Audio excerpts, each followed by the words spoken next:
Hello.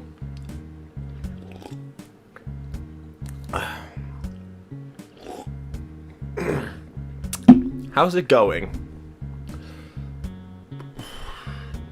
Hello.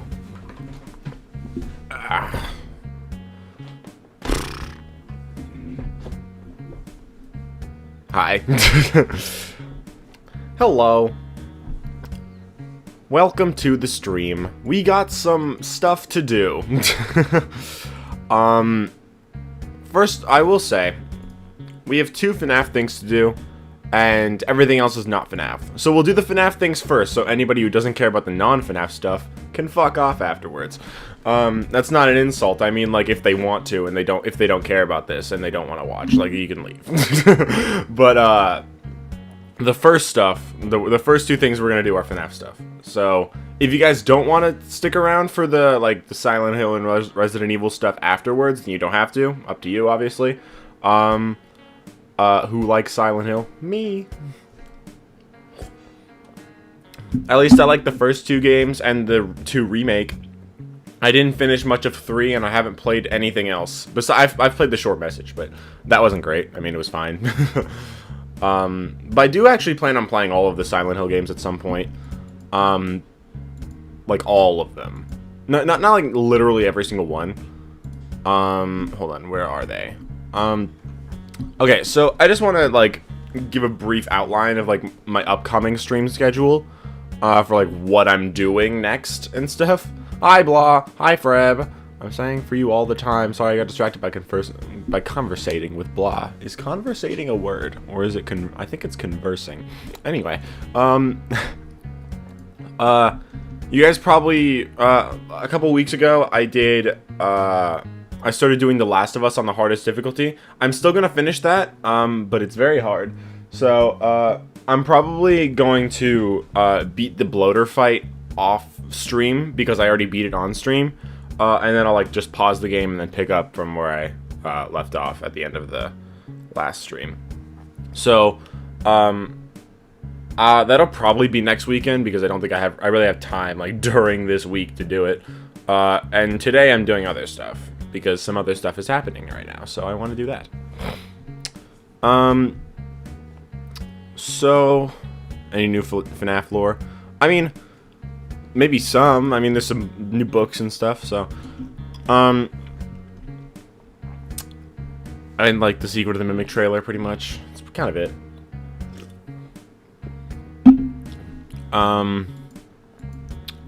So yeah. The next thing that I'm gonna stream after The Last of Us is gonna be The Last of Us 2. And then after The Last of Us 2, from there I'm gonna move on. I'm going to return to a game that I've streamed before, but failed miserably at, and actually hated. I'm gonna restart it and actually finish it this time. And that is Resident Evil Code Veronica. So, yeah, I'm going to play Code Veronica. And then after that, I'm going to play Revelations 2. Because that's also a game where you play as Claire. So, like, I replayed RE4 Remake recently. I like both Claire runs I beat. And then after that, I'm playing Code Veronica, which takes place after RE2. And then after that is Revelations 2, which I think is the next appearance of Claire after Code Veronica.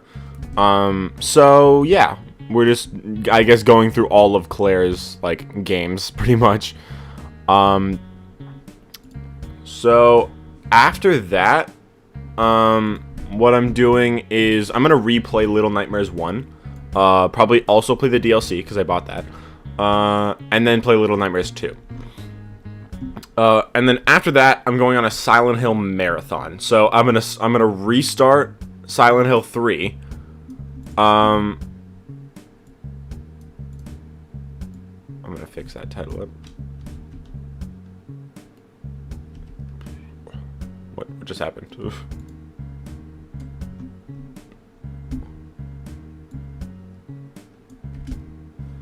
Yeah, after Little Nightmares 2, I'm gonna replay and finish Silent Hill 3, then play Silent Hill 4. Then I'm gonna go on to like the kind of like the more side games. Some of them don't have as good reviews, but I still want to try them out. So I'm gonna play Origins, Homecoming, Shattered Memories, Downpour, and yeah, that's it.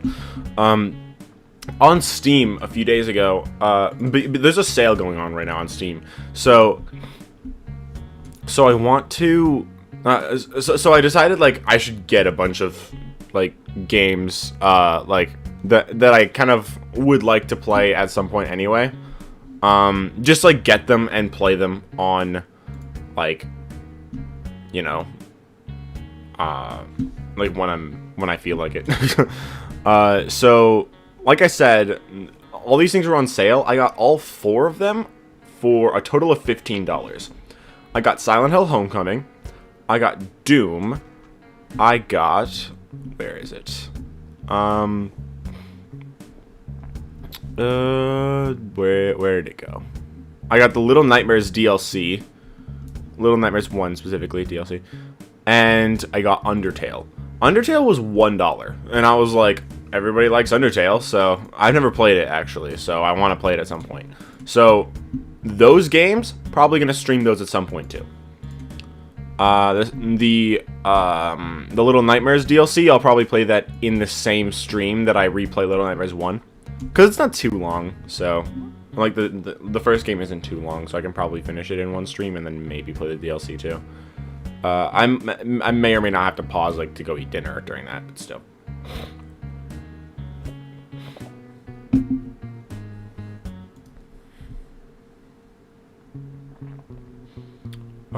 Who do you think is older, Freddy or James? Freddy Fazbear, or like... I mean, James seems like he would probably be like mid-30s to early 40s, probably. I'm thinking mid to late 30s, probably. You mean Freddy Fazbear? Okay.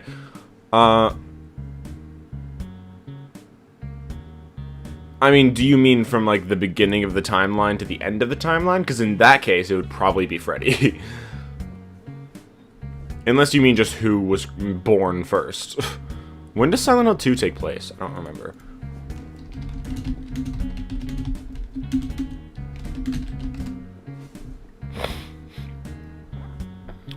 Silent Hill 2 stated it takes place in the late 70s or early 80s. Okay, in that case, then if you're talking about who was created first, he's 29. Really? He seems older than that. Maybe it's just because he's stressed, so he looks older. But if you are talking about who was born first or created first, in the case of Freddy, then it would be James, because if he's 29 by like the late 70s, early 80s, then he would be created before Freddy would have been, most likely. I want to get the Silent Hill 2 remake so bad, but I'm poor. Rip. It's good. Is it on sale right now? Like for the Steam sale? I have it in my wish list on Steam. I have it on PS5, so I'm not gonna get it on Steam. I just have it on here just for fun. Same with RE4 Remake.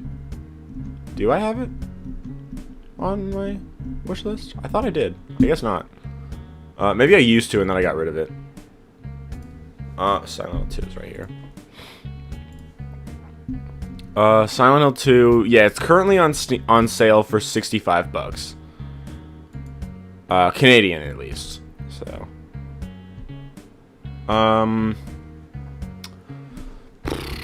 Can't stay for the whole stream because I'm going to St. Patrick's Day Parade. Nice, have fun. Little Nightmares mentioned. Pinball gifted me Undertale yesterday. Nice.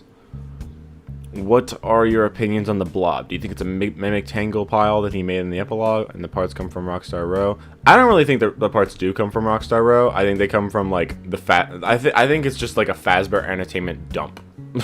Because if you actually look at the model, there's actually 3 different Bonnie left arms. And one Bonnie animatronic doesn't have 3 left arms. It doesn't have 3 arms, period. But left arms specifically, they came from 3 different Bonnie animatronics.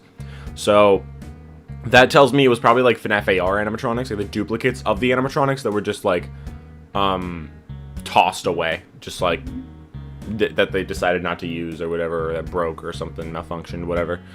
So I think that in that case, it was probably like it's just their dump, and then the Blob like grabbed it. I do think it is partially the remains of Molten Freddy, but like I don't really think that it has like the spirits in it anymore. Like I used to think it did, but I don't really think anymore that it does have the spirits still in it. I think it's just like a conglomeration of a bunch of stuff. Like I think it's like Molten Freddy, the dead bodies, and then all like the FNAF AR animatronics, anything else Fazbear Entertainment threw down there. I think that I don't think that the Mimic is like, I don't think the Mimic has anything to do with the Blob. I think the Blob is kind of just agony and stuff like that. So.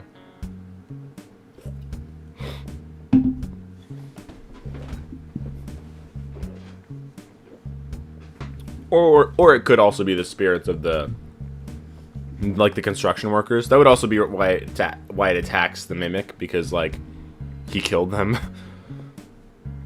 I can see that, too. Anyway, so, for this stream, what are we doing? First thing we're doing is we're looking at the Secret of the Mimic Steam page. Then the next thing we're doing is reacting to the newest FNAF theory. After that, we're going to watch all 46, I think, minutes of the Silent Hill transmission, which was talking about Silent Hill F. And then after that, we're going to be doing Assignment Ada in RE4, the original one. Because I actually haven't played it. I think it's about an hour long, and I haven't actually played it yet. After that, I'm thinking of maybe playing the Joy of Creation demo, because I never actually played it. I think it came out months ago, but I never actually played the demo, so I might do that if I can. And if I can't, or if I finish all of that, then I'll probably just, like, for fun, replay RE3 Remake on Inferno again, but with the infinite rocket launcher the whole time, so I can just, like, blaze through it. What did you retract? I can't see what you retracted, so I don't know what you retracted. What did you say? Alright. Oops.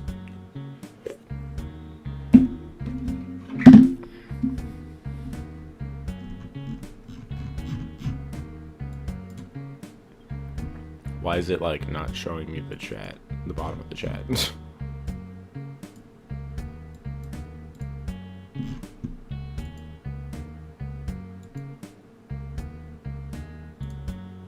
Huh? What happened?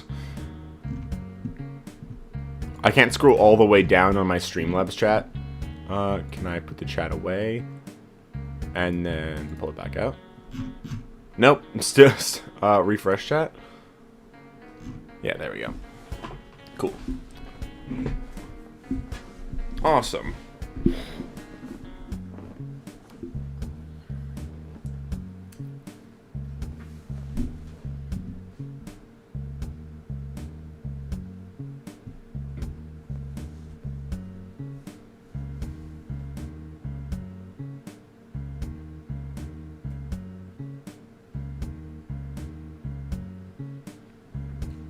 Other Unwithers definitely do exist, but I don't think that, like, but they were only at the first Freddy's. They weren't at FNAF 2. Like, they were withered already by the time of FNAF 2. FNAF 2 was only open for, like, 2 weeks. What have I missed? I had to take care of Infant. Oh, Infant's still there? Not much. We've just been chatting, really. I'm going to throw my music to the side. Minimize that. And I'm going to open up Steam. And we're gonna open up the Steam page for Secret of the Mimic, which I also already, which I think I also added to my wish list.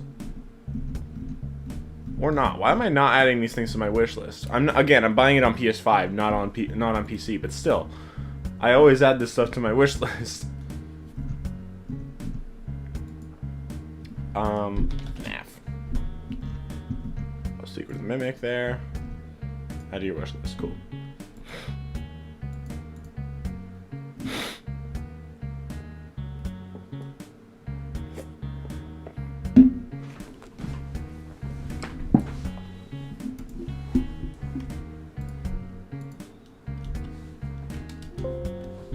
Oh, okay. Can't full screen.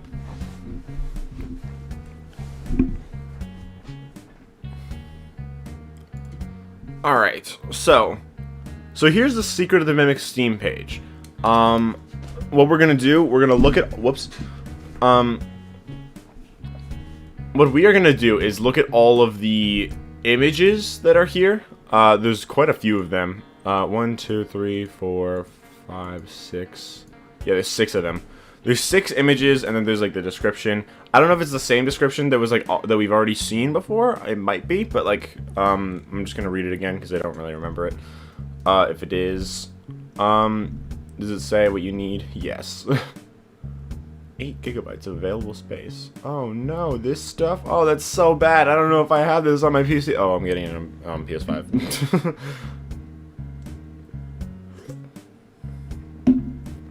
I'm wondering if they're still planning on making it VR, because, like, I think that they actually, like, removed the VR, like, inclusions and stuff, like, for, like, on the PlayStation Store. Let me see. PlayStation Store games. Secret of the Mimic. Secret of the Mimic. Oh, I didn't even realize you can pre-order Secret of the Mimic. Oh, hey, it's 10% off with PlayStation Plus. Which PlayStation Plus? Which specific PlayStation Plus? I'll probably pre-order it. Comes out June 6th at 1 p.m. EDT. EDT, is that EST? EDT. Is EDT the same as EST? Yeah, okay, cool. I actually don't. Okay, this is a Friday, I believe. I actually don't have school after like 12:45 p.m. I just had my last 2 periods, or there's 5 periods in a day. My last 2 periods I have off because I have a lunch and I have a spare because I have enough credits if I pass all my classes at least. But yeah, I have the last 2 periods off, so I have like 2.5 hours off at the end of the day. I might have to abandon my friends because if this comes out at 1 p.m., then I want to play it as soon as possible. So I might just go home at 12:45, get home at 1 p.m., and then just instantly download this, and then I don't know if I'll stream it or just do videos. I'll If I stream it, I'll do videos. Like, I'll turn my stream into videos. But I don't know if I'll just stream and do videos, or if I'll just do videos. I'm not sure yet. I guess we'll see. With Help Wanted 2, I just did videos, because I was like, because I didn't have my did I have my capture card by that point? I think I did, but wait, did I? I might not have. No, I don't think I did. I don't think I had my capture card at the time. But I know that but even if I did, I wasn't really able to play it in my room. I can play it in my room if I, like, extend my play area, but, like, my room's pretty small, so, like, I might end up hitting things. And also, if I'm streaming, then my mic audio is not the greatest, because, like, I have to either have it really close to me, in which case I'll beat the shit out of it by accident, or I have to have it far away from me to not beat it, but then also I'd be too quiet. So, like, I have to adjust my mic audio and stuff. And it would also be, like, kind of echoey, so it's not the greatest audio quality. So, like, I don't really know how I'm gonna do that. It's kind of annoying to figure out that stuff. I might try to get, like, a headset with a mic on it or something that I can, like, connect, like, with Bluetooth to my PC. I probably won't do that, but, like, that's all I can really think of, because, like, my mic is not, like, the greatest for that, for, like, this kind of stuff. It's, like, to record for VR, at least. That is not what I said. You have periods. Not the same periods. Periods of the day, as in, like, 75-minute blocks of the day. You're watching an infant, this stream, and the movie. What movie are you watching? I see how it is. You're not giving me your attention. I see. Just kidding. Anyway, is this the same?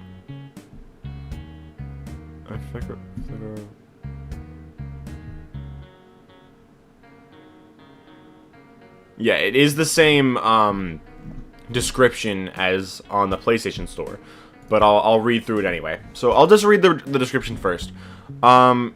Enter the abandoned workshop of Murray's Costume Manor and unravel the mystery left behind by the reclusive inventor Edwin Murray. In Five Nights at Freddy's Secret of the Mimic, you'll step into a world where every dark corner holds a secret and every flicker of light hints at an ever-present threat. The Mimic, a prototype endoskeleton can adapt to any costume and become any character, including what you fear most. Armed with only your wits, a few gadgets, and a heavily redacted corporate briefing, you'll attempt to retrieve Fazbear's prized prototype technology while grappling with cryptic clues and a relentless shadow determined to dispatch all unwanted company. Prepare for heart-pounding thrills as you explore the labyrinth of the deserted Costume Manor, discovering remnants of Edwin's unfinished work and eluding the monster he's created. Experience Five Nights at Freddy's Secret of the Mimic and survive the mystery and madness. Five Nights at Freddy's Secret of the Mimic will be available on June 13th, 2025. Disclaimer, Fazbear Entertainment is not responsible for whatever you awaken in the dark. Okay, first thing I want to mention. There should not be an apostrophe here. It's not the Nights at Freddy's, it's just Nights at Freddy's. What is this night? Why do the at Freddy's belong to the night? I don't understand.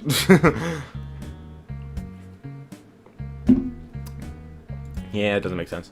Five Nights is at Freddy's, maybe? But yeah, that should just be the word nights. There should be no apostrophe there. I'm a grammar Nazi a little bit. Oh, hey, speaking of, no. Never mind. I take back what I just said.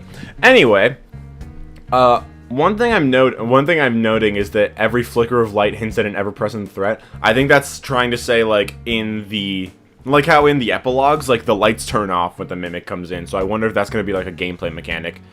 Like, whenever he starts, if he's in a room already and he's just hiding, then the lights don't turn off. But the second he moves, then, yeah, it's over. like, the lights turn off. And then if you, I'm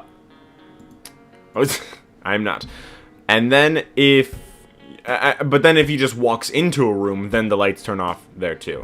So, but yeah, a heavily redacted corporate briefing. So I guess I wonder if the hand unit thing, I wonder if he's an actual person in this, and then his voice is used for hand unit and tutorial unit later on, and dread unit. I'm wondering if that's what that's gonna be. Like if that message that we got at the beginning of the trailer was like from an actual person that just like gave us that in the corporate briefing, or if that was like just for the trailer, or like that is just like a robotic message that corporate sent to us or something. I don't know. Every dark corner holds a secret. So like I wonder if it's like, I wonder if there's literally anything like in any corner we could just find some like lore of some kind. Probably not literally any corner, but there will probably be a lot of secrets and like hints towards like the beginning of the timeline, I'd say. Maybe we'll learn. I wouldn't be surprised if we learned a little bit about like Henry and William, just like from what Edwin just has in his factory. All right. So let's look at these pictures now. So this is the first one. This is an elephant costume. I don't know if it's I don't think it's the same elephant costume from Ruin, is it? I don't know. It looks different. There's something like on the floor. I can't really see much of this. I'm actually going to, whoops, I did not mean to do that. Go back. I'm actually gonna just screenshot this, and then I'm going to throw it into Photopea. Nope, that's my stream. Why is my stream thing still here?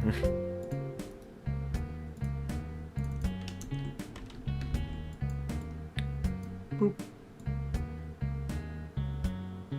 Boop. Okay, cool. So, let's look here, and let's just like up the brightness, see like what we can see in the background, because I can't really see much.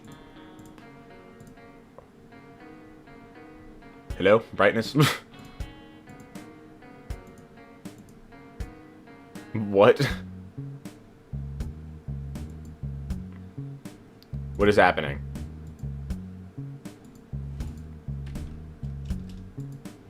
Would you mind working, please? There we go.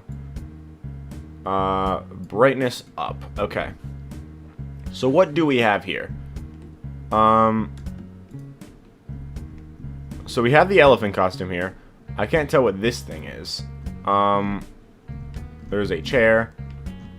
Down here, what is that? Are those like pipes or something? Or is that like clown pants or some shit? I can't tell. There's like is this like a coin or something on here? Huh. And then there's like the hand of the elephant, which is like not on here. There's a party hat. There's like some kind of picture over here. There's like a torso or something for a costume. So I'm wondering if I think that's also for the elephant based on the shape, right? So I'm wondering if maybe these are like pants and like you can customize the costume, maybe?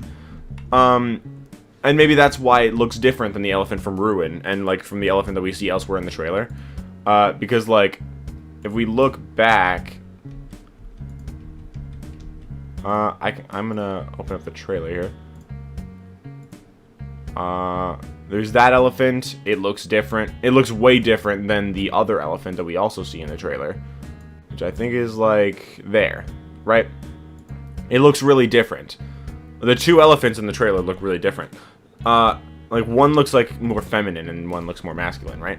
But now here what we're seeing is an elephant that is already like put together for the most part.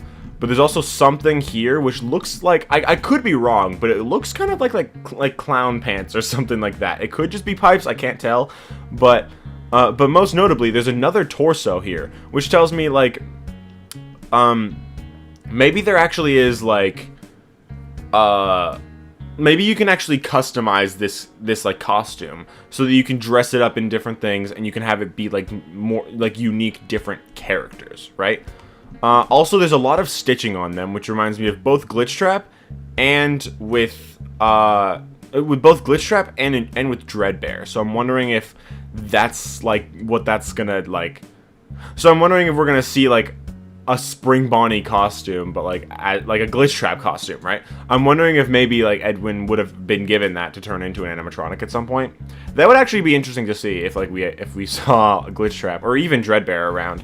I think the stitching on Dreadbear is less that it's a costume, because it's a lot more of an animatronic. I think it's more just like to show that, like, the glitch trap, or sorry, the Dreadbear is like just like Frankenstein, right?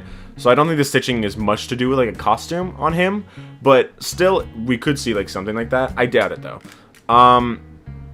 Although we could see like a Fredbear animatronic designed kind of like Dreadbear, but just like with the actual Fredbear colors. I think that would be kind of cool. But yeah, the fact that Glitch Trap is just like a costume makes it seem, and he has the stitches like these costumes do, it makes it seem like we might see like some kind of Glitch Trap costume there, or at the very least like that's where like the Mimic got the costume idea of Spring Bonnie from. Like he probably knows about like the Mimic is fed information about like William Afton and stuff, like in order to make the FNAF VR game, right? That's how he takes on the William Afton persona, right? But I don't think I think maybe like he just doesn't get the Spring Bonnie costume or like animatronic in the actual game. So maybe he's like fed information on like what it looks like kind of based on like newspapers and stuff. But maybe because all he knows is these costumes, maybe he like created a Spring Bonnie costume like based on the description of Spring Bonnie and based on these stitched together costumes and like combine them together to make Glitch Trap's costume. Either that, or maybe there is a Spring Bonnie costume in this factory that we could find in the game, and maybe the Mimic hears about Spring Bonnie being the suit used that Afton used to kill the kids, and then maybe he's just like, oh, okay, it's probably that costume that I saw back in the factory, and then he takes on that persona, right? I feel like that could work pretty well, and I would be interested to see like if we actually did see a Glitch Trap costume. Are there like mechanisms in here or something? Like it looks like there's like metal or something here, but I'm wondering if that's because this is a costume, right? It's not an animatronic, so I'm wondering if maybe this is meant to be like something to hold it up, because like this is just a costume, but it's standing up completely, right? So I'm wondering if maybe there's just like this is kind of like a not really a coat hanger, obviously, because like it's not just hanging on anything, but like it could just be like something to hold it up, like to keep it stiff rather than just like flop in on itself because it's just a costume. It's just like cloth and stuff. I could see something like that. Alright, anyway, next image. Again, here's the elephant. And if you actually look at it, that's interesting. Because I feel like this is kind of proving my point. He's wearing different pants. And like I said, I feel like these kind of look like pants. Like maybe this is pants and then this is like a shirt right here. Because there's only like one sleeve for this, so maybe that's a shirt. And this is pants. So it's like different outfits. And here he's not wearing any pants, but here he is. So it looks like he's probably going to be able to like be customized, right? And so this is maybe this costume. The head's a little bit different, so maybe there's like different colors of the head. But because it's like this is more like a dark gray, right? So I'm wondering if maybe that's what this will be. Like it'll just be the same costume, just like customized a bunch, right? Note that this one is a lot more like plain designed, right? Like this is just like a stitched together costume. Maybe cloth actually goes over them, or maybe these actually are animatronics that like because Edwin's job is to turn the costumes into animatronics, right? So maybe these aren't actually the costumes. Maybe these are actually just the animatronics, and this is his way of turning the costumes into animatronics, putting like the costumes over the animatronics to make them, well, animatronics with actual designs, right? Because this is a plain elephant, but this one has like the wrinkles and stuff of an actual elephant. So maybe this is just an incomplete animatronic that doesn't have the costume part incorporated into it yet. I could see that actually. And then this is like the complete version, right?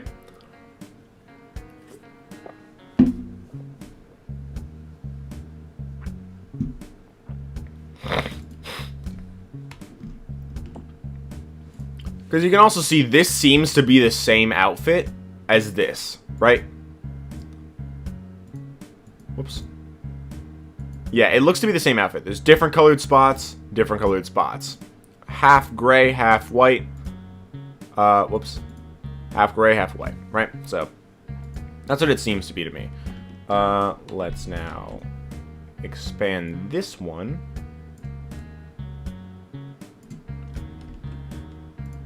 Okay. Immediately what I see is this costume right here. It looks bluish. There's something up here. I don't know what that is. And this looks like a gate of some kind. Which reminds me of like where we saw Jackie, like outside of the gate. I'm wondering if maybe that's what this is. Let's go. Adjustments, brightness, brighten it up.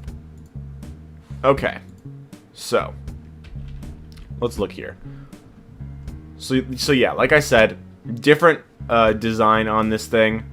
Looks like there's just different ways you can customize these things. And then if we move over here, this thing, it looks kind of blue. I think I actually saw one of my friends mention this in a group chat. If this thing is blue, it might actually end up giving us like an explanation of like what that blue thing was in Happiest Day, like that blue costume. I could see that maybe, but the snout's obviously not blue, so it might not be. But yeah, this is like in a wooden like case or whatever. So what does that say? I can't really see. Something stop. I don't know. Can't really tell what that says. What the fuck is that thing? What is that thing? What is that? Look at that creepy ass smile. Hold up. Huh. What is that? I'm wondering, is that something we've seen before? Or is that something old? How come the place is so much bigger than in the books if Tales' game is so undeniable? It's a factory. We don't have any indication of how big it was in the books. We know it was big. We know it's a factory. So, the fact that it's big here is not a problem. We didn't even see the whole thing in the books because it's a book. We didn't see any of it, really. So, we just heard about some of the designs. And, we haven't seen, like, we didn't get literally every room shown to us in the book, so it's still a factory. It's still Edwin's. It's the same thing. Looks like Circus Baby? Not really. I mean, I can't really see if that's hair or like a hat or something. It kind of like has a little bit of like a circus like design on it. Edwin's factory was said to be fairly small in the Mimic. Was it? I don't remember that. How does Edwin own a giant factory if he's too poor to own a house? The point is that he already he bought the factory and the house, and then he couldn't afford both, so he got rid of the house and then just lived in the factory because he needed the factory, period. Probably lying about their involvement, so it works. Edwin's factory was said to be fairly small in the Mimic. I don't remember that being said, but like also it could just be small for a factory. It could still be pretty big. We're being shown here a bunch of rooms, so like. We haven't seen that many, like, big open spaces. And there are some in Edwin's factory, but there's also, like, a lot of rooms in it. So, like, it still lines up pretty well. Based on the description in the book, it actually seems bigger than just fairly small. So, like, I feel like this works pretty well. As for this thing, though, I have no idea. I have no idea what this thing is. It looks like it has cheeks. And it has, like, orange sleeves or something. Or it looks like an orange or red body. And then it's wearing, like, a tank top or something. I do not know. Are these its legs? I can't tell if this is, like, a cardboard cutout. Or, like, an actual animatronic or actual costume or something. Hard to tell. So, yeah, here we see the elephant. In the background, this is the main hallway. There's a lot of, like, red tape and stuff on the floor. And then up here, what is that thing? What is that? It has cheeks. It looks like it has antennas. And it's like in a swing.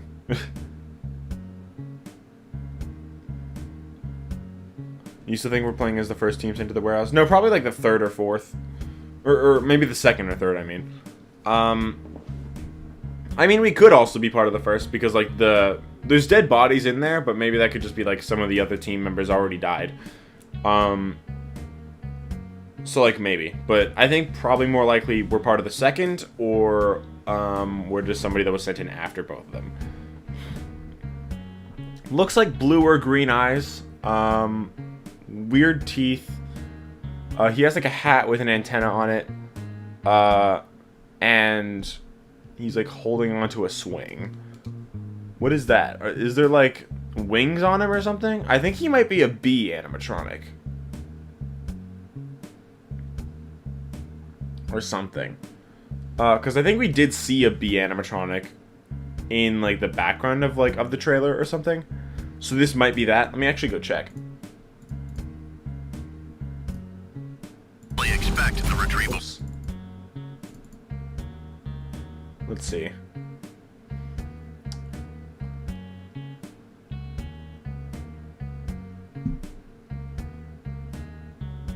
Was it here? I don't think so. I think it was later on.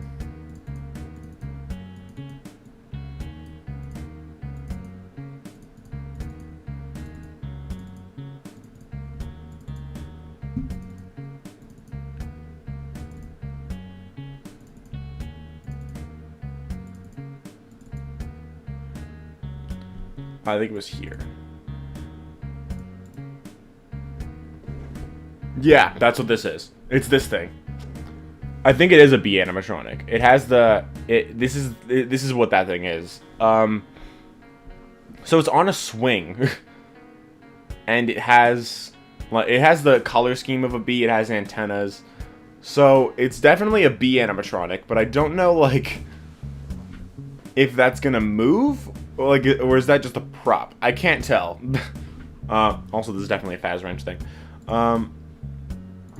Okay. That's what this thing is, though. So I guess that answers that. I think that's all for this image. That, like, I really think is too noteworthy. It looks like there's, like, something over here, too. It's, like, purple. It's something purple, but I can't tell what it is, so. Alright. Let's move on from that image. Go down to the next one.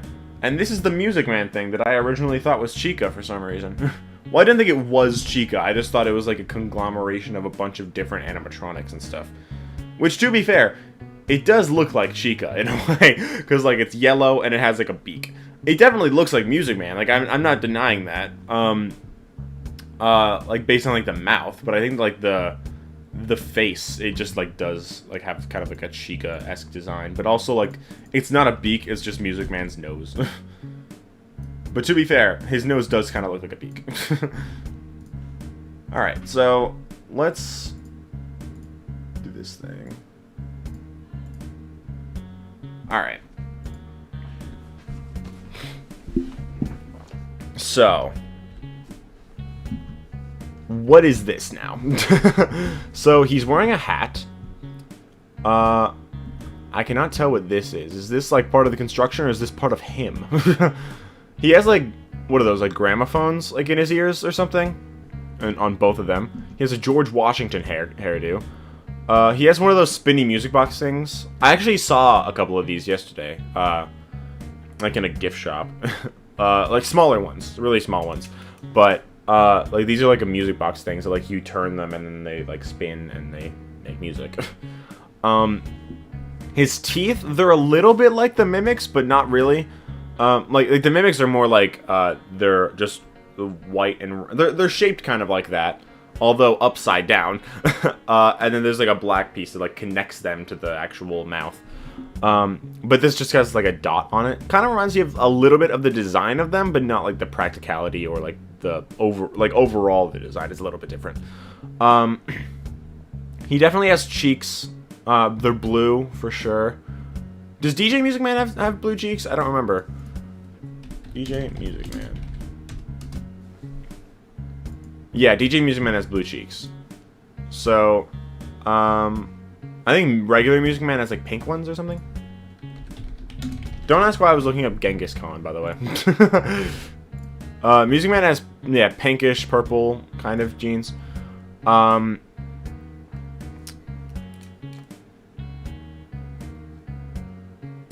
So yeah, there's not really much to see in this image, other than just, like, him, George Washington hair, gramophones, hat. It's cool. He looks cool. And this is just, like, a broken staircase. I think this is the part from the trailer where you go out, and then he pops up from the ceiling. Alright, next image. Hi, there's Jackie. Oh, whoops.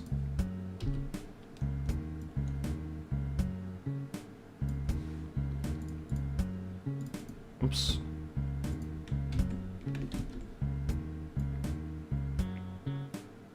Okay, and what's definitely worth noting, this is from gameplay. This is a gameplay screenshot. And I know that because there's a circle in the middle of the screen. That's like the cursor. There's a circle in the middle of the screen. So that is, this is gameplay. Also, Jackie has orange eyes here, meaning he's either being controlled by the Mimic or the Mimic is inside him right now. There's a lot of debate online on whether Jackie is actually Music Man or sorry, whether he's actually the Mimic or not.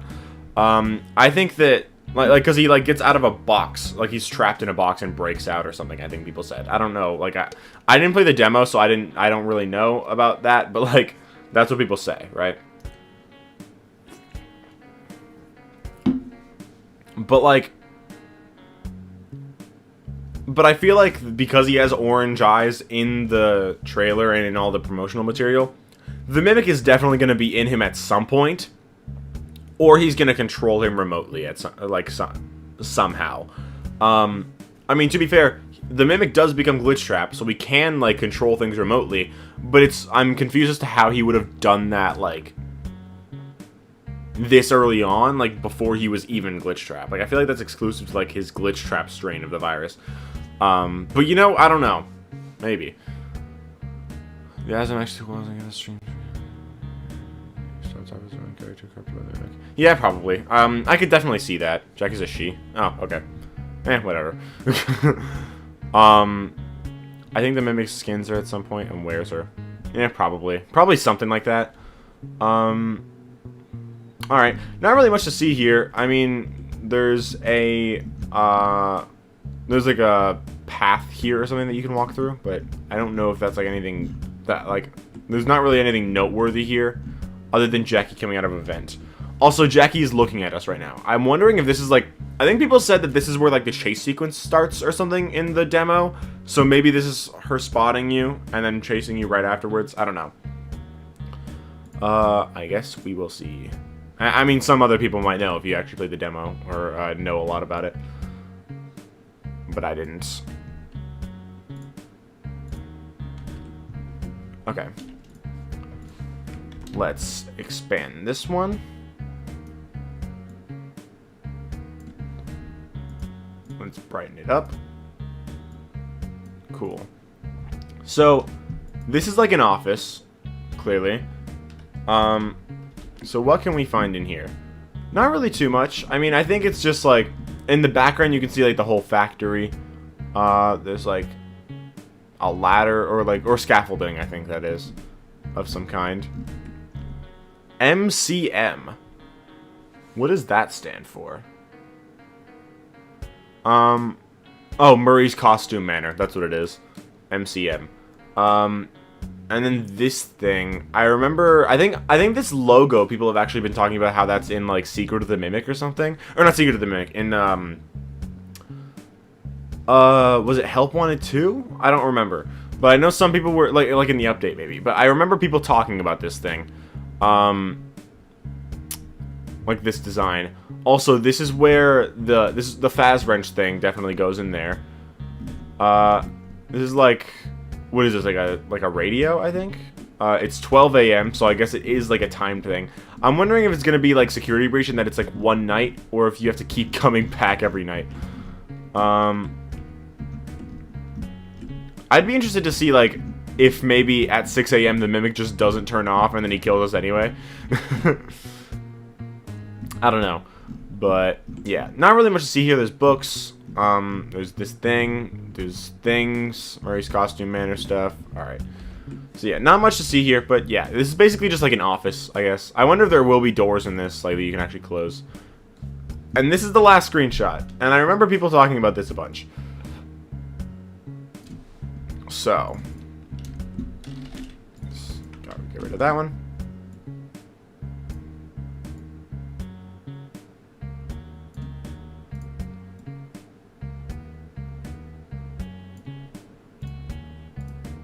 Adjustments.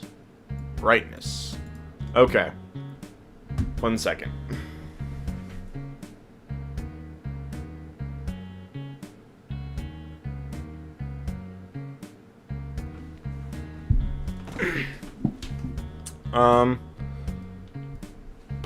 Okay, so what we see here, there's like a circus wagon. So I'm guessing this is meant to indicate that like the Fall Fest thing is probably like in the books. Henry has like books and stuff on the traveling carnival and the circus, which kind of implies that Fazbear started like that. And this is like a carnival on wheels. So I'm wondering if that's meant to indicate that this is literally like that it is like a traveling carnival or circus kind of thing, like the Fall Fest, right? Here we see like a Mr. Hippo character, and also this thing. This is definitely like these three things are like frogs, right? But this is not a frog. This is an alligator. And there's actually an alligator is mentioned in the book. Like in the Mimic, I don't remember if it was the Mimic story or the epilogues, but I know that an alligator was mentioned, so this is definitely that thing. And this could also be like, if you believe Stitchline Games, then this could definitely be like the thing that Andrew could possess, maybe. There's a tree in the background. This thing is playing a violin. I think that's a banjo. There's frogs, a bunch of them. There's some steel wolves. And these are really just sheep, honestly. But, popcorn. Alright. What is that? A light, I think. This is a snake thing, too. Huh. That's actually kind of cute. I think this is like a xylophone, kind of.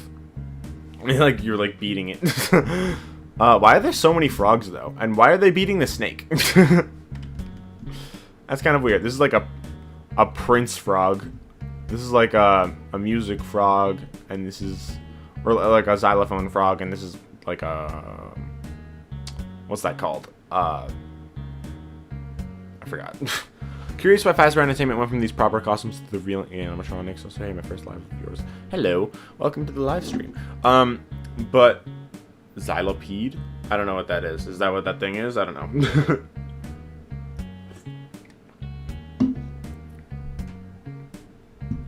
The logos got triangles inside each other. The storyteller mentions Edwin drawing triangles within triangles. That is true. I forgot about that, actually. Yeah. And also, isn't that like what the wall code looks like? The wall code security breach.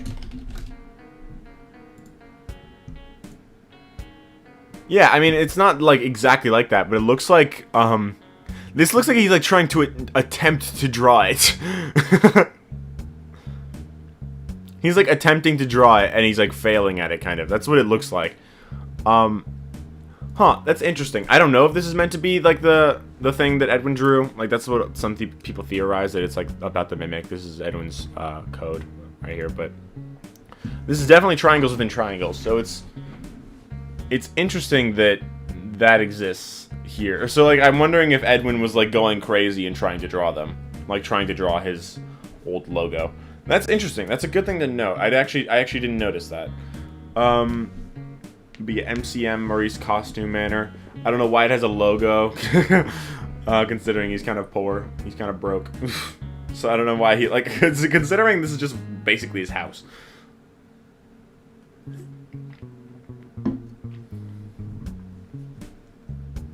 Xylophone centipede. Or caterpillar. It looks more like a snake based on the tongue. That looks like a snake. Anyway, I think that's all there really is to look at for the Steam page. I think the game looks really good. I'm excited to see it. Approximately 2 months. That is a lie. It is 3 months. It's just the 16th, so you can't register that anymore. Hey, it's the 16th of the 3rd month. The 13th of the 6th month is when this comes out. It's like reversed. Yay. Anyway. 6/13/25.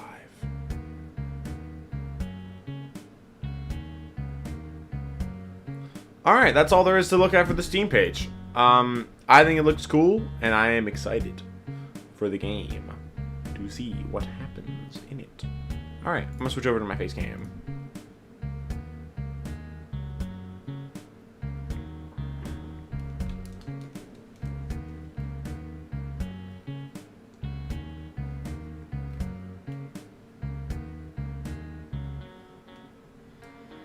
Who do you think is older, Edwin, Maria, or Maria? um, isn't Maria like a demon? I mean, Maria's not really a person, to be fair. She's kind of like a more sexualized version of Mary. So, probably Edwin, unless Maria, like, as a demon existed for, like, thousands of years or something. I don't know. But yeah, I don't know. Something. Okay. I'm gonna check Discord for a bit. Let's see what I got. What notifications I got.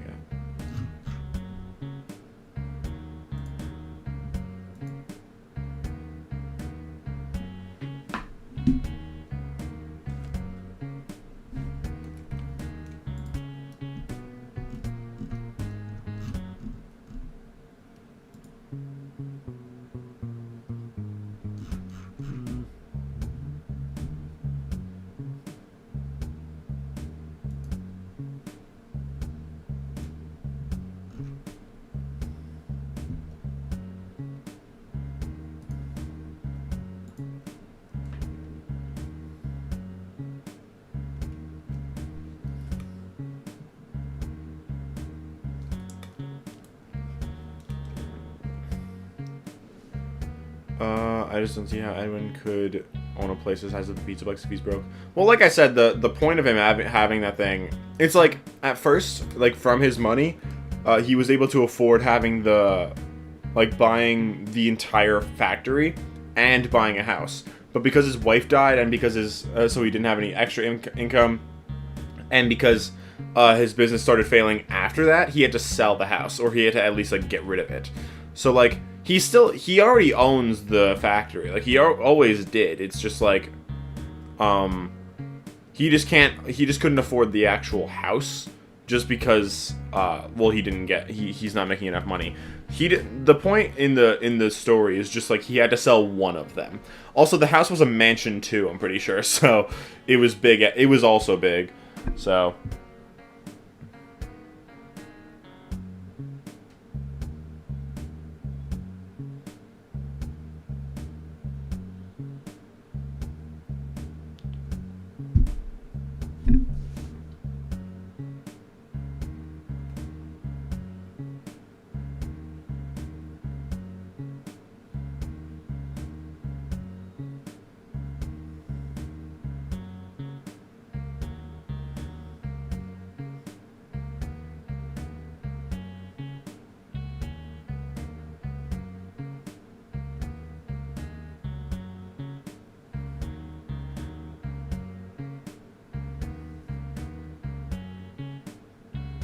was it though? I'm pretty sure it was. I can actually go grab the book right now.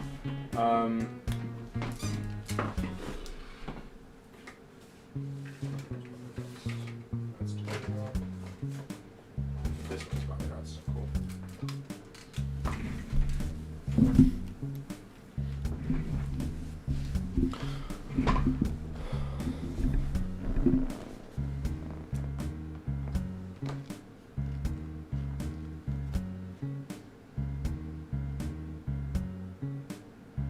Even though it's not Bobby, that's what I'm looking for. It's Nexie.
Old Queen Anne mansion, so yeah.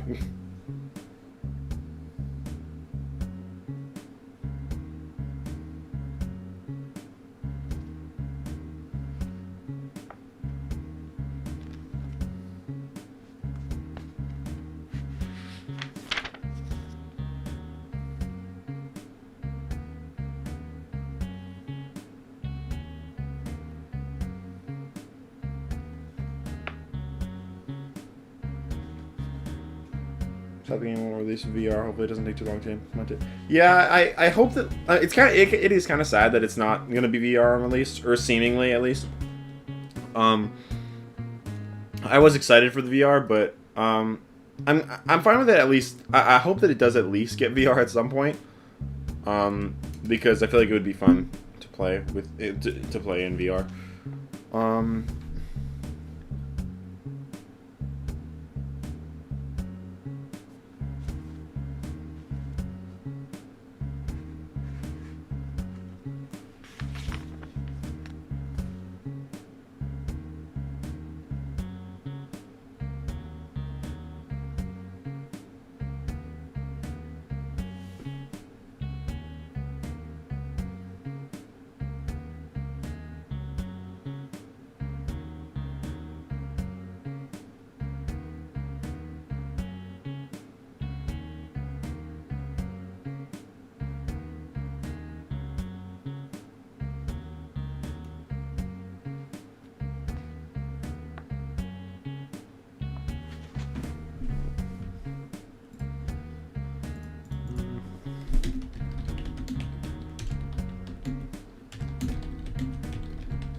It said that the factory is like 5,000 square feet. So, and also is it, what is it? It's at least 2 floors. Is it more than 2 floors or what?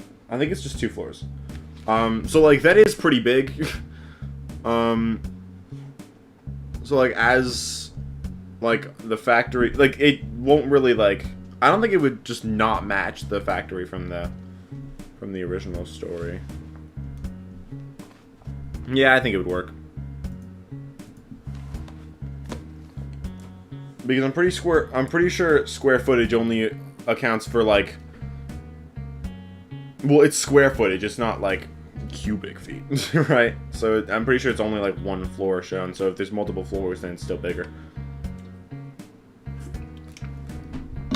It's basically the size, the warehouse is like basically the size of a mansion, so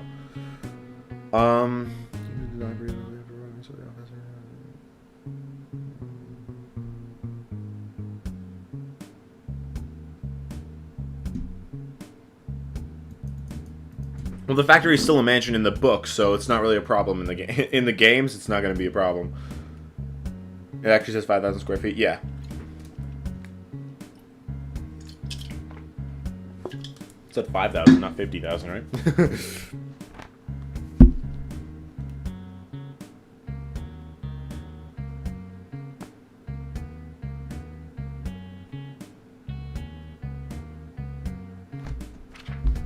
Maybe it was this one. No?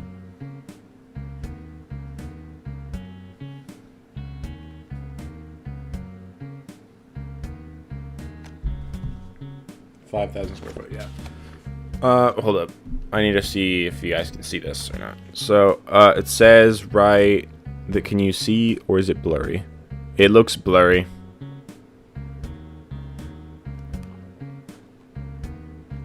I don't know if you guys can see, but it says 5,000 square foot right there.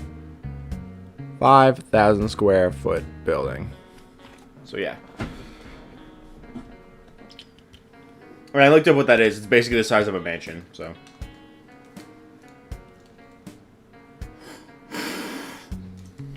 And we haven't seen the whole factory in the game, so it could very well be that size.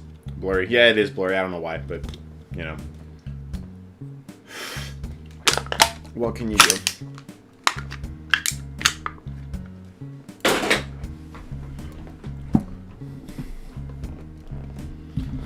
Next thing we're going to do, by the way, is do the FNAF theory reaction. So, I'm just going to pull up the video. I solved the Hour of Joy, Poppy Playtime. I still haven't played Chapter 4.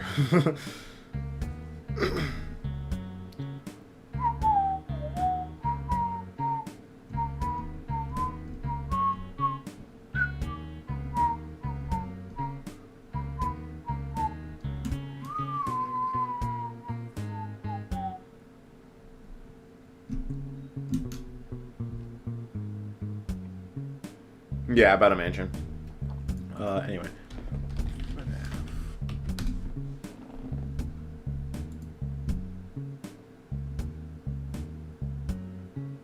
It's like not that much bigger than Freddy's. Yeah, but again, we haven't seen the whole factory in the game. So like, sure, we've seen a lot of different rooms, but we haven't seen like the size of it in comparison. Like we just haven't seen like the overall size of it. So like, it could very well be contained within that.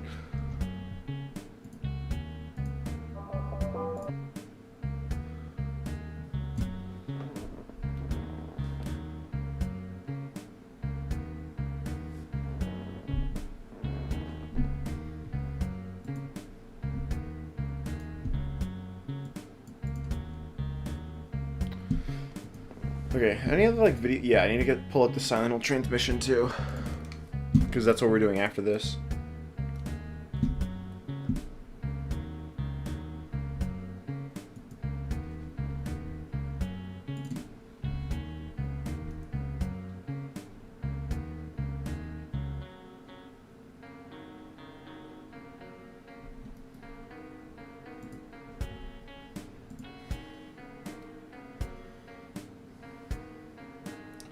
I'll probably get copyrighted for this, for the Silent Hill transmission, but it's fine.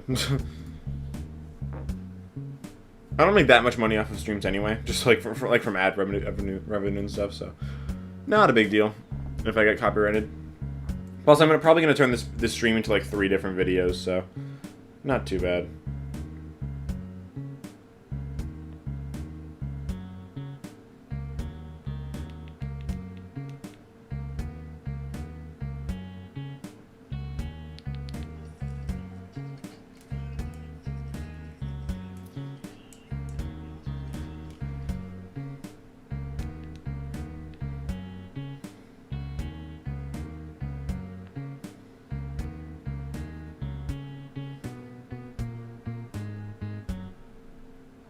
So many wide rooms in the trailer alone. Not that many. I mean, there's some. There's not a lot. Hold up. Let me pull up the trailer again. Hold up. Also, it also doesn't rule out it being like a longer building than it is like wide, you know? That's not a big room. Okay, I'm gonna go through the whole trailer and we'll look at which rooms are big and not and are not. Abandoned in his warehouse. Not a big room. I mean, there's like it's kind of long, but it's not that big. This is just a thingy. Back there, that's a pretty wide room, but also this is in like we don't know like what size this will be overall. This is just like costumes on the walls, so can't tell. There's a giant assembly line thing. Well, yeah, that's one. There's not much else. This is just a hallway, not much. Hallway, not much. This, sure. I mean, this could be like a higher floor thing, though.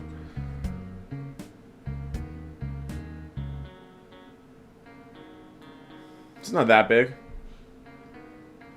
And I think that's the same, like, the same kind of assembly line thing. This is the roof also. If you look at the roof, looking at the roof, it doesn't look like it would be that big unless there's like an entire giant area behind us. So like I feel like it could actually like be pretty small, or not small, but like it could fit within the 5,000 foot range. And like I said, it could very well be longer than it is wide, meaning that like there'd be more space in one direction than there would in another, right? So. Here, not big, not too big. This room's pretty big, but not too big. And there's that. So yeah, it's not that much, right? There's not that many super big rooms that like would cause problems. Unless we're actually like, just... Unless there's a lot more rooms than we've already seen. Like a lot more like bigger rooms. But you never know. Like we don't know as of now. Like wait till we see the actual game before like fully deciding that. See, entering the office seems to be part of the main factory floor.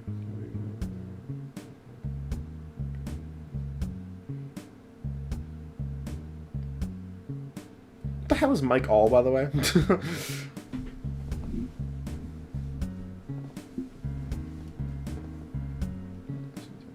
I wouldn't be that surprised.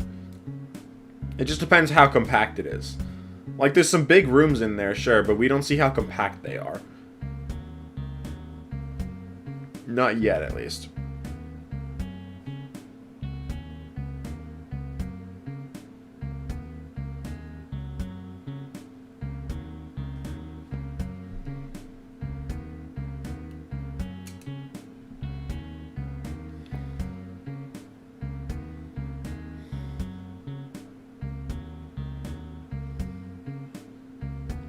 The protagonist of the first 6 games. Well, yeah. I mean, I don't think he's Jeremy. I think he's Fritz, but yeah.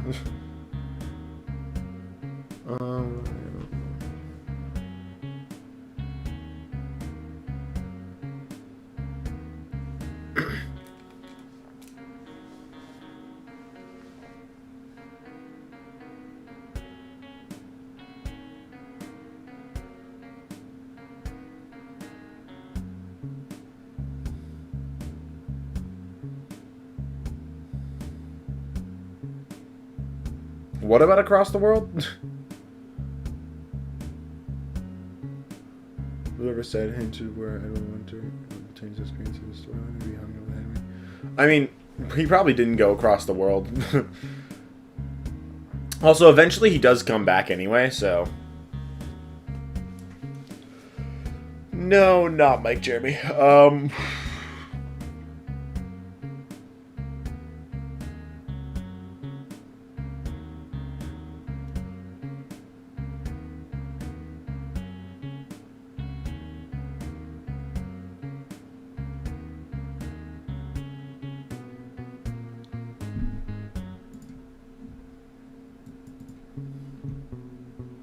Nope, stop there.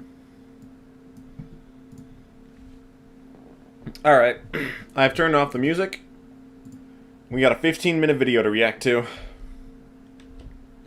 Start a new recording. Mike Ralph. Interesting, admittedly, I wasn't too excited. Being on the movie. Yeah, I think the game seems good. I mean, I feel like even if you don't like the Mimic as like a character, it seems like the game will be pretty good. Unless like okay, if you like the style of Security Breach, cool. Then this game will definitely be for you. If you like this, I mean, a lot of people don't like Security Breach, but I think that's more because of the execution and not the style. I think the style was pretty good, and the style I think was overall pretty well received. It was just like the execution and like how like the game like was actually well made. Like it ended up being like a lot of cut content, a lot of like glitches and stuff, and just like a bunch of like issues like with the gameplay in general. But the style of gameplay, like the exploration element, the free roam, all that, I think that was a pretty well received element of the game. At least I think it was. I liked it. So like if you like the style of Security Breach, but you like more horror, then I think this game will definitely be. I think this game will definitely deliver on that based on what's happening in the game. Like Security Breach is a lot brighter and with like more like friendly or nicely designed, not very scarily designed characters. But in this game, there's definitely some horror elements that are definitely going to be at play here, especially with the Mimic being able to hide in costumes. I think all of a sudden you'll just be doing a task and all of a sudden just the Mimic just pops up out of nowhere. You're like, what the fuck? I think that would probably end up being like, well, what happens in the game at times. So I think that element would definitely be good. I'm excited to see that.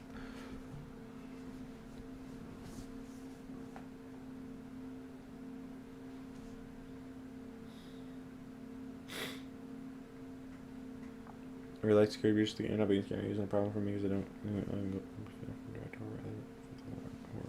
I mean, I think that the lore is like the horror in the lore is definitely important, but I think the gameplay should at least be scary at least a little bit.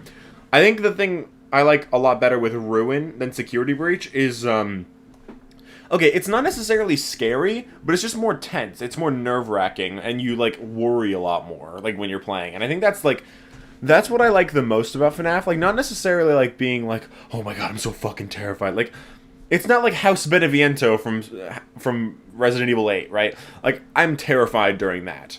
And yes, I'm worried, but I'm actually like full on terrified. In FNAF, I do like having like those like straight up horror elements. But like if we don't have that, but we still have like the tensity, the worrying factor, I like that at least, right? So I think that like if we get like moments like that, like the oh my god, I'm so fucking terrified, this is horrible, I'm gonna die, like that, those elements of FNAF, awesome, right? But if we don't get that, I won't mind as long as we still get the tensity, you know? I think that's what matters the most with the gameplay of FNAF, just like being nervous. Like the game making you nervous, I think that's what's like the most important. Personally, at least.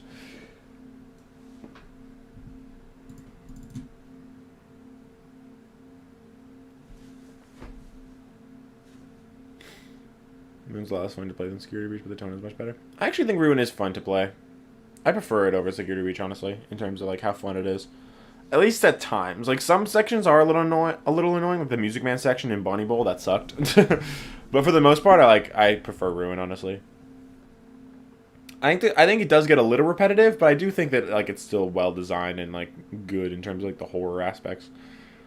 Security Breach I think is easier to play casually, but Ruin is still fun like on its own.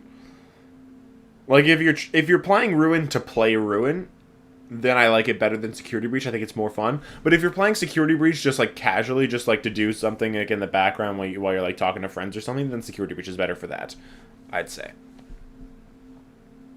We used to play Help Wanted for the first time, and Fuhnaff Foxy was very tense. The entire thing was tense. Yeah. I think in Help Wanted 1 and 2, there was definitely some moments that were like that House Beneviento feeling of, I'm terrified, I don't want to be here. Like, there's definitely some levels in Help Wanted 1 and 2 that are like that. I think Funtime Foxy, honestly, is more like that than just tense. Like, it's definitely both, but I think it's like it's definitely tense. I think it's more of the horror aspect, though. Because, like, the thing about Ruin that I like is the tensity of, like, okay, everything's fine now, but I feel like it won't be, you know? That's what I like about Ruin. That's what I mean when I say the tensity factor. Like, when something is actually terrifying, and, like, things are happening around you, like in the Funtime Foxy level, that is still tense.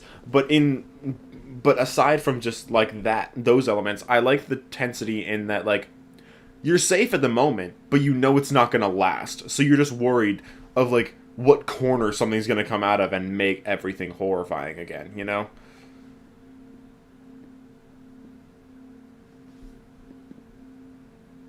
I played Help Wanted 2 before the original, and doing that probably wasn't a good call. All one thing. Help Wanted 2 is a flat mode controls. I didn't play that much of Help Wanted 1 flat mode. Or Help Wanted 2, to be fair. I only really played Help Wanted 2 flat mode when it first came out and I streamed it. Besides that, I didn't really play much of the flat mode. Help Wanted 1 flat mode I have on PC, and like I've played it before, but like not very often. And not very much. Also, I played flat mode mostly on PC, while I played it on Help Wanted 2, I played it on PS5, so it's kind of harder to do on PS5, like with controllers, than with a mouse and keyboard, I'd say.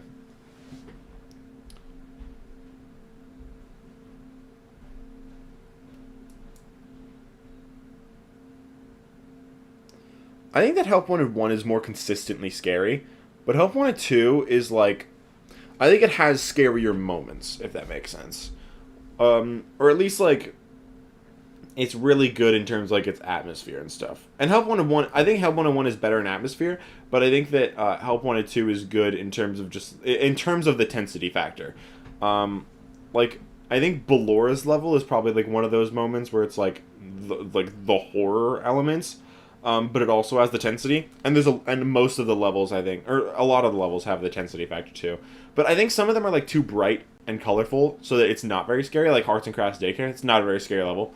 But stuff like Ballora, really all of the sister location levels, especially Babies. Babies is really good. Like for the horror and the tensity.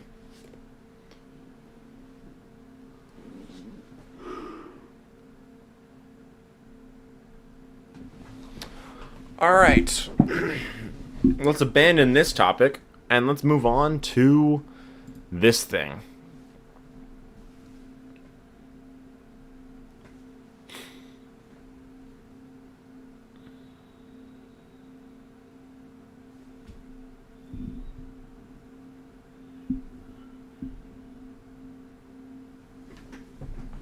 I'm actually going to take my blanket and put it under my door to muffle sound more. You wouldn't think it would help, but it kind of does actually sometimes.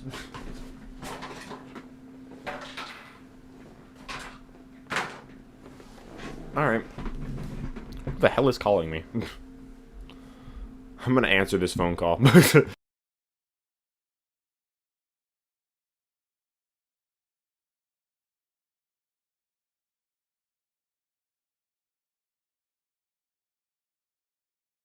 It was a robot. I just answered my phone. I'm like, hello? Hello. This is a Royal Canadian? And I was like, fuck off. And I just hung up.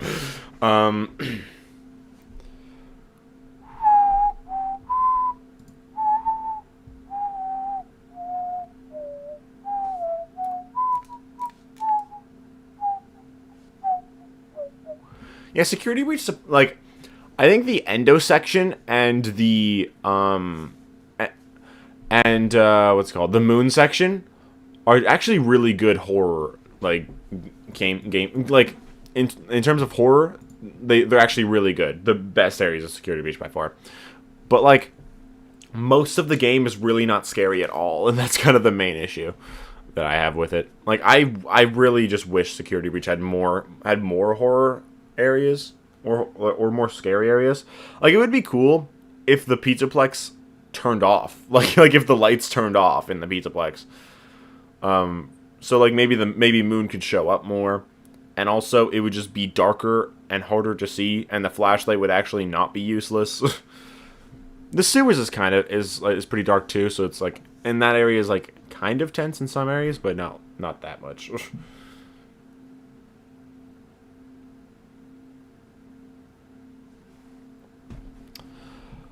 Alright. I will now stop.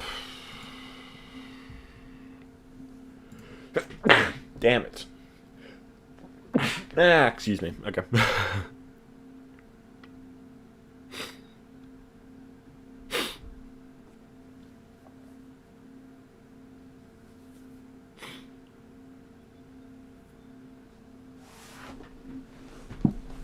I also think that it's better to not have the animatronics make sounds when they see you.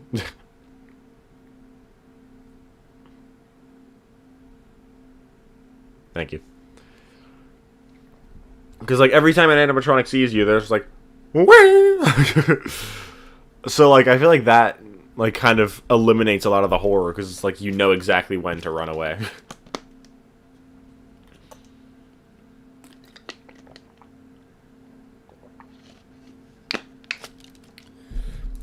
Okay, let's watch this video now. We've been putting it off a little while. Okay. The clue that solves FNAF Secret of the Mimic. You think that this title would... do you think that they'd abandon this title naming scheme? But guess not. Isn't it like the... Wasn't it originally named something about like the number that solves it or something? I don't know. Anyway, this is by FNAF, of course. So, let's get watching. In December 2024, we received a content update for Help Wanted 2, where Steelwool hid a bunch of puzzle pieces throughout the game. If you collected all of the puzzle pieces and put them together, a building would appear in front of you. When you walked up to the building, you were met with 4 numbers, 4, 6, 2, yeah, that's 5. the Murray When we Co first logo. saw these numbers, everyone thought that was going to be the release date of Secret of the Mimic, Nope. April 6th, 2025. It was not. Until the Secret of the Mimic trailer came out, and we got the actual release date, June 13th, 2025.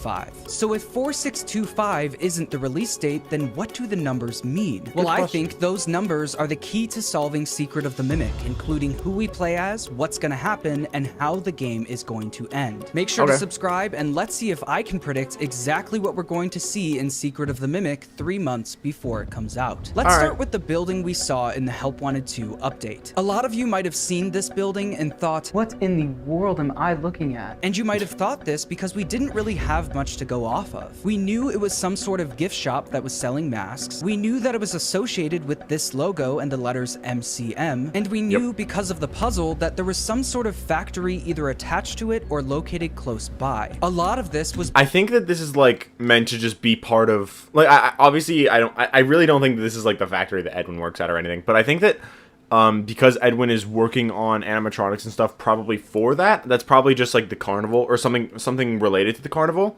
Also 4625 is kind of weird. I wonder if like that was like actually the original release date and then it was like internally delayed. Probably not, but I find it weird that like that would be the number, because that's also associated with like, that's how you get the cutscene to happen, right? Like that's what spawns mixes, right? So I'm wondering if that number has anything to do with him. Maybe 25 is the year of Ruin. Probably not. I think Security Breach is in like 2029, 2035, something like that. So like mixes probably wouldn't match up with that. But like if Ruin was 2025, maybe that's the date of it. Probably not, but I don't know. Maybe that's the date that mixes was created. But also, why is it back here? Like why is it back in the days of the carnival, right? In the 70s. So yeah, I don't really have an explanation for it. I was thinking about it like when I first played that, and after the trailer came out, I was like, I mean, if that's not the release date, then what is it? But I didn't really look into it much because I couldn't really think of anything like initially. 46, obviously there's Patient 46, and last year I think that there was like meant to be like some kind of update to securitybreachtv.com or something, or maybe an Into the Pit thing. Something was supposed to happen on like April 6th of last year, but then it didn't end up happening. So I think that maybe like it just ended up being, so maybe I'm thinking like it'll be like a teaser, like what was supposed to happen last year but didn't happen. Maybe that'll happen this year on that date, but I don't know. Let's see what he says though. Brand new stuff that we've never seen before. But this stuff quickly started making sense once the Secret of the Mimic trailer came out 2 months later. In the trailer, we learn a bunch of stuff about the game. The game takes place in 1979, which is the earliest game we now have in the FNAF timeline. Yep. Ready to unlock Roblox digital...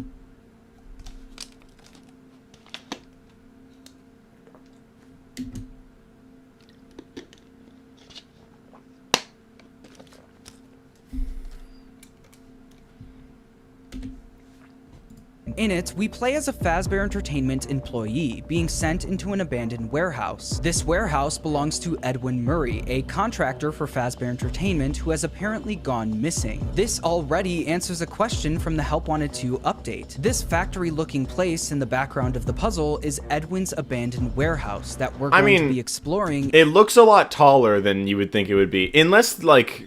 Okay, I'm pretty sure in the book it's mentioned to be 2 stories, but I don't know if it's mentioned to be more than 2 stories or if it's just said that there are at least 2. I'm actually going to check right now.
What's up?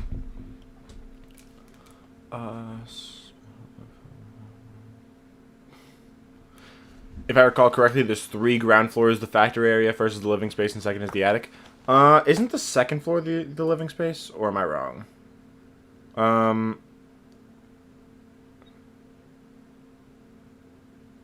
Part of the factory's offices to a small apartment with a compact sitting area, a tiny galley kitchen, 1 bedroom, and 1 bathroom with an old clawfoot tub. All the little rooms except the kitchen, which was now floored with blue linoleum, had wall-to-wall brown carpet, chosen to hide the dirt. All the apartment's exterior brick walls and interior white painted walls were decorated with an eclectic mix of David's artwork, aka scribbled drawings and old photographs in the factory's offices. Edwin had found dozens of black and white photos of the factory in its heyday. As David grew older, Edwin would have to create a second bedroom, but for now, keeping an eye on David was easier when they slept in the same room. Not that they slept there very often. Much of the time, Edwin worked on the factory's main level at night, and David slept in a cot.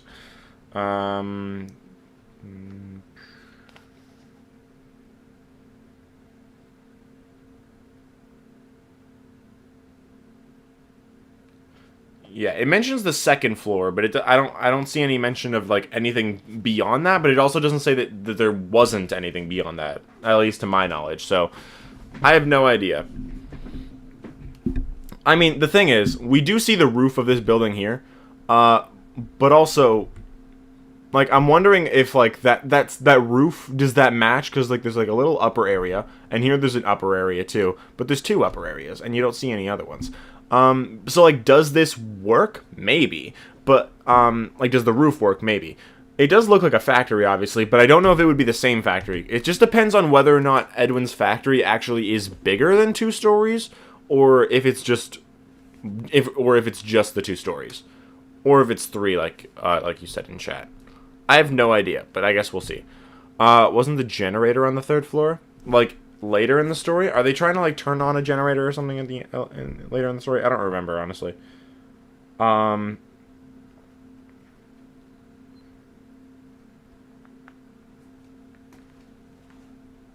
Square brick buildings, all doors.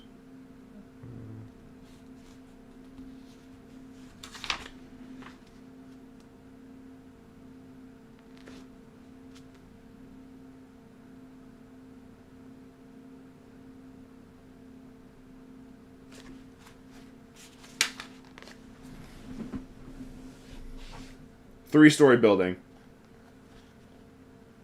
It's 3 stories. So that thing doesn't look like it would match that. Because that looks like way more than 3 stories. We see 4 stories, and that's in the background when we don't even see the bottom of it. It looks like it would be way more than 3 stories. So yeah, this is a 3-story building. Like it says right here. Besides the massive loom on the far wall of the big open space, this first floor of the 3-story building was pretty wide open. The floor looked to be flanked by 2 staircases. One was wide and steep. The other, hidden in the murk, appeared to be a secondary staircase. Partially hidden behind a wall, it was probably one assigned to the people who had worked there, Dominic thought. So yeah, it's a 3-story building. Also, the fact that this area is pretty wide open, I'm assuming that's what the office area, what we see through the window, that's probably the 1st floor, if I had to guess. Top floor of the attic, where he's attacked by the mimic in a purple line suit.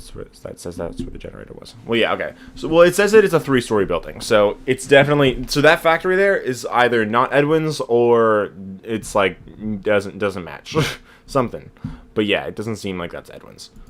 In the background, Reddy answers a question from the Help Wanted 2 update. This factory-looking place in the background of the puzzle is Edwin's abandoned warehouse that we're going to be exploring in Secret of the Mimic. If you don't know already, Edwin Murray is a character who was introduced in the Tales from the Pizzaplex books, and those books basically tell us everything we need to know about him. We learned that Edwin was a very talented engineer, and his job was to turn Fazbear Entertainment mascot costumes into fully functioning animatronics. This is why, throughout his warehouse, you can see a bunch of mascot costumes all over the place. This is backed up by the official description for the game, where it states, "Enter the abandoned workshop of Murray's Costume Manor and unravel the mystery left behind by the reclusive inventor Edwin Murray." This one sentence solves yet another mystery from Help Wanted 2. The logo featured on the top of the building and on the puzzle is the logo for Murray's Costume Manor, MCM. This building is the entrance to Edwin's abandoned warehouse. This is interesting because Edwin's warehouse I don't think in the it would books be. was seemingly nothing like this. In the book,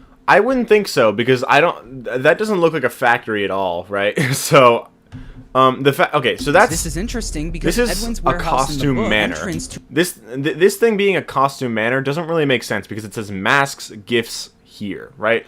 So this is like a gift shop kind of thing. So this isn't like the costume manor, seemingly. So like this doesn't seem like it's the factory at all, and the thing in the background is also not the factory. So it doesn't. I don't think that this is the factory at all. to Edwin's abandoned warehouse. This is interesting because Edwin's warehouse in the books was seemingly nothing like this. Well, In the yeah, books, because this the isn't the warehouse factory, doubled as a probably. living space for Edwin and his son, but also a workspace where Edwin could build his inventions. The building was described as being extremely dirty and worn down. The name Murray's Costume Manor and the logo are also never mentioned in the books. In Well, the yeah, but they games, don't it seems necessarily that have to Edwin's be. warehouse is almost acting similar to Willy Wonka's chocolate factory, where the public could come and visit the warehouse to see Edwin's inventions in person, featuring a gift shop where people could buy toys and masks of their favorite characters. This is further proven by this part of the trailer. I where don't we think so. access a I'm thinking it's computer just that not says Reset the, Welcome Show. Not only was there a gift I'm thinking shop, it's just not. This just isn't the factory at all, because the factory's so far in the background too.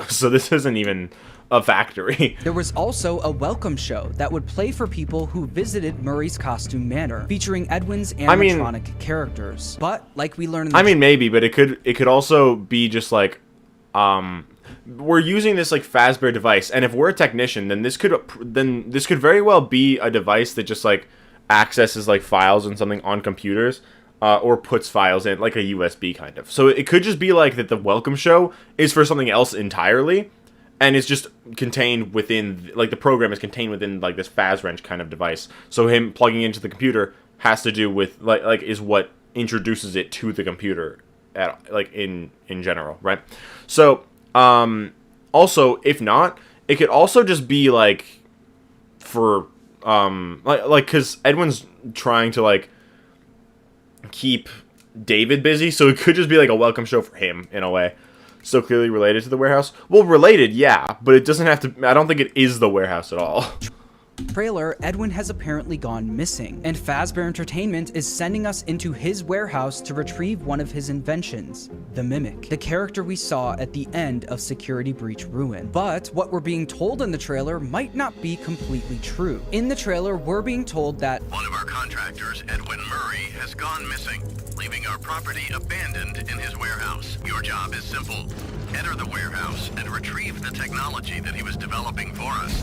there's two key words that Fazbear might be lying about here. Quote, enter the warehouse and retrieve the technology that he was developing for us. In the story The Mimic from the Tales books, Edwin didn't make the Mimic for Fazbear Entertainment, he made it for his son, David. The Mimic wasn't something he was hired to build, it was something he built in his free time for his son. So if Fazbear is saying the Mimic was being built for them, then either the story in the books will be The fact that there's a lot of technology in this game, like if the FazWrench is Edwin's, then that, along with like the staff bot looking thing, it seems like Fazbear Entertainment kind of just stole a lot of Edwin's technology. different from the story in the games, or Fazbear Entertainment is lying. Fazbear could have easily heard what the Mimic was capable of, It's a kind of prototype endoskeleton that can adapt to any costume and become any character. and decided they wanted that technology Yeah. for themselves. I think so now so, that too. Edwin is missing, they came up with the plan to enter his warehouse and steal it. But I don't think Fazbear will stop there. I mean, think they're some- also taking the stuff that he did develop for them, like the costumes and like the animatronics and stuff,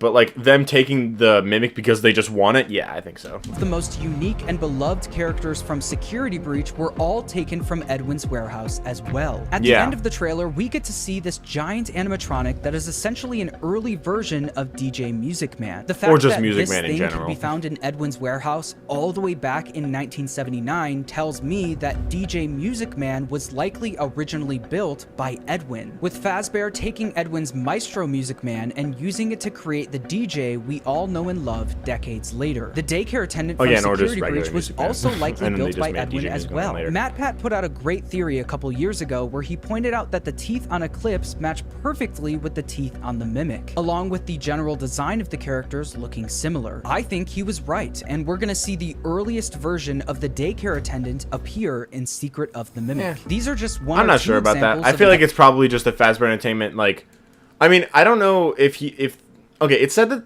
that he was made for a stage show, so it definitely could be for the carnival. But I feel like Fazbear Entertainment probably made him based on the Mimic rather than Edwin making him. But, like, obviously it's definitely possible. Like, he has, like, clown pants, which kind of remind me of, like, the pants that I was looking at in the, or what look like pants in the, like, the Steam page, like, in the background of that image, like in the bottom right of the screen. I don't think it has the same pattern or anything, but just like that kind of concept, just like for like weird goofy clown pants, could just be like, so like maybe Edwin did make it. But I'm also just wondering like if we actually would see it, or like if it would like be like, it's not the sun and moon yet, right? We know that for a fact, because the sun and moon element was only made by Fazbear Entertainment, according to, I think it was Bobby Dots Part 1 that told us.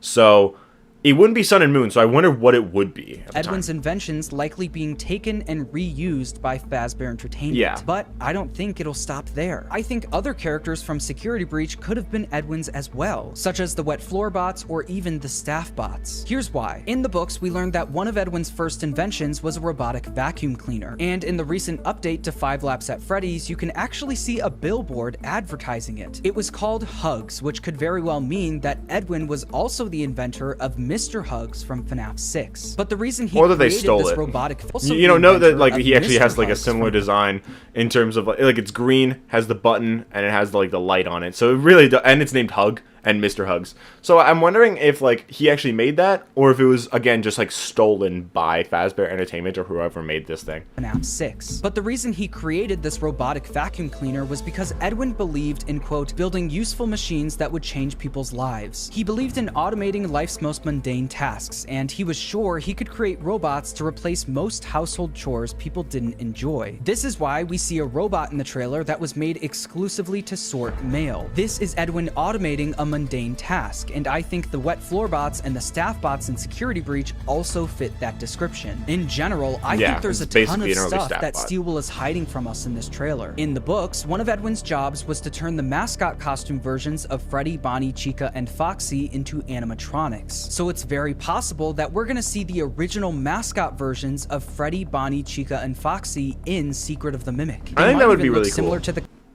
Trump seizes. I don't care.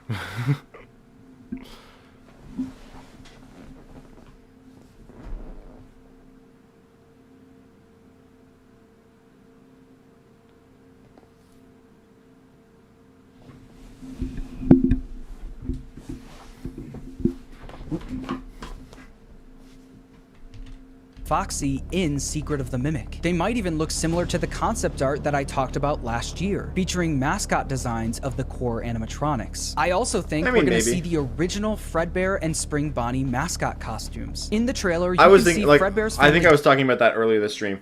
I think that they also probably could do that, like have like the glitch trap costume like in this game. Because also, like I've said, the glitch trap or like the Spring Bonnie that's like on the Fredbear posters looks a lot like glitch trap, and glitch trap has like the stitching and stuff that these that these costumes have too. So I think that it's I think we could very well see like a Spring Bonnie like that, and even Dreadbear has that, like I said. So maybe Dreadbear could also be like kind of like a costume, like just like a Frankenstein version of the original Fredbear, maybe. So like maybe like we'll find Fredbear and he'll look more like he'll kind of be designed similar to Dreadbear and have the stitches and stuff. and be like kind of like a regular Freddy kind of, because based on like that poster, or it could be like the animatronic being created becomes like it's a yellow animatronic later on in the timeline. So maybe we'll see the yellow costume that's like being turned into an animatronic too. Diner posters hanging on the walls. The same Fredbear's posters we found. The one thing that I will say though is that those are like Fredbear and Spring Bonnie end up being Springlock suits. So what I'm wondering is, will these costumes that are being turned into animatronics, if we see them in this game, will they be the Springlocks? Because Henry's supposed to make those, right? So will they be the Springlocks that like, or maybe will they just be like duplicates that Henry already made them, so now Edwin has to make more of them, like with the other animatronics, right? Or will it be like that these will just be animatronics and not actually Springlock suits, and Henry will make the Springlock suits later? The problem with that, though, is that I'm pretty sure Springlock suits are probably more like earlier than the actual animatronics, but like maybe not. I guess we'll see though. Found in security breach. Also, in one of the offices, you can see a pizza box sitting on the couch. Although you can't see the top of the box, I can tell you from playing the demo of the game at PAX West that those pizza boxes have Fredbear's Family Diner logos on them. Fredbear's is clearly being teased in this game, and if you look at the poster featuring Bonnie, you can see that the design looks exactly like Glitch Trap. Glitch Trap was the original mascot costume version of Spring Bonnie. Yes. And after 6 years of seeing the digital version of this character, I think we're finally going to see this Bonnie mascot costume for the first time physically in this game. I agree. Along with the debut of the Fredbear mascot costume in the same style as the poster. You can also see the cutout of an alligator character in the trailer, which could very well be the earliest version of Monty. Not only that, I think we'll also see a Monty mascot costume in the game as well. With this game taking place in Probably not literally Monty, probably just like an alligator. And also we saw on the Steam page that there actually is like an alligator character. And I think that, again, if you believe Stitchline Games, then that can actually be the, if you see the, sorry, if you believe Stitchline Games, then that alligator, because Edwin is turning it into an animatronic, maybe that animatronic ends up being what Andrew possesses, since he like wears an alligator mask. If he possesses anyone, at least. 1979, there's so much potential to see the earliest versions of characters we've So what does this have to loved do with the for number, by the past way? decade. Where's he But going this with game this? isn't about the old characters, it's about hunting down one of the newest ones. Fazbear Entertainment is clearly doing everything they can to retrieve the Mimic. And in the story The Mimic from the books, we see them doing the same thing. Once Edwin goes missing, Fazbear sends 3 employees to Edwin's warehouse, called Team A. Team A eventually does find the Mimic, but once they do, they each get brutally killed one by one. After Team A got completely wiped out, Fazbear did the common sense thing and just sent another team of people into the warehouse, Team B. While Team B was exploring the warehouse, they found audio recordings left behind by Team A. This is how Team B found out about the Mimic. But even with the audio recordings, Team B still ended up getting wiped out by the Mimic. In the books, that's where the story ends. Both Team A and Team B fail to retrieve the Mimic. But although that's where the book ends, I think that's where Secret of the Mimic begins. I think we're entering Edwin's warehouse after Team A and Team B. If you go to this part of the trailer, you can see an elephant mascot costume missing its arm. And if you brighten up the image, you can see a human arm hanging out of the costume, wearing the same Fazbear uniform as us, with the same long sleeve shirt and gloves. This is someone from the previous teams who tried to retrieve the Mimic, but failed. And I'm willing to bet that we're also going to find audio logs from those previous teams throughout the game, just like in the books. We're the team going in after Team A and Team B, but what's interesting is that this time we're not a team, we're just one person. After sending in teams of at least 3 people at a time, Fazbear is now only sending in 1 person. Not only that, this game will probably end with us successfully retrieving the Mimic. I highly doubt that we're getting this whole game just considering the Mimic has to be like retrieved in general. Yeah, probably. But it's also possible that we will be a part of Team C, and then we'll like separate, right? And we'll like split up, and then our team members will just die too. And it's also possible that we are a Team A member too. Like if our like teammates, if the other guys on the team like separate from us, then maybe they can just end up dying apart from us, and then we'll find their dead bodies later. So it could still be Team A. or it could be Team B, and like one of the other characters dies. But I think they all die together at some point, or like we see them, we watch them die or whatever. So probably not Team B, but we could be Team A, or we could be after Team B. Like, and also we could be a Team C, and like I said, they just all separate, and then they all just die apart from each other. And then us, the main character, we find them dead later on. Witness another failed attempt. So who is this one person who's actually able to get the job done? To me, this feels like Fazbear isn't messing around anymore. They know the one person who's capable of doing the job, and they're sending them in. Need more proof? Well, this is where we get to those 4 numbers, 4625. Like I said earlier, when we first saw these numbers, everyone thought it was the release date of the game, but that didn't end up being the case. So what could the numbers mean? Well, look at the context of where we find the numbers.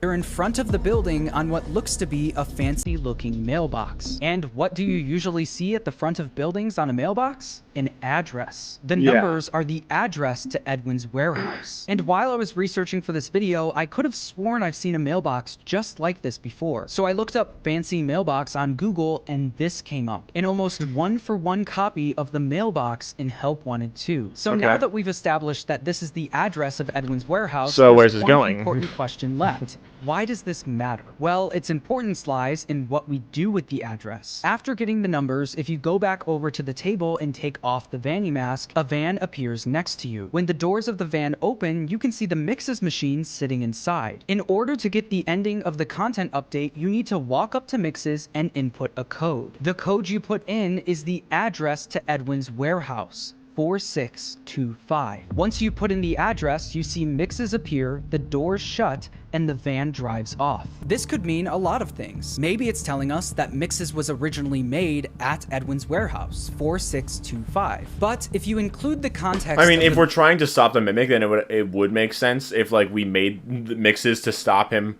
then, and then he was just reused later on in Ruin.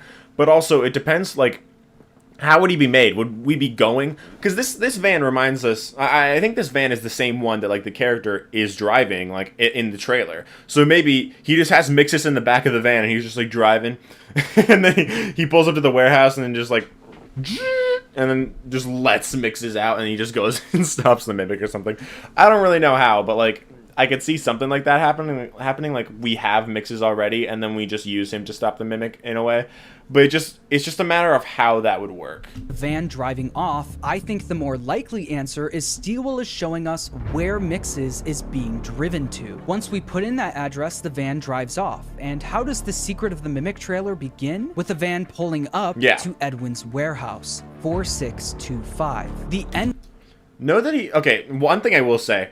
He said that building that we see is probably the factory, or it leads to the factory, but this van is going the opposite direction, so it probably isn't. Ending of the Help Wanted 2 update is showing us how Secret of the Mimic will begin. This is further proof that Fazbear Entertainment isn't messing around this time. This one person isn't going in blind and unprepared like the previous teams, they're bringing Mixes with them. Mixes being around all the way back in 1979 I can see that, was for sure. also heavily teased in the interview I did with Steelwell Studios. That is deliberately supposed to be an older machine. So the Whopper being like a good example of like, hey, here's a supercomputer. But it's old. Before computers are like this big. The model just is not a modern computer. No, it's not. It's very old. It looks old. I think Secret of the Mimic is going to show us why Mixes was built in the first place. Yeah. But I think the more interesting question is, who do we play as in this game? Who I have created no idea. Mixes and brought it to Edwin's warehouse? Well, it has to be someone who's a genius engineer capable of creating something like Mixes, and it has to be someone who would be old enough in 1979 to do the job. I believe that person could be Henry Emily. I think... I'm streaming. What's up? Okay.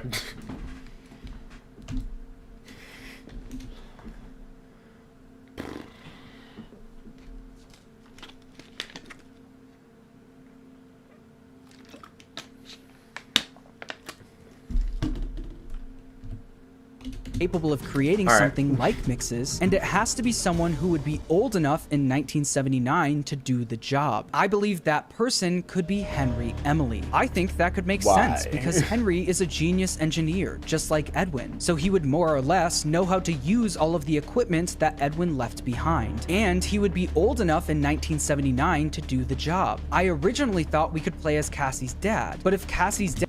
So, okay, it could be Henry, but, like, it seems weird that he would be the guy going in, like, okay, so the co-founder of Fazbear Entertainment, the guy who's pretty important, it's pretty important that he survives, that he doesn't die, we're sending him in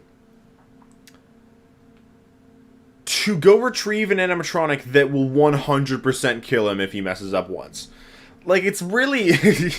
I feel like it probably wouldn't really make that much sense to be Henry. Like, why would he be the one that's sent in if he could very well die, right? Also, the guy that we're playing as doesn't have to be the creator of mixes.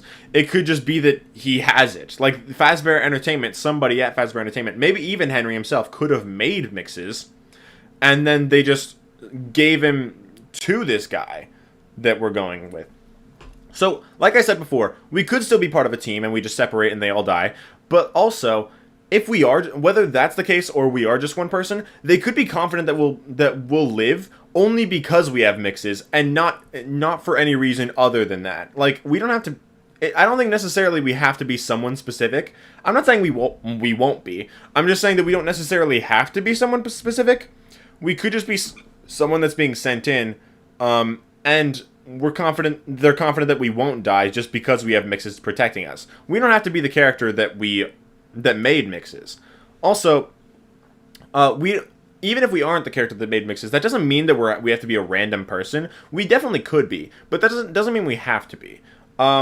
We could be like, we could be someone else like that also like works for Fazbear Entertainment, and maybe someone else that we know. But, like, it's a question of who. But would it be Henry or even William? I feel like probably not. Dad really is the Bonnie bully. Maybe though, but like I'm not sure. He would at most be 15 years old in 1979, which is way too young. I don't think he's 19 I also think it's very possible that Henry was the one who created mixes. In my last theory video, I explained why this could be the case. In Security Breach, we get to see Henry's labyrinth that he created to burn everyone to the ground in FNAF 6. And in Ruin, the door that leads us directly to mixes is in Henry's labyrinth. Not only that, if you go through the door, you're met with what looks to be an extremely old staircase that leads right to the room with the mixes machine. Why is the room with mixes directly connected to Henry's labyrinth? Well, I think it might be because Henry had something to do with mixes. To summarize, after Edwin Murray went missing, Fazbear Entertainment discovered the Mimic and came up with the plan to steal it. But after sending in two teams of people, Team A and Team B, who never made it out alive, they realized this wasn't a job for a regular employee. They needed one of their best engineers to step in, Henry Emily. Henry isn't going into that warehouse empty-handed though. He would then create Mixes, a supercomputer equipped with an antivirus that would help take down the Mimic. Henry then loaded Mixes into his van and drove to Edwin's abandoned factory, where he would use Mixes to successfully take down the Mimic all by himself. This is one of those theories that will immediately be proven right or wrong in the first 5 minutes of Secret of the Mimic, so it feels like a big swing. But I really do like the idea of the 4 numbers being an address, and by putting that address into Mixes, Steelwool is showing us where Mixes is being taken, and how Secret... Also, I will say, that address doesn't... Like I said, I don't think that area is Edwin's factory.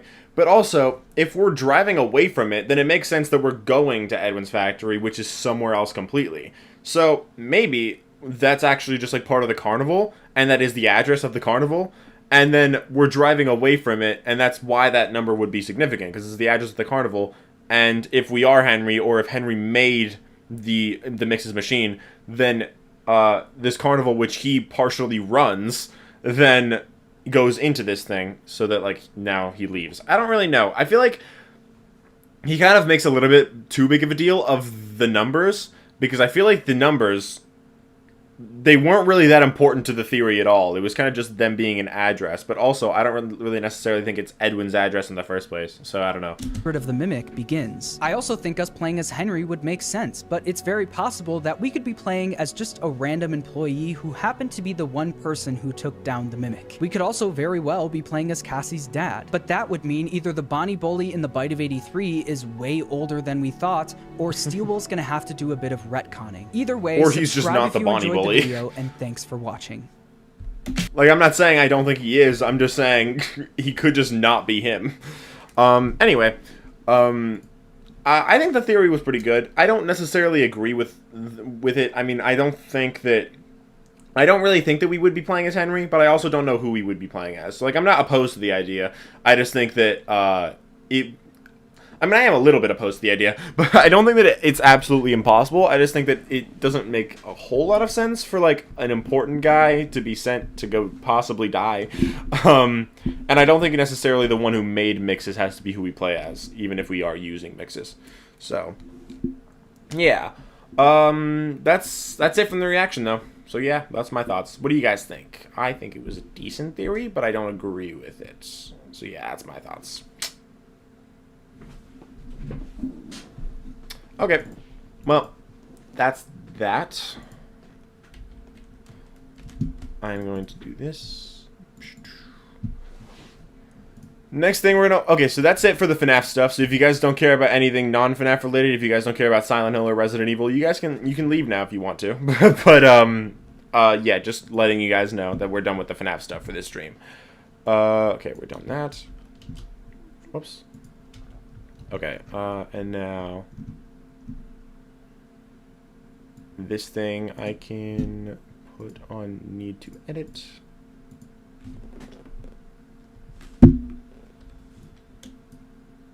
Move this down here, actually. Okay,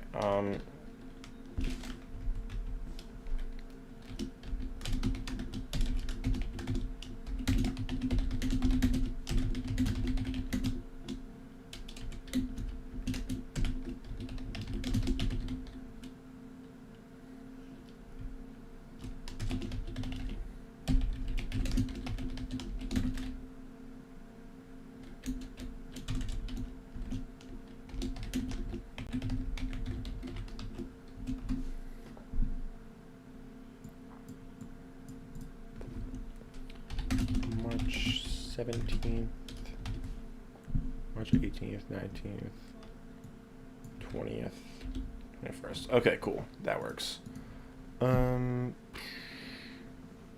Alright. I am going to pause here. And I'm going to go to the bathroom, but I will be right back. Why am I talking with an accent now? Alright, I'll be right back, guys.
I am not gonna rage, okay? We're just gonna watch the Silent Hill transmission, alright?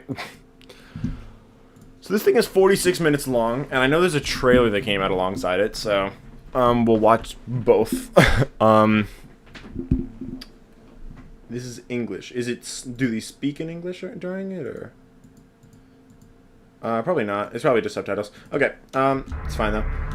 We can read the subtitles. This piss is taking forever. I took like 2 minutes. Only series I can think of people use this theories for as facts is Silent Hill with the loop theory. Okay. Make sure you have your bathroom pass. No. Have a nice piss. Thank you. I did. Hope you're playing this.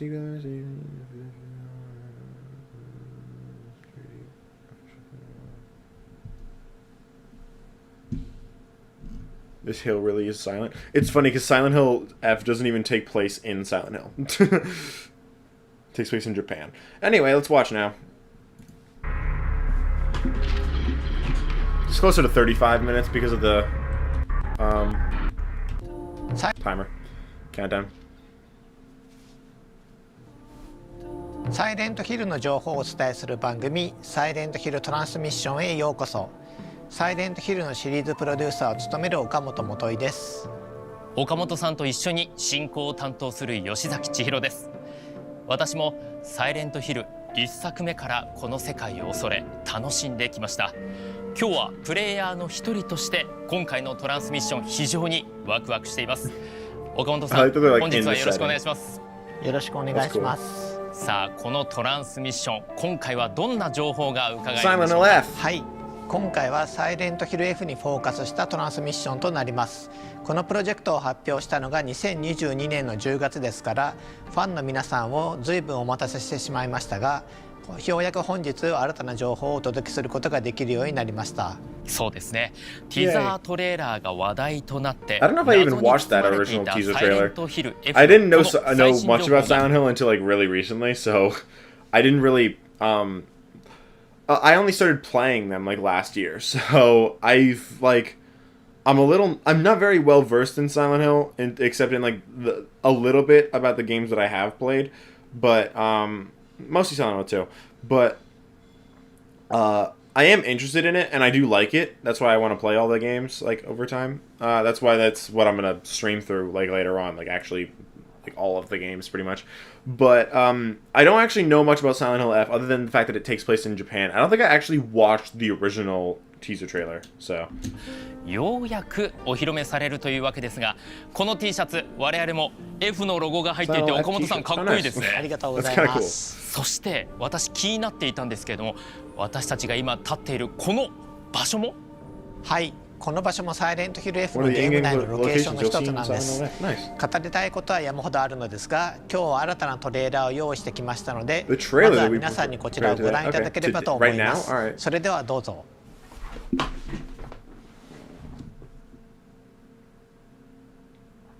シュウ君、嘘ついてるよね。騙せてると思う？ひなこを。ひなこはね、死んだんだよ。Silent Hill F。ひなこはお友達といつまでも一緒にいたい。お友達は永遠じゃないのよ。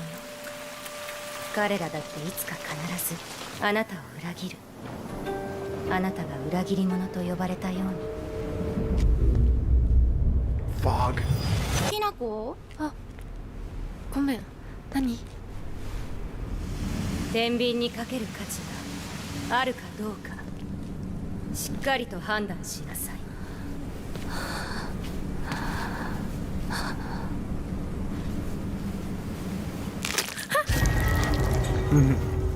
Hello.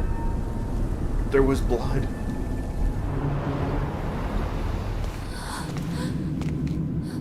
What the hell is that?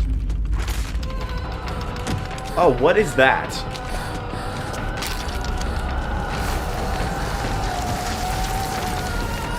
What is that?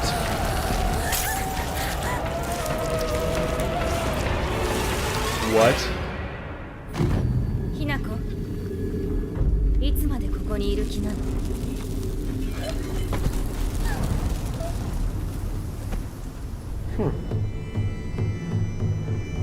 分でもおかしい That looks と思う。 interesting. 自分で自分がわからない感じ。自分の気持ちが自分で理解できない。私かお前の夢の中ってことはないよな。That was cool, ひ actually. なこ、もう時間がないのよ。あなたが生かされたということは、ここにいたってもまだ迷いがあるということなのね。あなたがそれに悩める時間はもう尽きかけている。 Whoa, that reminds me of RE7 actually. Like the food that the bakers だ eat. からなんで何もわからないふりをしているの？私はね、あんたをすぐに殺すこともできたんだよ。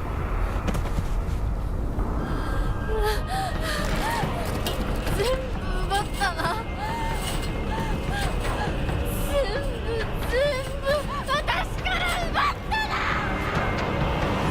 な。 Okay. I wonder if we'll get a gun in this game or if it's just going to be like a pipe or whatever. This seems like the type of game that wouldn't have a gun in it. But I don't know. それではお別れを。あなたが幸せをつかんでくれることを願っています。 That's not fun.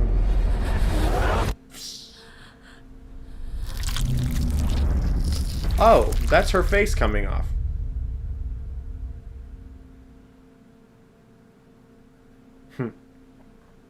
I'm intrigued. I wonder if they're going to tell us like any release date or 謎 like が release 謎を window 生 maybe. み、そして恐怖が恐怖を生むサイレントヒルの DNA を受け継いでいるかのような素晴らしいトレーラーでした。そしてウィッシュリストが本日開始となっております。ぜひ各プラットフォームのストアページから登録をお願いいたします。対象のプラットフォームはプレイステーション5、Xbox シリーズ XS、そしてスチーム、 Raise your hand if you like signing エ up. ピックゲ I ームズ do. ストア、マイクロソフトストアとなっています。さあ、ここからはサイレントヒル F についてさらに詳しい情 I think it 報を looks really お cool. 届けしていきたいと思います。まずは皆さんも気になっているであろう本作のあらすじについて私からご紹介いたしましょう。清水ひな子の日常は That essential town is suddenly shrouded in fog and begins to change in a horrific way. Now she must explore a town she no longer recognizes while solving puzzles, fighting strange enemies, and doing everything she can to survive in order to face the ultimate decision that she must make. This is a tale about a beautiful yet terrifying choice. It's interesting that there's a lot of like, it's a lot of flowers and stuff around, so I'm wondering if it's kind of like the short message, if that was kind of like a little bit of a teaser of like what's in store for this 美しく game. もおぞましい選択の物語。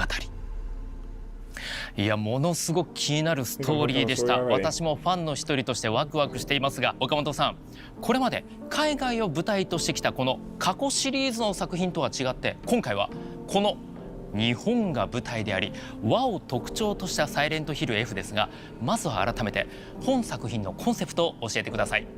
はい、本作品のコンセプトは美しいがゆえにおぞましい。サイレントヒルシリーズの核であるサイコロジカルホラーとしての要素は残しつつも、従来の作品から一転して日本を舞台にし、和のテイストを前面に押し出した挑戦的な作品となります。日本のホラーの一つの特徴は美しさの中におぞましさが宿っていることです。美しいものは美しすぎるがゆえにとてつもなく恐ろしいものでもあります。プレイヤーは一人の女性の人生を通して美しくもおぞましい選択をしていくことになります。美しさと同居したおぞましさをぜひ体験していただけたらと思います。日本ならではのホラーを追求しているというのが本当ひしひしと伝わってくるんですけれども、美しくもおぞましい選択ってどんなことが考えられるんでしょうか。まさにそれがこの作品のコアになっていますので、美しさと I おぞ would ま say し that さ I think that the setting of like Japan and like this like kind of based on like this area here, it seems like they're probably gonna do like hopefully that they're gonna do like a lot of exploration elements, and I think that the aesthetic and like the setting is actually really like interesting, and it'll be fun to explore. I think I have no idea when this game comes out, but I'm actually really excited for it. It looks really cool to me. I think it looks really fun, or like it looks like it's gonna be really good. So 共 I'm 存す excited る to see 様 like を what ぜひ体験 happens していただければと and to 思い play ま it. す。 I'll stream it ありがとうございます。 obviously when it does come out. それではここからはサイレントヒル F の魅力をより Another 深 guest 掘りしていくため to dive に deeper into some of the left. ゲストの方にお越しいただきましょう。今回ストーリーを担当されているこの方です。どうぞ。よろしくお願いします。よろしくお願いします。竜騎士07さんです。よろしくお願いいたします。よろしくお願いします。さあ岡本さん、竜騎士さんといえば日暮らしの泣く頃になど数々の作品を世に送り出されていますが、今回サイレントヒルシリーズには初参加ということで、このあたりの経緯教えてください。日本を舞台にしたサイレントヒルを作り上げるにあたって和風ホラーのエッセンスを理解しているシナリオライターの方が必要でした。和風ホラーの中で最も有名な作品の一つが日暮らしの泣く頃にです。多くのユーザーが当時事件の謎を考察していました。サイレントヒルもまた特に2がそうなんですけれども、多くのファンが考察を楽しんでいるコンテンツです。恐怖があり考察があるストーリーを書くにあたって日暮らしの泣く頃にの竜騎士先生はベストな選択でした。竜騎士先生はサイレントヒルの大ファンでもあります。本作も最初のエンディングを終えた時点では多くの謎が残されますので、ぜひ楽しみにしていてください。岡本さんありがとうございます。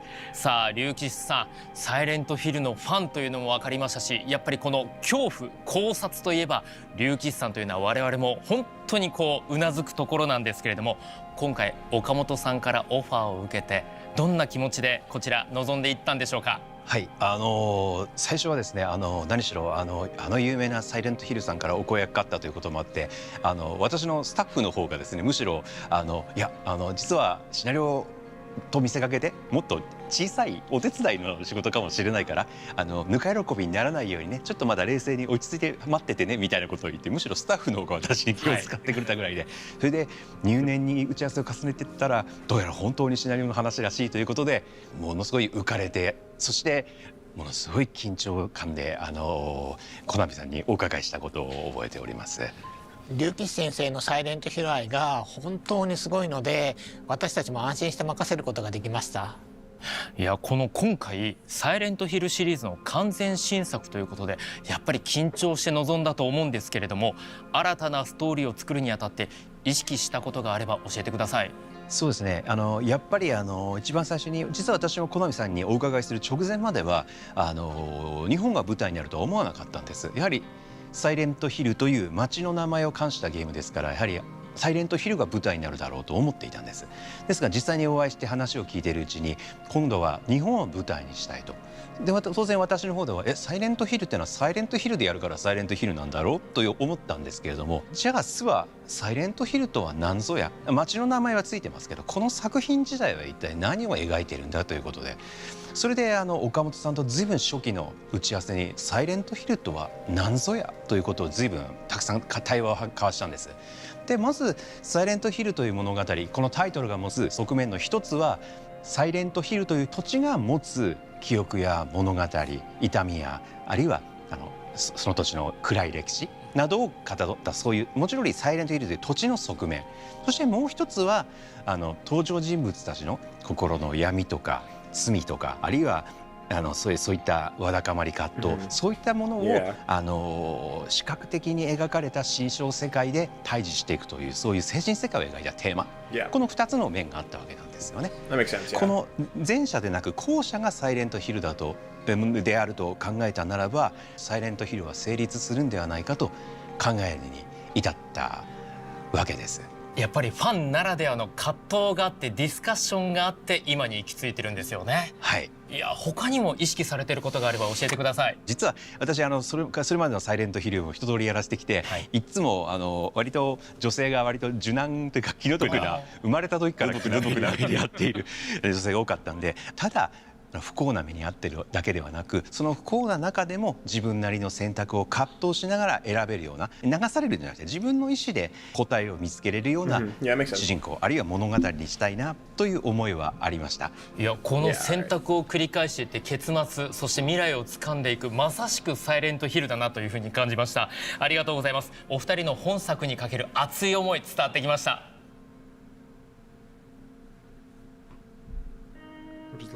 さあ More than 岡 half of 本 it. さん、こちら新しい場所に我々やってまいりましたが、こちらちょっと神社でしょうか。 鳥居も見えますし、そして何よりもちょっと重々しい雰囲気がこちら漂っているわけなんですが、同時に古い日本のような印象があるんですけれども、こちらの時代設定いつなんでしょうか。はい、サイレントヒル F は1960年代の日本の田舎町を舞台にしています。 I'm pretty sure it's like one of the 時代 earlier 考証 parts も of the 丁寧に series, 行っ right? てストーリーや舞台を作り込んでいます。ということで、この私たちがいるこの場所、そしてトレーラーに出てきた他のシーンも非常にリアルになっているということなんですね。はい。ということはどのように作り上げているんでしょうか。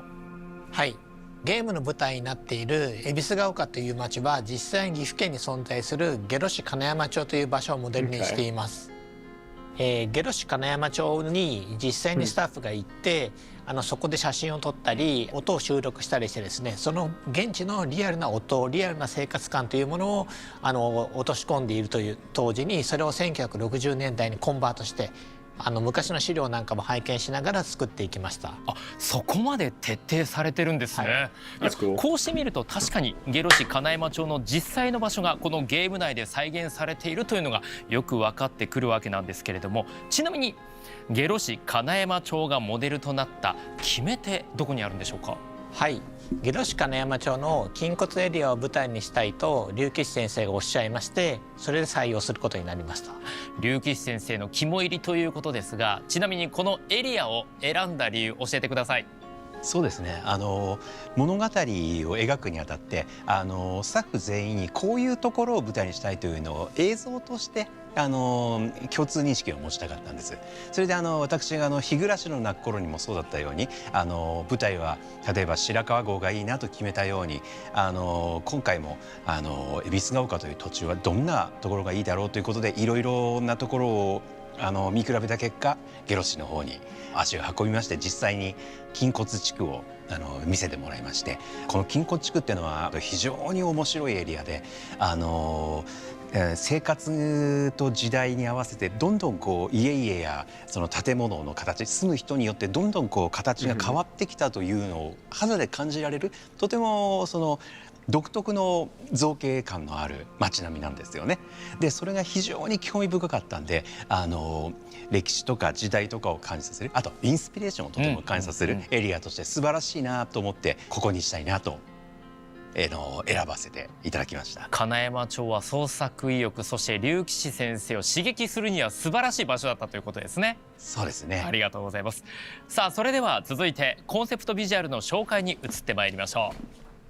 さあ気味悪く恐ろしくもありながら同時にどっか美しさも感じる魅力的なビジュアルとなっています。侵食された世界、鉄パイプ、少女、サイレントヒルの恐怖が伝わってきます。そしてこのビジュアル内のひな子を含めたキャラクターやクリーチャーのデザインはケラさんが担当されています。本日はケラさんからコメントが届いているのでご紹介いたしましょう。私にとってサイレントヒルは自分に影響を I'm constantly remembering Silent Hill 2 and the messages on the walls, the music, and the monster design. So when it came to Silent Hill F and the bringing the setting to Japan, we had to come up with something that felt just a little different, and I had to really think about how to get that feeling. The monster designs were the hardest. I had to consider everything that's come in Silent Hill before and figure out how to take this game in a different direction, but still be Silent Hill. It might not be the exact same blood-smeared, rusting scenery, but I sincerely hope you'll enjoy our vision and the world we've created. Yeah, I think it actually looks really cool. I think, like, the imagery with, like, the flowers and stuff actually, like, is and I think the idea of, like, finding beauty in horror or whatever, like, that's actually, like, a really cool, like, idea. And based on, like, the tone that they're setting, I feel like it makes a lot of sense, like, based on what, like, the trailer was like.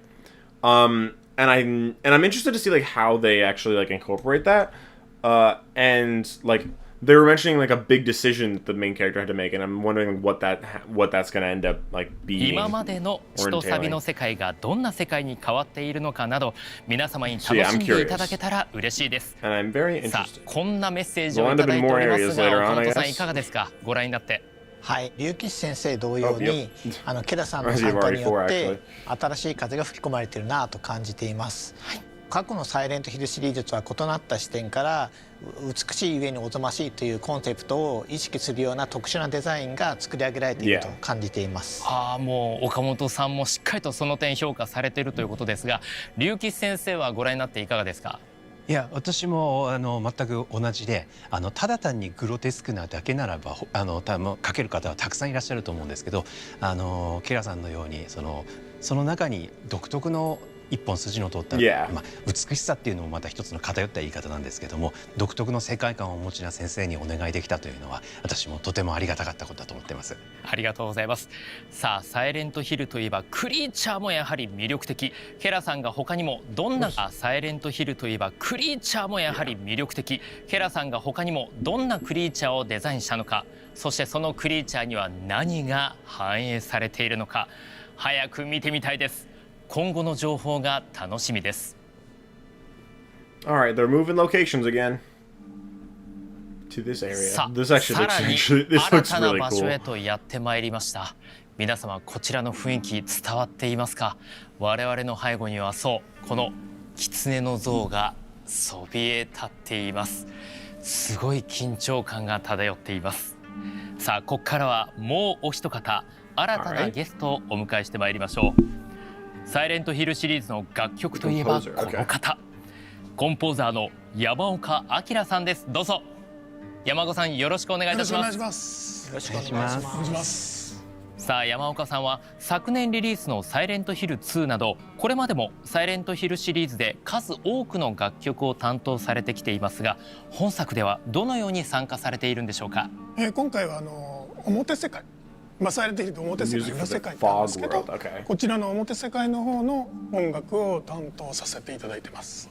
僕も四半世紀以上にわたって、サイレントヒルの最初の作品から携わらせてもらってて、今回こういう So I guess there is going to be like an other world in this game 作品 too. でやれることに Which they're kind of, like you said, there kind of always is. But, like, I'm 一作 interested to see, 目 like, から I'm interested to see what that'll be like in this new setting. Like with, like I know there's some Silent Hill games where there is no, like, where Silent Hill isn't the location. Like I'm pretty sure Silent Hill 3 doesn't take place in Silent Hill. I don't know if there's any other ones that don't take place in Silent Hill, but in Silent Hill 3 there wasn't as much, at least from what I played. I didn't play all of it. I played like a fourth or a fifth of it. But like there wasn't much in terms of like the setting of the other world in like anything other than just the interior setting. So I feel like it'd be really interested to what I'm interested to see is the other world with the exterior setting in this Japanese like town. I feel like that could have like a really interesting aesthetic, and I feel like it would be really like a really cool way of like showing the like displaying horror elements. Like I feel like that could be like really well done. I'm just hoping that they don't like not do that. Like I hope that they do actually like commit to having the other world be like included in the exterior world too, because I feel like that could be really good. ているということですけれども、今回サイレントヒル F のサウンド制作にあたってはどのような思い、どのような考えで取り組まれているんでしょうか？そうですね、日本が舞台の、今回は、サイレントヒルなかったんですけど、日本が舞台っていうのは、和っていうものを、もちろんね描くんですけど、やっぱり海外のたくさんのサイレントヒルのファンにも届けたいので、あまりドメスティックになりすぎず、その分かりやすいホラーではないんですけど、ジャストホラーっていうところを注力したというか、そういったところですね。やっぱり全世界の方に楽しんでもらうためには日本だけではダメだってことですよね。そうですね、もちろんその世界観を表現するってことは大事なんですけど、やっぱり今回の F のストーリー、キャラクターっていうものにちょっとフォーカスして、見ればねこれは日本が舞台だっていうのは分かるというか、なんですけど、音はまた別のアプローチとしてホラー、あるいはキャラクターっていうところに主軸に置いて表現することで、それが合わさった時にサイレントヒルらしさみたいなところも生まれるんじゃないかなとは考えてます。ありがとうございます。さあ岡本さん、サウンドという面で紹介So it's したい not 方 going to really be もう like 一方いらっ Japanese しゃるん music. ですよ It'll just ね。 be like horror music. 表世界のサウンドは山岡さんに、裏世界は稲毛健介さんに担当していただいてます。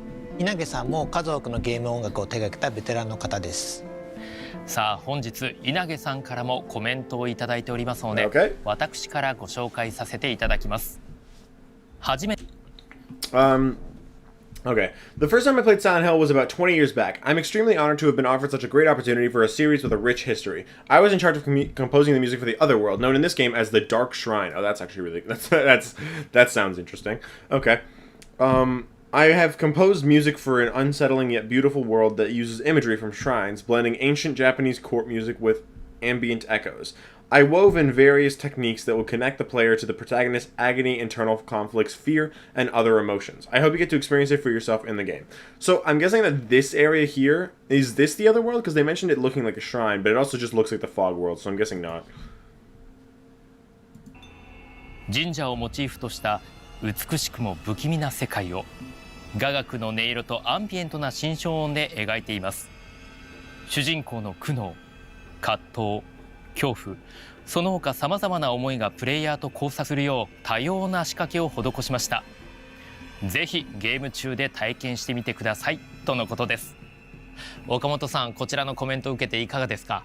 はい、本作のサウンドは山岡さんにオリジネーターとして参加していただいて、サイレントヒルらしい本質的な音楽を作っていただいてます。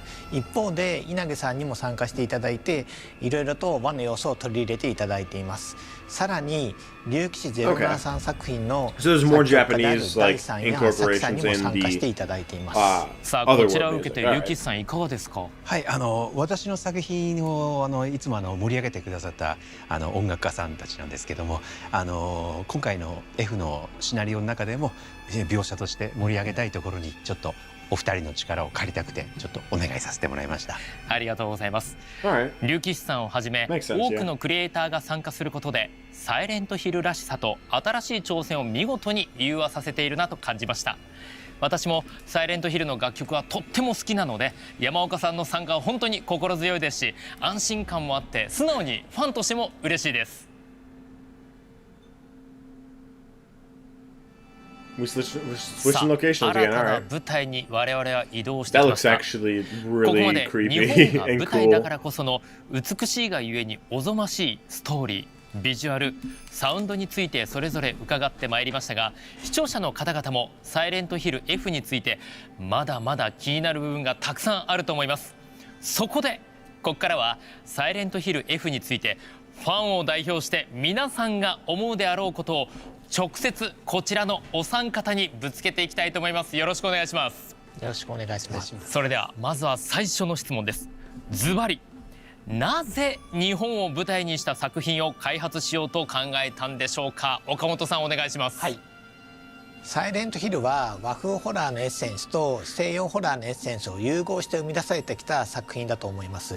ただシリーズは長らく西洋を舞台にしてきたんですけど、日本的なエッセンスが徐々に失われていったっていうふうに感じていまして、そこで逆に和風ホラーのエッセンスを 100% にした作品を作ってみたいという気持ちが生まれてきたんです。ということは山岡さん、そのエッセンスが失われてきたというのが一つのチャンスになったから、もう今回は日本にしようという流れが話あったということでいいんですかね？ Yeah, that makes sense. そうですよね。I mean, I didn't really like from the Silent Hill games. I never really got like a Japanese vibe from it, like because like he said, it's mostly set like in the U.S. or whatever, right? So, or like at least in the West. I'm pretty sure Silent Hill is in the U.S. So like, I guess it makes sense to like to want to have that like Japanese horror aspects in it. Like I think that like it's definitely like there a little bit, but like it's not like especially in like the monster design and stuff. But I think that in terms of like the progression of the series, I can understand like if they were like kind of losing that a little bit, it makes sense to like try to like go all out with it. And then in the future, if they make more Silent Hill games that are also set in the West, then they can like use like inspiration from Silent Hill F to like reincorporate more of the Japanese horror elements again too. Like, or if they make more games in Japan, they can keep doing that. Or if they make more games in the West, they like bring it back a little bit in a way. そのまあ今エッセンスって本当そうで、まあこれが実はサイレントヒルらしさじゃないですけど、まあ一つのポイントにもなってて、西洋を舞台にしながらも日本のエッセンスっていうなかなかなんですかね、なかなかもう個性的なというか、これが個性にもなってると思うんで、まあ今回そのザはっていうところはまたちょっと今までのサイレントヒルとは違うけど新しい作品なのかなと思います。岡本さん、やっぱりこの歴史あるゲームだからこそ、ユーザーと共に作り上げてきたからこそ、エッセンスが変わってきたという瞬間があったんでしょうか。そうですね、サイレントヒル非常にたくさんの作品を出してきたんですけれども、その過程においてやはり徐々になんていうんですかね、中に宿っていた日本的な魂みたいなものがちょっと薄れてきて、西洋色が強くなりすぎたところがあったと思ったので、一層大胆に日本色に日本 100% にしたものもどうだろうということが今回のこのインスピレーションというかきっかけにはなりました。そういった流れがあって一気に振っていこうというところが始まっての今回の F ということなんですが、その F なんですけれども、今回どのような立ち位置なんでしょうか。今回の F に関しては完全な外伝になっていますので、今までのシリーズを遊んでない方でも楽しんでいただくことができますし、逆に今までのシリーズを遊んできた方でもニヤッとするような要素なんかもあったりしますので、そこはぜひ楽しみにしていただければと考えています。龍吉先生。By the time this game comes out, I will have played basically all the Silent Hill games, so I think I'll probably get some of the Easter eggs too. 考察すべき謎に満ちている物語になっていますので、日暮の泣く頃になんかの龍吉先生ファンはもうぜひ楽しんでいただけると思いますし、もちろんサイレントヒルファンも楽しんでいただける作品になっていると思います。やっぱりこのサイレントヒルらしさっていうものは龍吉さんもやっぱりこう意識して逆に冷や汗をかいたような部分がきっとあったと思うんです、途中から。でその中でサイレントヒル F は1960年代の日本が舞台となっているんですけれども、そのサイレントヒルを描く上で他にも意識されたことあるんですか。個別に意識したことというか全体的なことなんですけど、これはすでに岡本さんが何度もおっしゃっていることなんですけども、原点回帰であると同時にさまざまなことへの挑戦でもある、一番分かりやすい挑戦がサイレントヒルという街から出た舞台が果たしてサイレントヒルとして成立するのかというところももちろん挑戦です。もちろん作った側のこちらは自信を持ってこれはサイレントヒルですと言えるんですけども、まずそこをサイレントヒルを長いこと楽しんでくれたファンの方々にどう受け取ってもらえるかというのを私たちも皆さんのご審判を見てみたいというところがある。だから作品の中には意図的にこれまでのサイレントヒルらしさを踏襲したところもあれば、これまでのサイレントヒルではあまりしなかった挑戦、分かりやすいところでは日本が舞台ということですよね、といったようにさまざまな要素である種の冒険、なるべくこじんまりとサイレントヒルだから日本を舞台にしてもこれがお約束だよねっていうそういう作り方じゃなくって、もうちょっと守るべきところはあるんだけど、その一方で挑戦を忘れないような、そういうことです、そういうことです。その加減を非常に意識して作ったなと思っています。I think it's cool that it's a lot more unique thanそ many の other games in 挑 the 戦の series. 自信、ファンの皆さんにバチッと届く自信はいかがでしょうか。It's like, it's a really 非 new 常に自信を持っ experience. て送り届けられる作品になったと思ってますので、ぜひ楽しみにねしていただければと思います。これから新情報も出していきますので、本当に楽しみにしていただければと思います。ワクワクする情報ありがとうございます。さあその中で作り込みのお話にしていきたいんですけれども、山岡さん、美しさとおぞましさを表現するためにやっぱりここ我々音楽でやっぱりもう身の毛もよだつ瞬間いっぱいあると思います。こだわりのポイントよかったら教えてください。ゲームの音楽って美しさとおぞましさってあった時に、美しい音楽、おぞましい音楽って作ってもゲームの中ではあまり効果的じゃないというか、僕は思うんですね。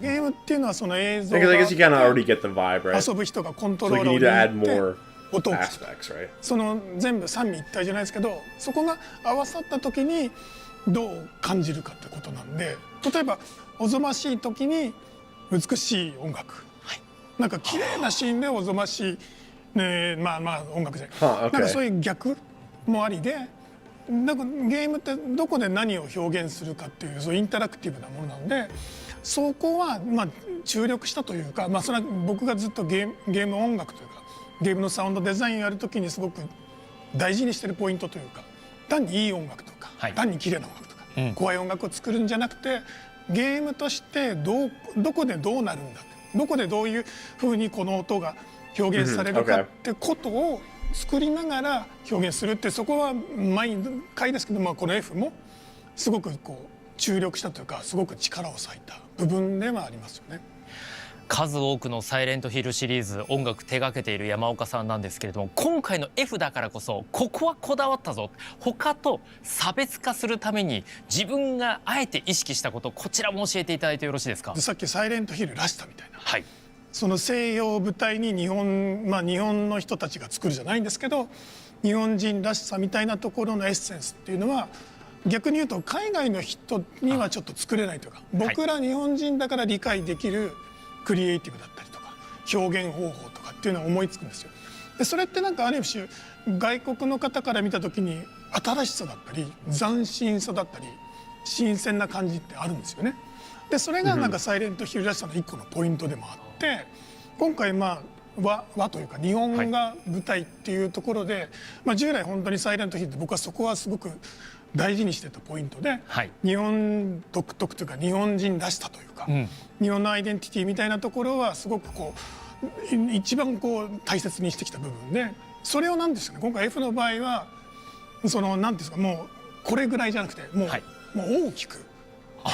かなりチャレンジされたんですね。日本人だそうじゃないですけど、そこはこうチャレンジもそうですし、もうフルパワーでというか、それを日本のアイデンティティみたいなとこ僕なりの表現をしたっていうところは今回の F のサウンドっていうのは一番のポイントになってるのかなと思ってます。ありがとうございます。最後に我々ファンとしてはそのしっかりと抑えてる王道というものも大好きだったりします。岡本さん、伝統を継承した点っていうものがあれば一点教えていただいてもよろしいですか。伝統を継承した点としては、やはりクリーチャーのデザインといいますか、I'm interested to see that because there was a lot of weird stuff in that trailer that looked really 龍 cool. 吉先生の設定だったり、ケラさんのアートだったりの融合といいますか、非常にその人の心理をつくようなクリーチャーというものは生み出すのに結構パワーをかけました。考察はかどる勢ですね、これは。ありがとうございます。龍吉さん、ちなみにこの伝統、やっぱりこれは入れないとサイレントヒルらしさが失われるんじゃないかな、危惧して入れたよっていう点あったら教えてください。Probably the fog. シナリオライターの立場からするとそれを言うことさえもなんかネタバレになるようで悔しいんですけれど、そうですね、サイレントヒルの魅力的なところはやっぱりなんていうんですかね、プレイヤーあるいは主人公がまだ状況が分かっていない状況下で他の登場人物が投げかけてくる謎めいたセリフが後にこう分かってくる時の感覚が一つのねサイレントヒルらしい楽しみだと思うんですよ。なんでそういうところに私なりの力を入れてみたんで、意味がわからないけどなんか意味深なことを言われたなと思ったらぜひ心に留めながらプレイをしていただけるとワクワク感が広がりそうですね。それでYeah, and also like on second playthroughs, it's so interesting to like once you understand the story on second playthroughs, you go back, you play through the whole thing again, and then you see those things again, and you're like, wait, and then you like actually get them, and you're like, wait a minute, that's so cool. 伝統を継承した点1点お願いします。僕の場合はもうやっぱ四半世紀というかね、長い間やってきてサイレントヒルらしさというか、何も意識しないければサイレントヒルらしくなるというか何も考えないでもう本当に素のニュートラルでいるとサイレントヒルらしくなるので、なるのでっていうかなっちゃうのね。山岡さんはもうサイレントヒルなんですね。なっちゃうのでままでいることがある種継承ができてるということですよね。考えずにっていうところは、というところはなんか、ふと思いましたね。いや皆様貴重なお話ありがとうございます。さあ今回はこの辺りとさせていただければと思います。Few minutes left. さあここまでさまざまな情報をお伝えしてきたサイレントヒルトランスミッション、そろそろ終了のお時間が近づいてまいりました。それでは本日のおさらいとして改めてサイレントヒル F についての情報をお伝えいたします。まずは新たなトレーラーが公開となりました。そして本日ウィッシュリストの登録が開始となっております。対象のプラットフォームはプレイステーション5、Xbox シリーズ X、S、Steam、エピックゲームズストア、マイクロソフトストアとなっておりますので、ぜひ各プラットフォームでウィッシュリスト登録をお願いいたします。それでは最後に皆様から改めてファンの方々へのメッセージをいただければと思います。龍吉さんお願いいたします。はい、本作はさまざまな挑戦にあふれています。サイレントヒルらしさについてさまざまなご意見が出るだろうと思っています。そしてサイレントヒルシリーズの今後にとって重要なものになるだろうと思っていますので、皆さんぜひプレイしていただいて、ご評価をよろしくお願いできればと思います。And I'm excited. 龍騎さんありがとうございました。それでは山岡さんお願いいたします。サイレントヒルっていう作品の中でもこの日本を舞台にしたゲームっていうのは、初めてでもあり、システムであったり世界観だったりすごく見たところですね、新しいの満載なんですけど、サイレントヒルらしさっていうのは損なわず、今までのシリーズのファンの方も十分遊んでもらえますし、これからサイレントヒルF なんだろうと、ホラーゲーム好きなファン、このゲームが気になった人も楽しめる内容になってますので、ぜひ期待しててください。山岡さんありがとうございました。最後に岡本さんお願いします。はい、日本を舞台にしているにもかかわらず、本作は紛れもなくサイレントヒルらしい作品に仕上がっています。美しさとおぞましさが共存したビジュアルは和風ホラーとしてのサイレントヒルの新しい姿を示していると思います。 I'm still wondering why it's called Silent Hill F though. And why the F is lowercase. ひなこという女性が体験する人生の過酷さをしっかり体験できるものになります。今回こうして新しい情報をお届けすることができて嬉しく思っています。まだお伝えできていない情報がたくさんありますので、今後の続報をお待ちいただければと思います。またこのサイレントヒルトランスミッションでは、今後も継続してサイレントヒルシリーズの情報を皆さんにお届けしてまいります。こちらも続報を楽しみにしていてください。皆さんも一緒にこの期待を膨らませていきましょう。それでは本日はご視聴いただきありがとうございました。 Alright. That was cool. I enjoyed that. You just chill on here for a bit? Silent 2 is 30% off, yay! Alright. Well, that was the transmission. That was pretty cool. I'm excited for the game. I have no idea when it's coming out, but... Peggy 18. So, this is just the same trailer we just watched. But it looks cool. I like the settings a lot. And I like the aesthetic and the vibes that it gives off. It looks like it'll be cool. And I hope that it ends up, you know, being fun.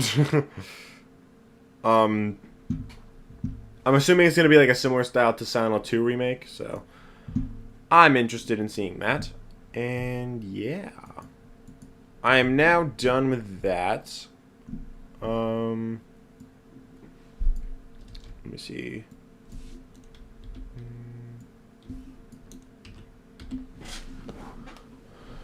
Okay. So, that was the transmission done.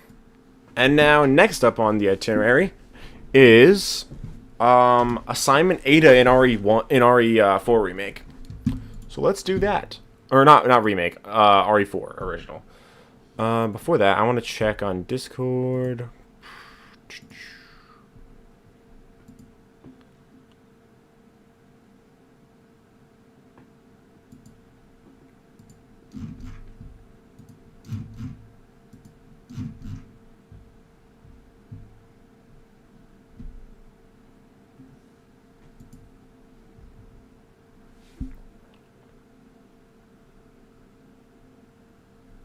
Alright.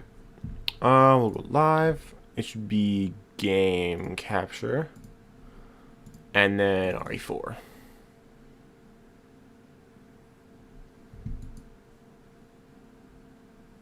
I'm pretty sure randomizer doesn't work on Assignment Ada, which I don't want it to, so that's good. Let me just go this. Press any key. This mouse is so fast. Okay, extras. Ada's report and movie browser. I don't need those. The mercenaries. Separate ways we've done. Assignment Ada. Assignment Ada. Game start. I have no idea what this is about, by the way. I tried to start playing it once, I think when I played Separate Ways, but... Have you retrieved the sample? Not yet. some kind of trouble? Sadler. He knows. Ah. I'm pretty sure this Your isn't canon, by the way. chopper will pick you up at the rendezvous point as planned. I'll be there. Yeah, I'm pretty sure this is about an hour long and non-canon. Which is why she's not wearing her red dress. She's wearing this thing. Collect 5 Plaga samples and head toward the rendezvous point. Okay, what do I have? Oh, I have the TMP. Okay, so use that and not the pistol, basically, is what I'm learning. Because it's just infinitely better. Alright, so let's see. What do we got here? Got some enemies over here.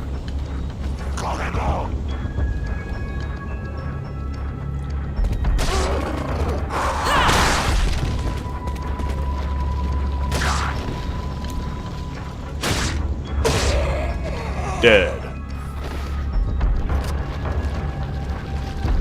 You dropped nothing.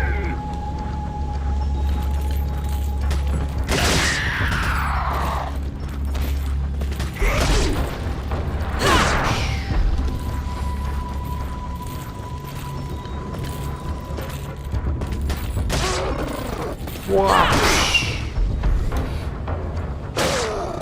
I love RE4.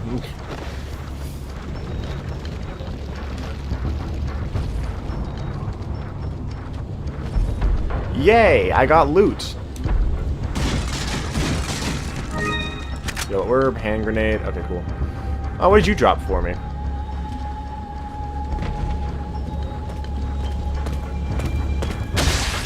Okay, there goes your head. You drop nothing.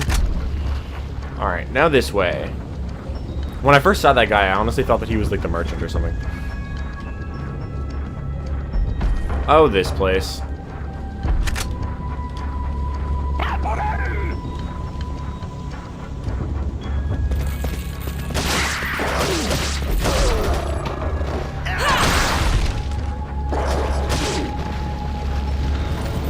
Oh shit, Gatling gun guy. That's not good.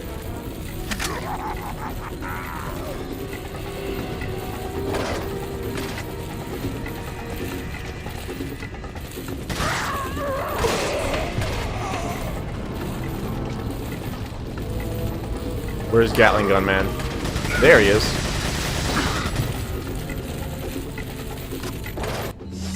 Let's use this.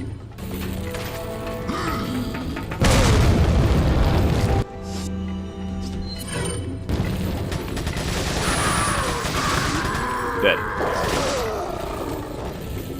So far, enemy's health is not very high.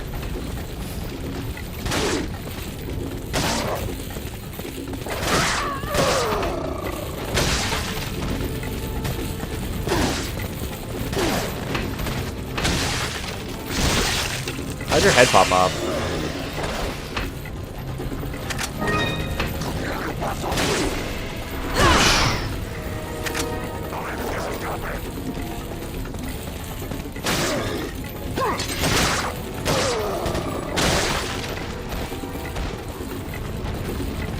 Any loot? Nope.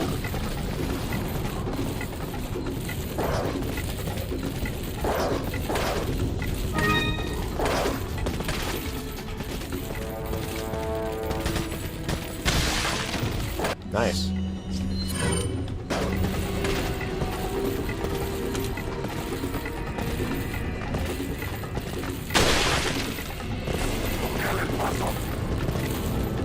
Hello.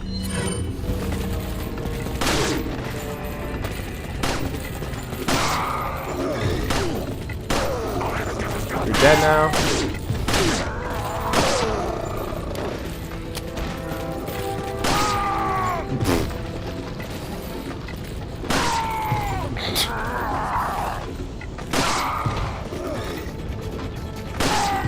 Hey. There goes your head. Okay. Dead. So, what's happening here now? I guess we'll look around, try to find some loot.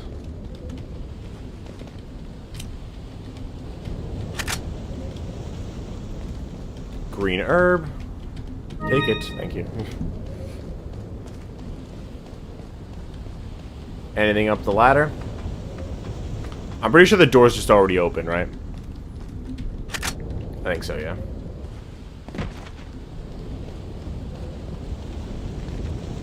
Greener, thank you. Oh. It disappeared, damn it.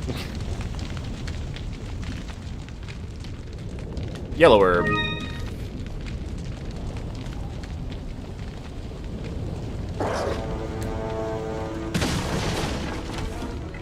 Did neither of those give me anything?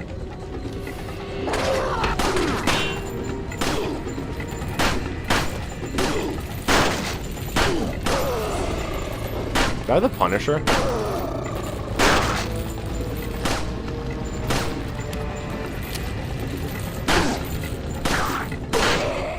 I think this is the Punisher. Yeah, it is. This is the gun that like pierces stuff. Okay, don't go down there.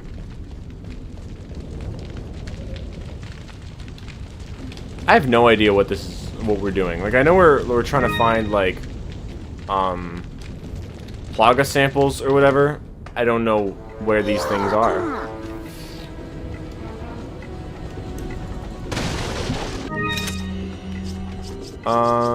Okay, let's combine you with you, then you with you with you.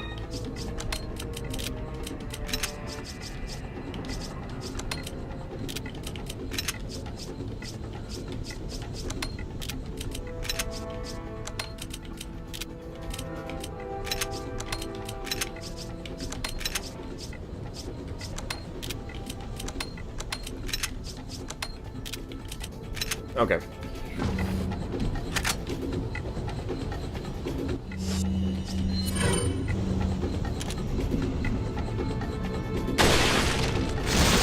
Why are you running?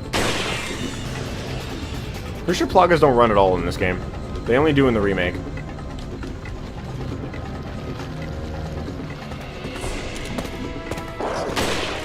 Oh, okay. You're dead now.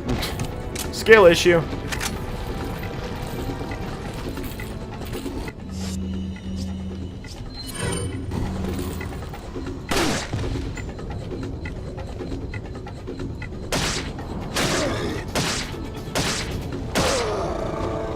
Dead.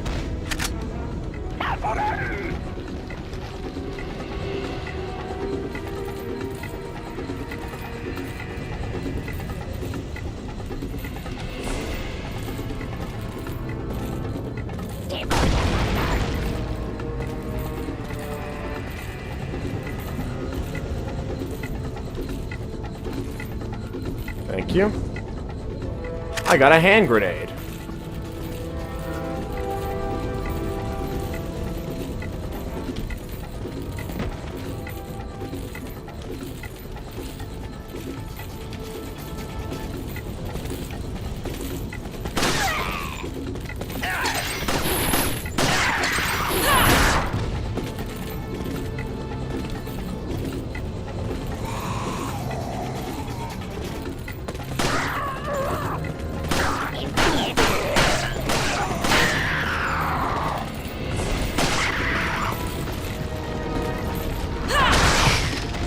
You have no head anymore.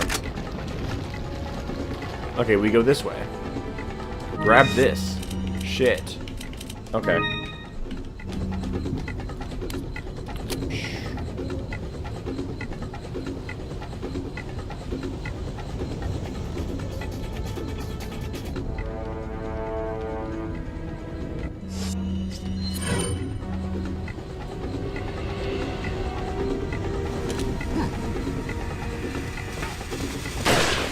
Oh shit.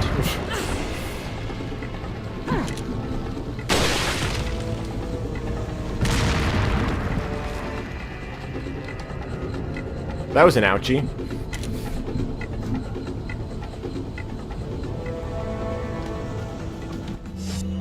I will do the healing. Pull out my TMP again. Reload.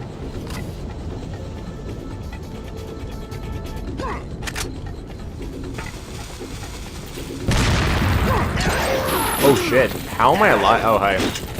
Okay, you know what? I'll just go. I don't need to be here. I don't gotta deal with you guys. I would've, but I don't need to.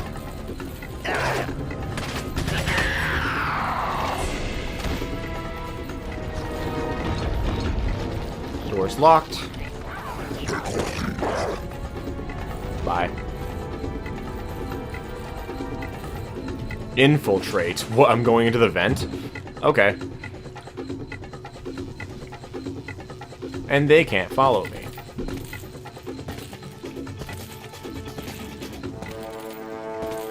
Sir.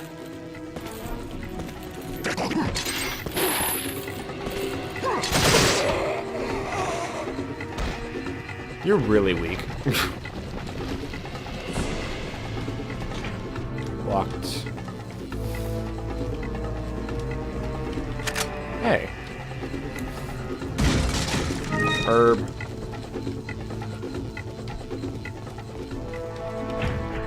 That's locked. Everything is locked.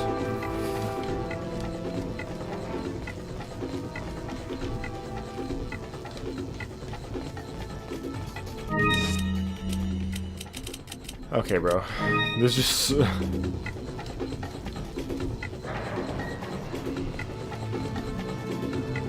It's really easy, I'm gonna be honest.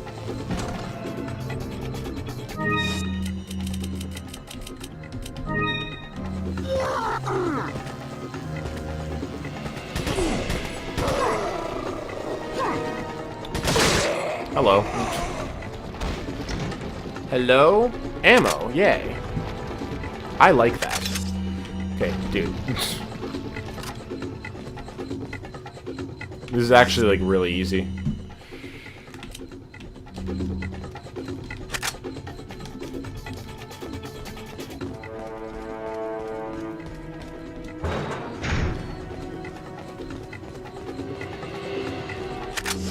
Oh my god.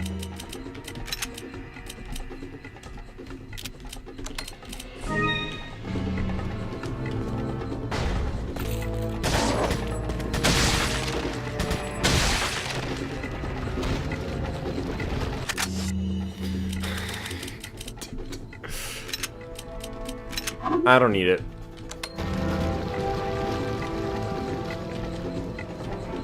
Okay, I can't do that.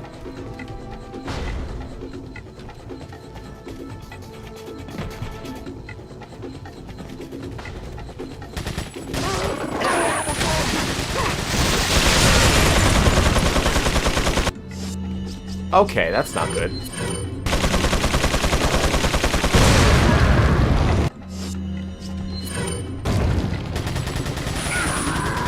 You're dead.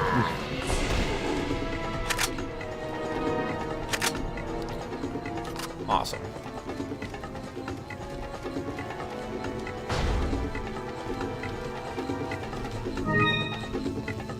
I had space for that? Honestly, I'm surprised.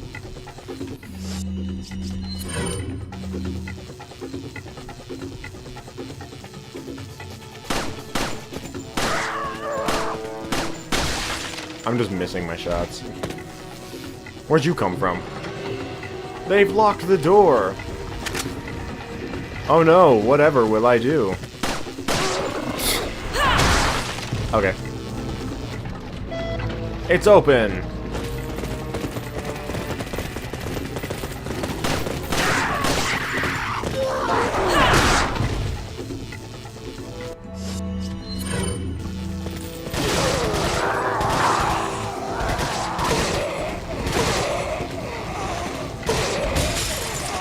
I broke glass. Ouch.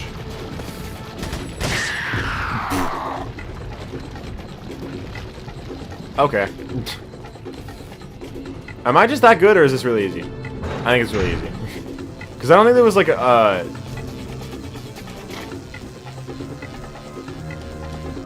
I don't believe there were difficulties that I could choose from.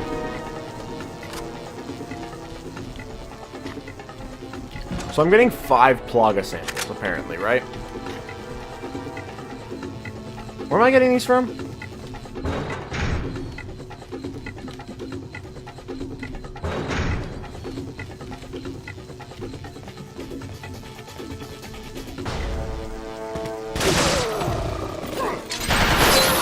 ouchie.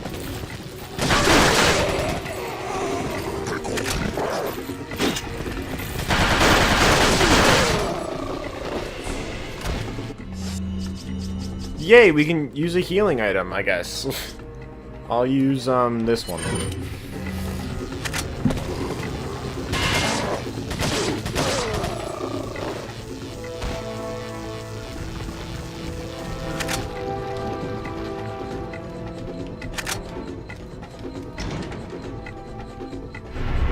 I got a Plaga sample. I have to have space for it? Powerful parasitic specimen. Powerful enough to change the fate of the world. Okay. Why do I need space for that?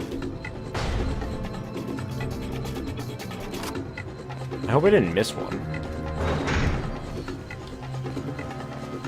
Like when I just like skimmed past everything. Dude.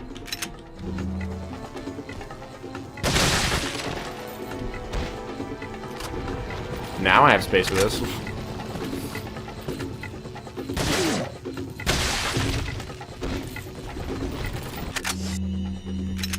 I don't care.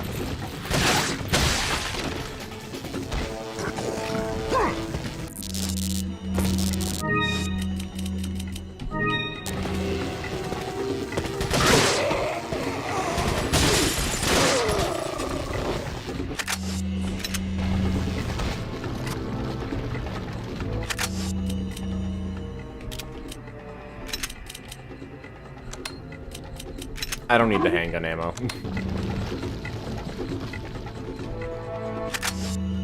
I will not take this.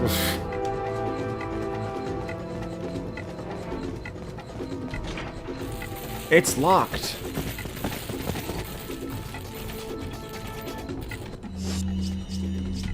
They're just like, okay, we're making this too easy. We need more Gatling gun guys.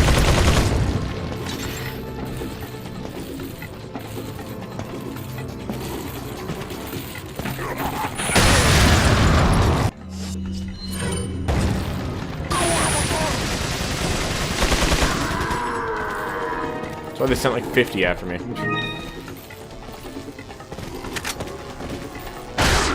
Why is it unlocked now? Ouch.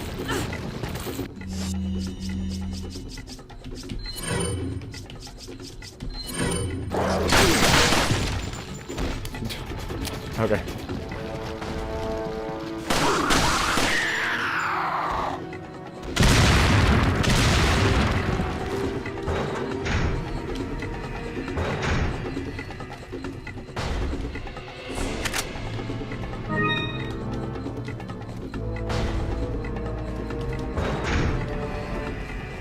I really hope I didn't miss a Plaga sample, like all the way back there.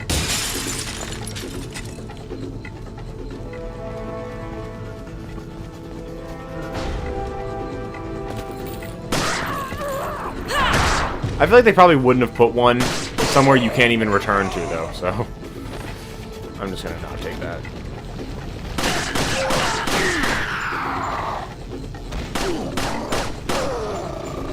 Just got back. What are we playing? We're playing Assignment Ada in RE4. The fuck was that?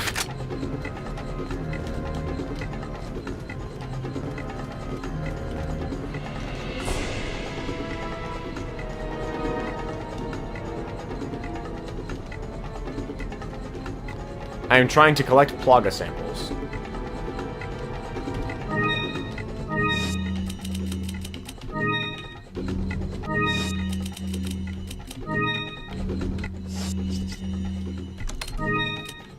Why am I getting so many yellow herbs and barely any red ones?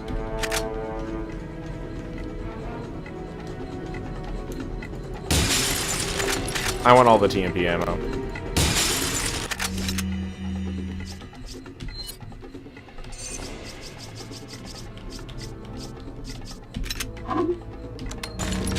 What's the remake at Assignment Ada? Did you play Assignment Ada, by the way? This is my first time playing it, actually. I've never actually played it. Because I didn't really care about it, to be fair.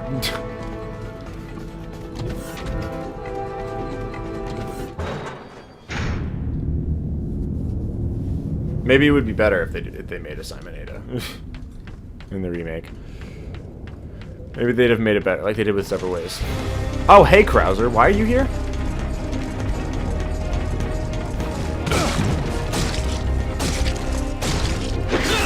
Ouch.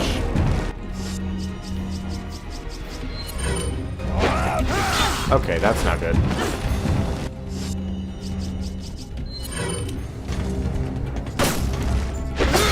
Ouch.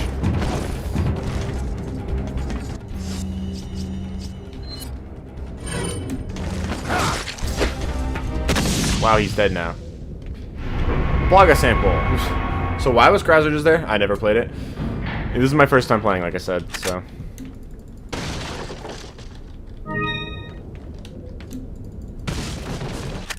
Krauser's gameplay is really weird. like fighting him, I mean. What do I not need? The rifle ammo. Fuck the rifle. I'm gonna go beat Chris's run. Alright, nice. Have fun in RE6, if you possibly can.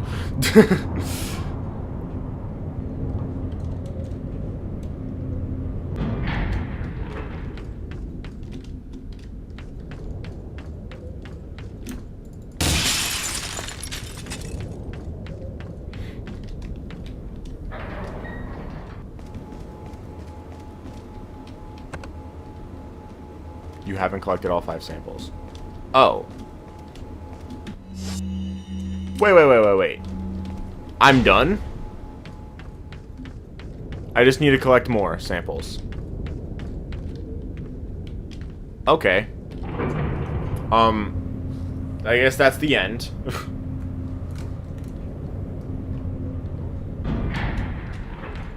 Alright. I have 2 so far. I need 5. I missed a bunch then. I missed 3.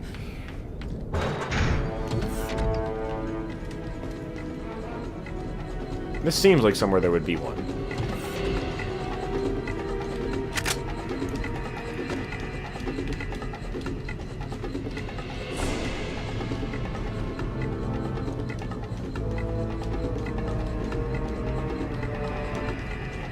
Alright, now I'm searching, I guess.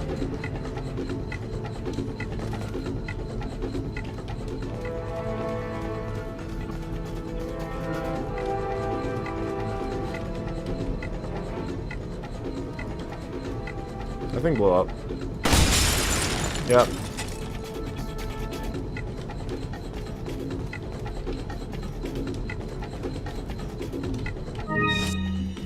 Nah.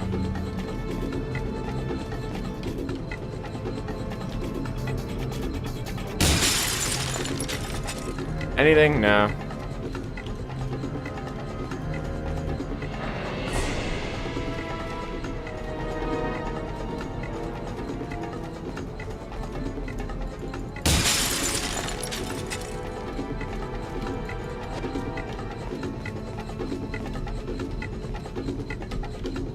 Nothing.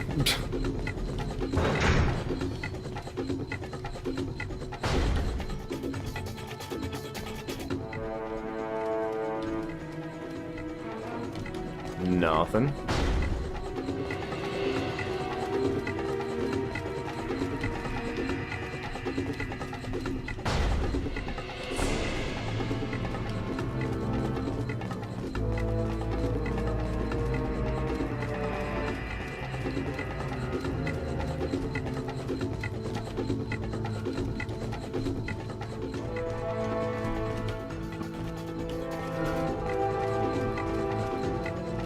Okay.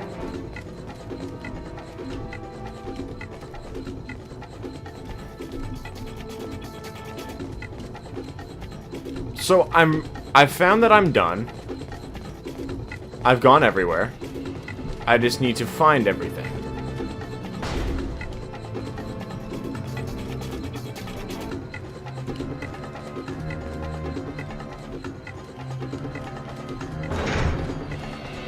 Maybe those locked doors from earlier are unlocked now.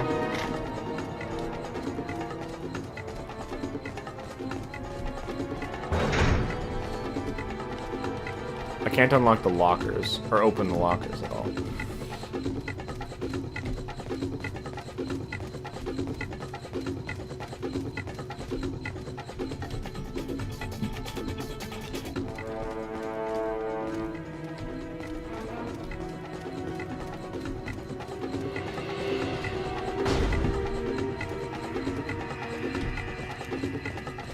Any Plaga samples in the trash? Oh, hey, it's a red herb that I won't need.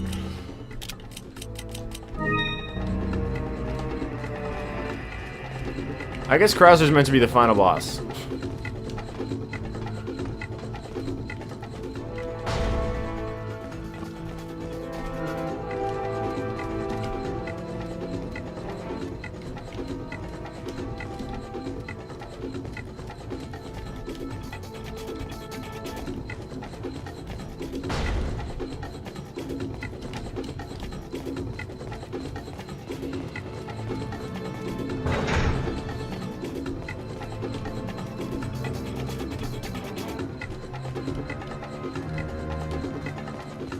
Didn't go in here yet.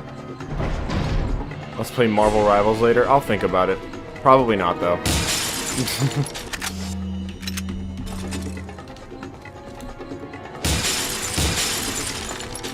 Come on, Plaga samples.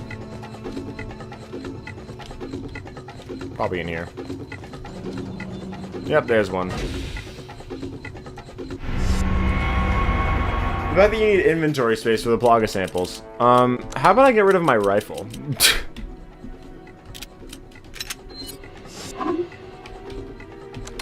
I'm gonna shave your head in your sleep. You will not.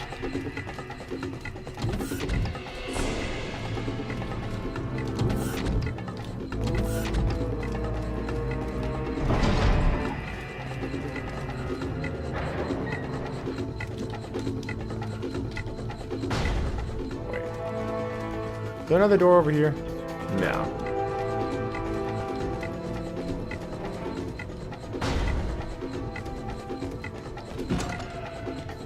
Nope, don't need that.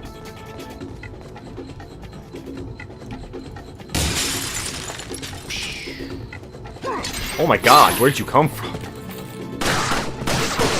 You're dead now. Forgot I haven't been everywhere, so I haven't been to these places, so that's why it's just like a shit ton of enemies that I haven't found yet.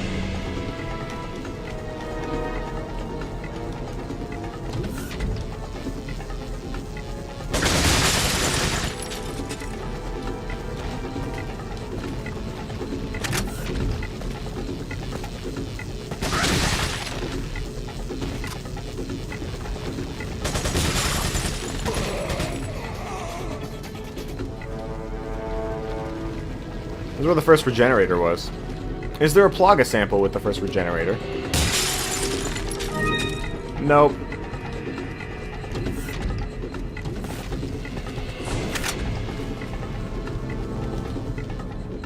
You have a Plaga sample. Yay!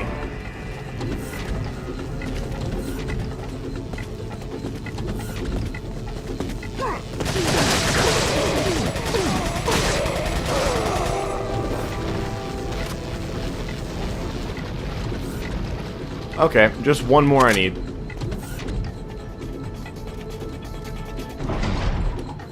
Imagine it actually was at the beginning.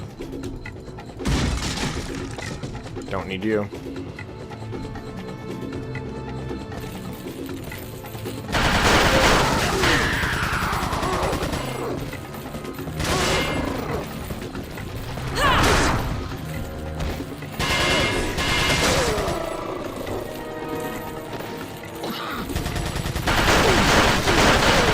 I'll kill you, why not?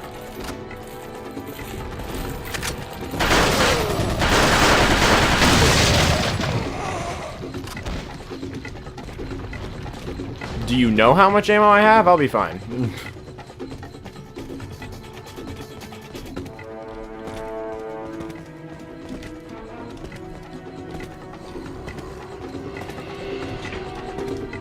That's still locked.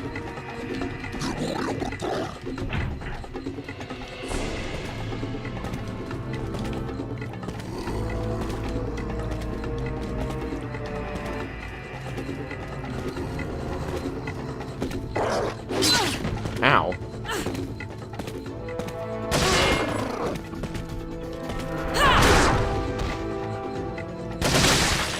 You don't need a head. So, the map,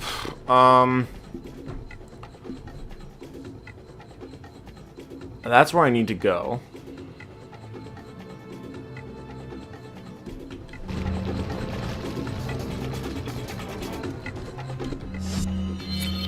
Anywhere I can go from down here? It looks like no.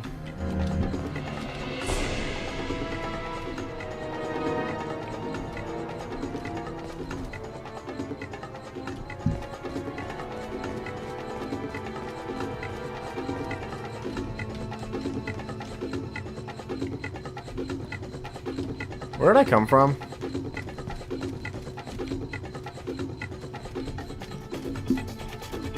Oh, wait, there's a ladder here. When did this get here?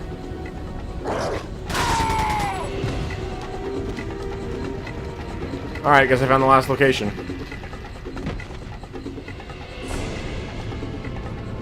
Oh yeah, this place. The place where I skipped everybody. I can get back here, I guess.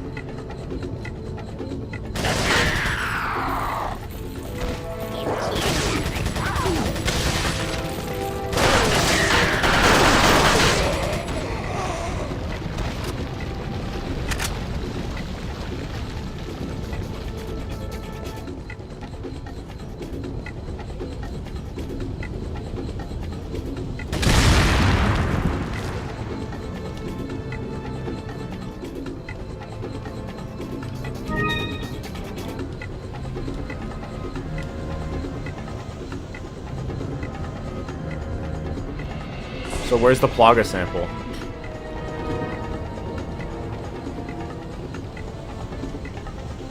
I'm not seeing a Plaga sample here.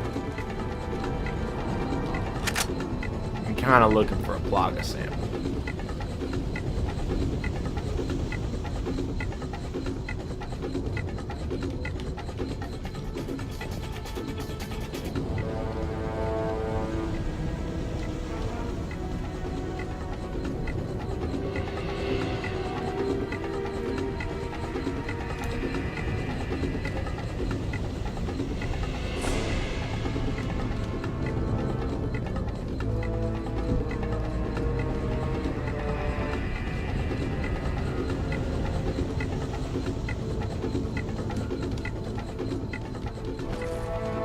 So this thing is not a Plaga sample. Can't climb up anywhere else. Okay.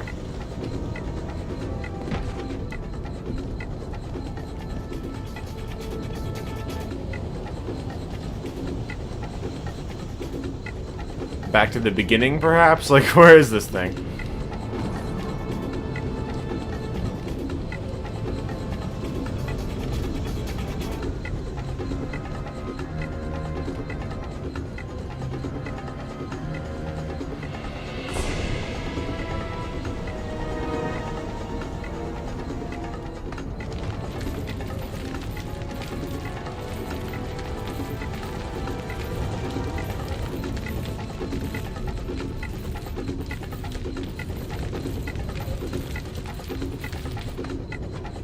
Nope, that's where I just came from.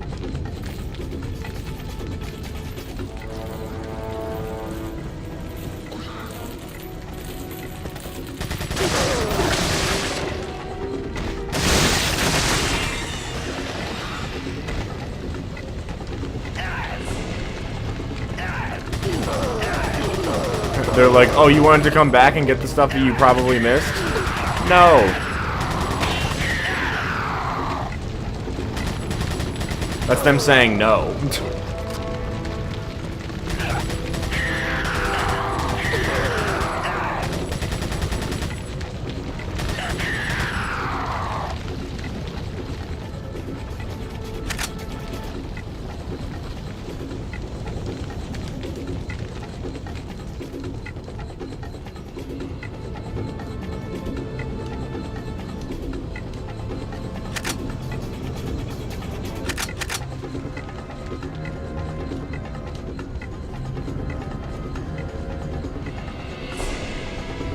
I swear I've been everywhere.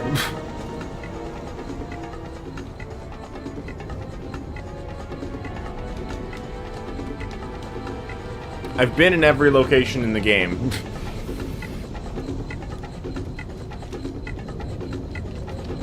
Oh, maybe up there? Did I go up there yet?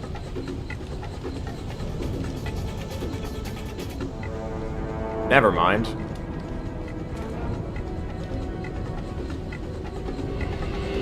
I can't hookshot up either.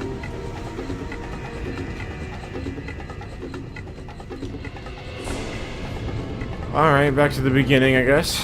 Like, literally the very beginning.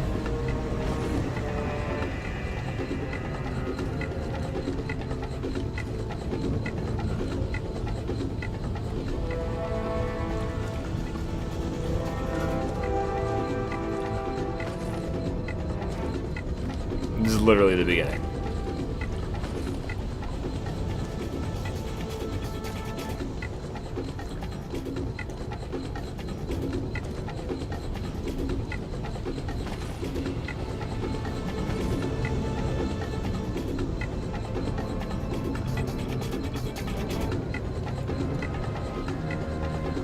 Okay, I'm Googling it. Because where else would it be?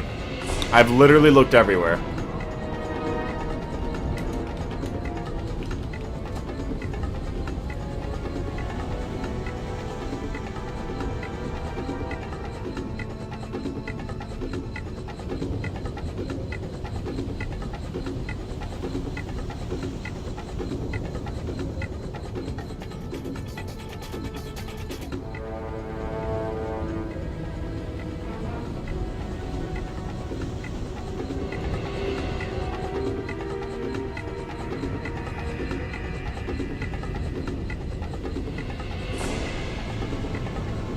The holding room? Is that the one I don't have? What is the holding room?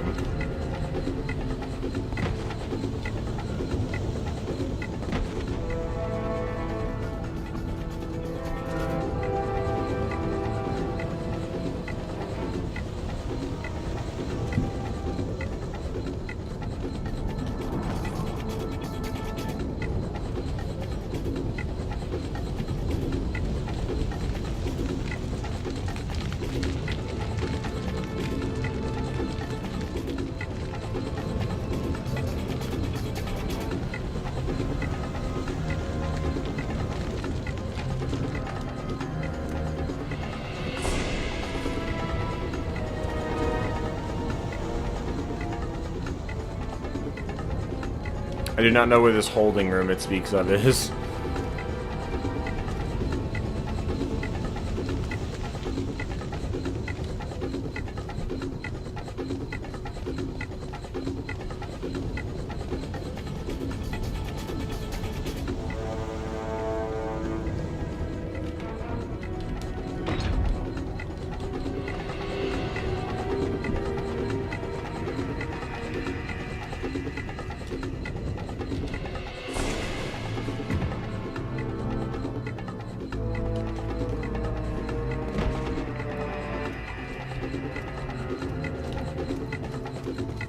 Nothing's here. I don't know why I jumped down.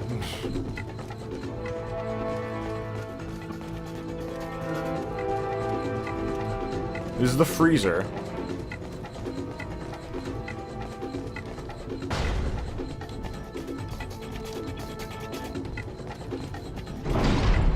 Or is this the freezer? I already got this one. I got that one. Oh, I know what the holding room is. The holding room is where, like, Ashley was.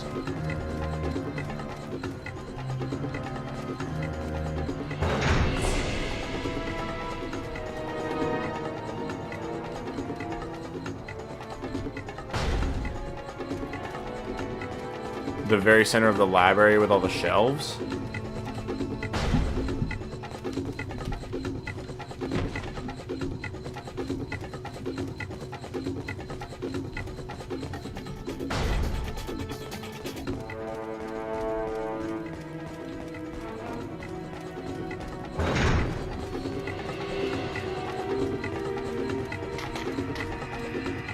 This is the holding room.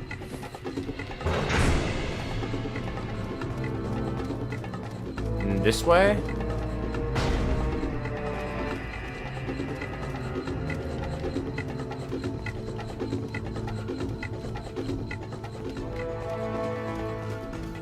It says the very center of the lab area with all the shelves. That seems like this.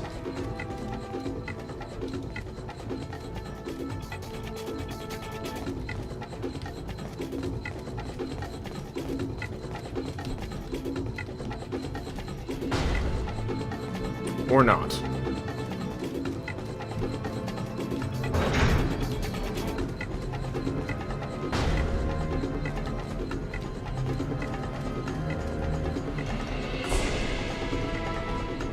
Are you shitting me? Okay.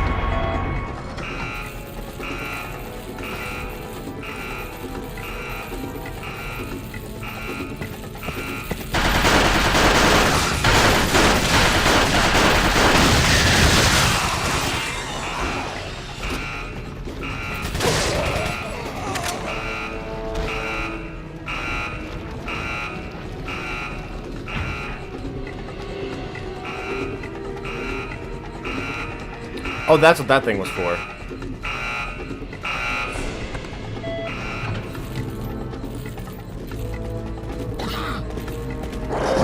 Oh my god.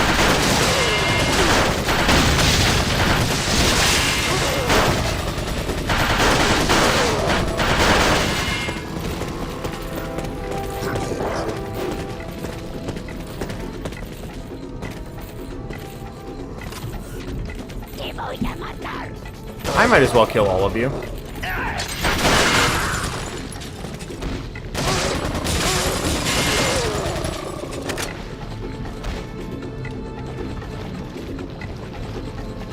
For fun, you know.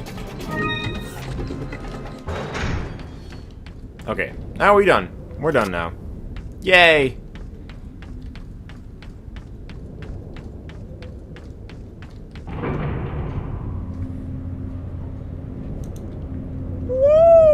Yeah, baby. That's what we're waiting for. This is all about. Whoa!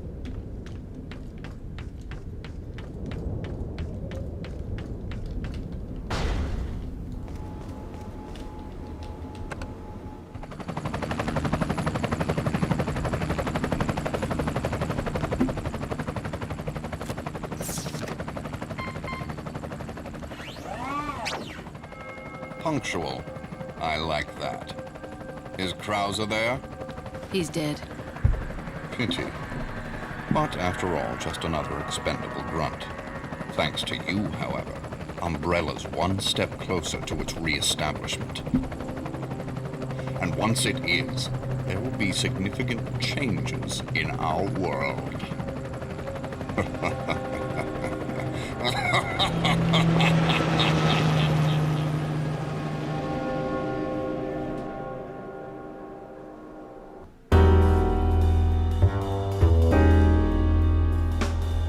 Okay.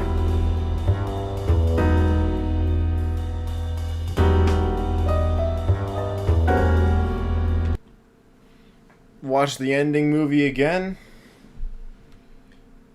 No. Start a game with separate ways clear file, and you can buy a Chicago typewriter from the merchant.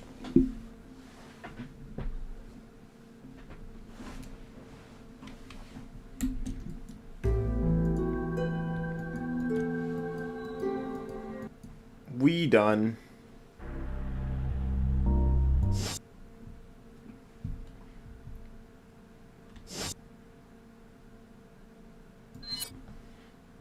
Alright, I'm done Resident Evil 4. Like all of it, I guess.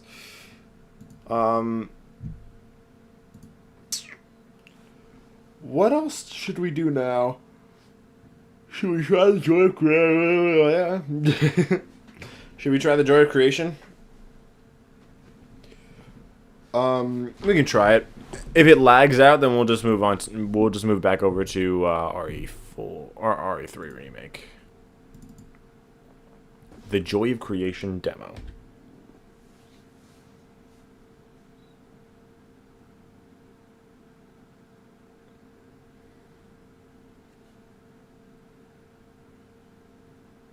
Disclaimer, this demo is a preview and not representative of the final product. Content and features are subject to change. Please be aware the game contains flashlights which may trigger seizures. Okay. The joy of creation. Oh, okay. It wasn't even... The audio wasn't even on. Okay, options. What can we do here? Alright, let's make sure that the game is running okay, like on the stream. AKA that the stream is still running okay.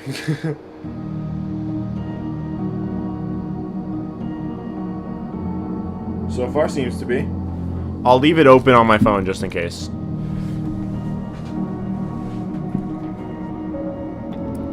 Okay, head bob enabled, sure, static effects enabled, brightness 5, look 7, sensitivity 5, graphics, texture ultra.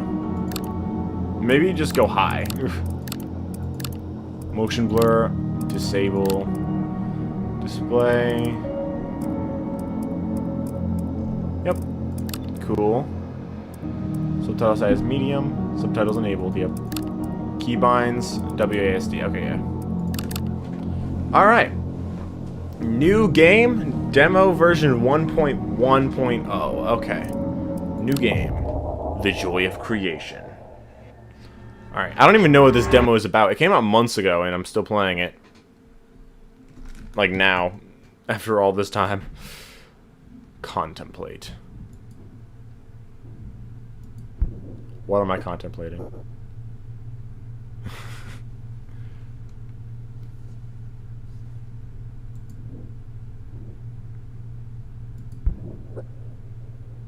A surge emergence. Contemplate. I need to know more. Contemplate or observe? Let's contemplate. Insufficient. Observe. A strange vision lacking description. Observe. Dots against the void. Observe again. The world turns for me. Contemplate. Who? Well, I didn't see what that says. That said, who put me here? Contemplate again. So just who put me here? Okay. Observe. A path, a destination. Contemplate. Are you at the edge? Are you at the edge? Okay. Oh. Why am I stuck here?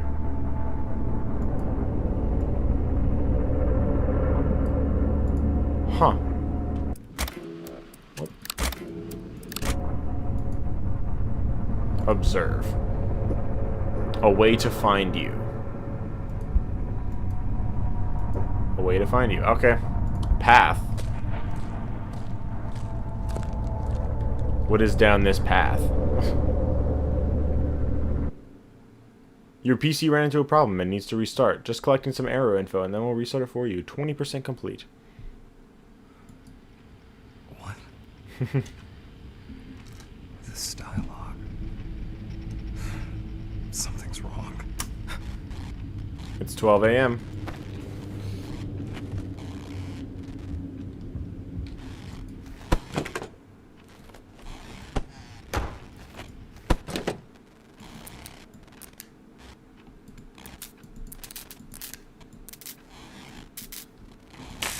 My flashlight won't stay on. No.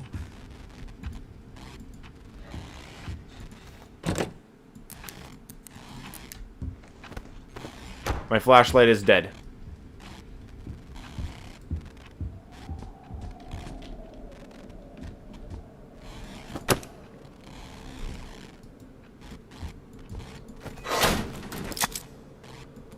Okay.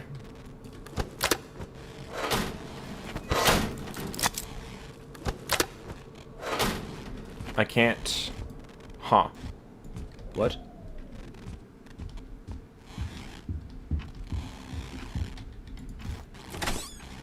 Anything in here? Nope. Anything in here? The truth about religion. Cool, because it's pretty cool because Scott is religious. And we're playing as Scott.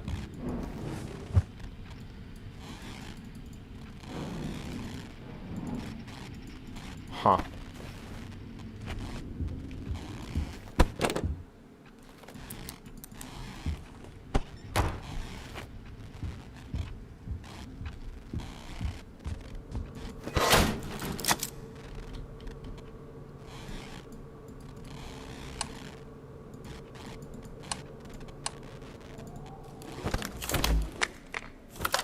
Okay. There we go.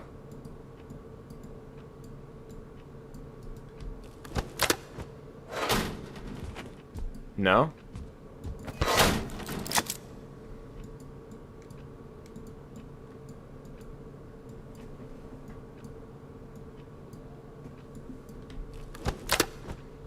Let me see.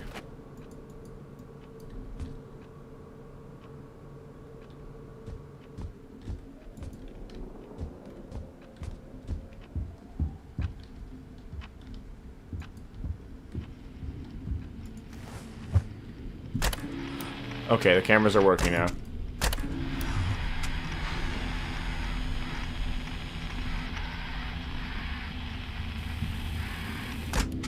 Hello?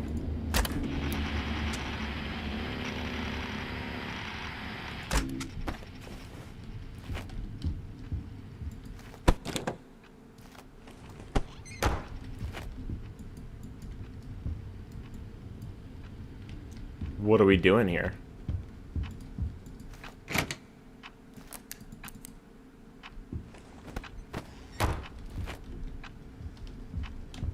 So the cameras work now.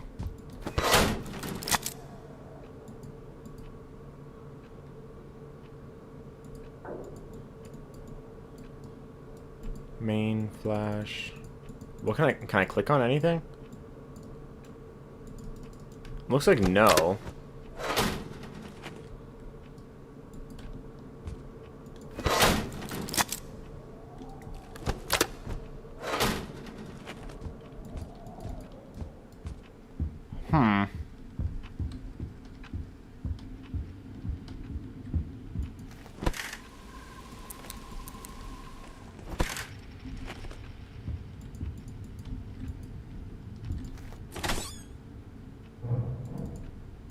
My flashlight is dead right now.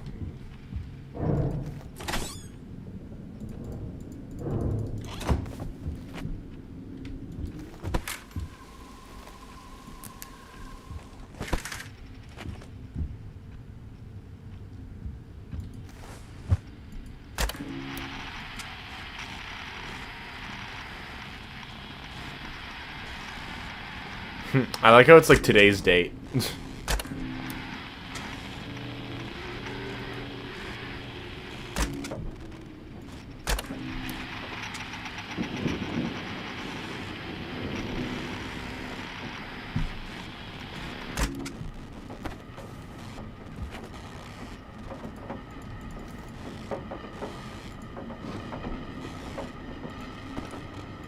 Okay.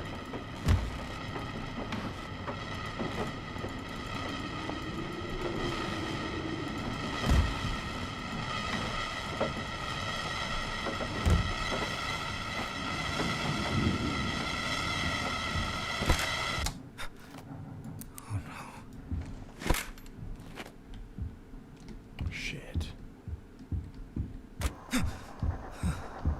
I don't know what just happened.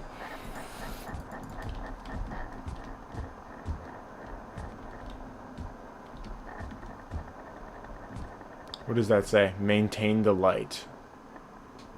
Have the what? Something go around? What's happening?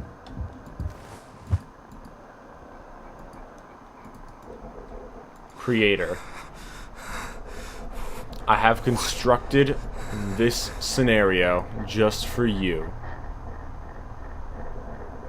I believe you call this a game.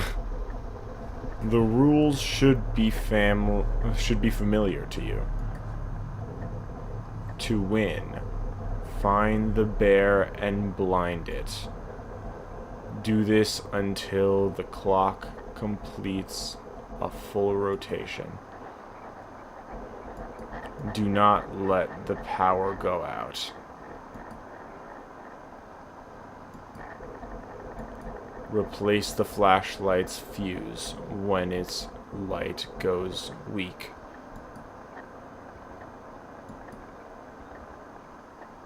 Okay.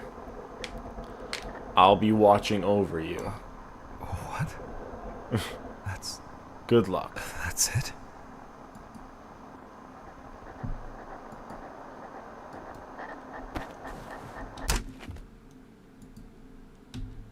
Huh. What's happening?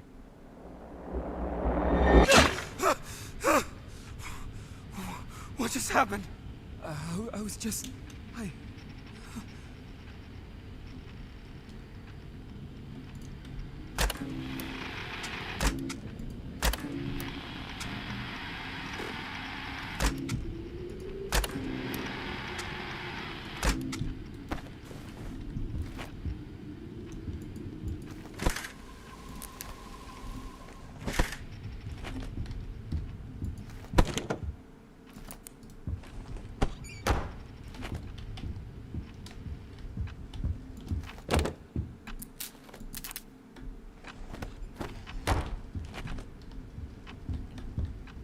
Okay, so we have to, like, find Freddy everywhere.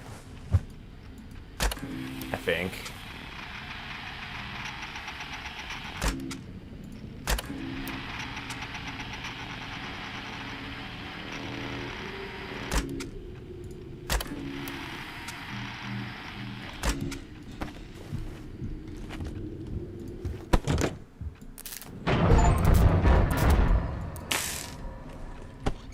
Try using an empty flashlight. Flash the wrong side. Oh no. How do how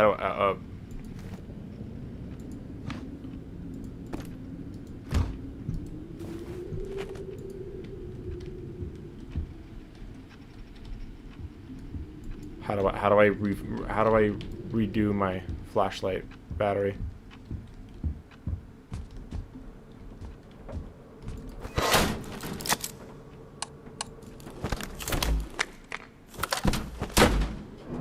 Okay.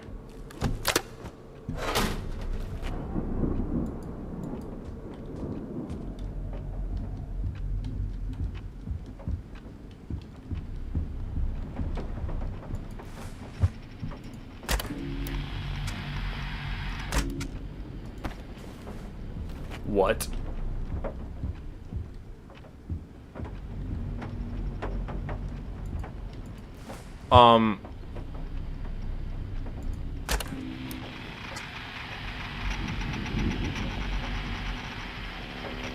Hi.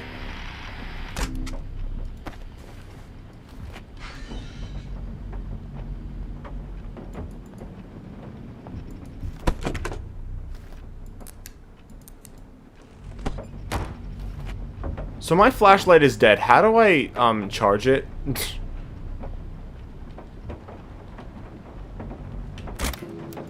What do I do? How do I replace the flashlight's battery? I don't get it.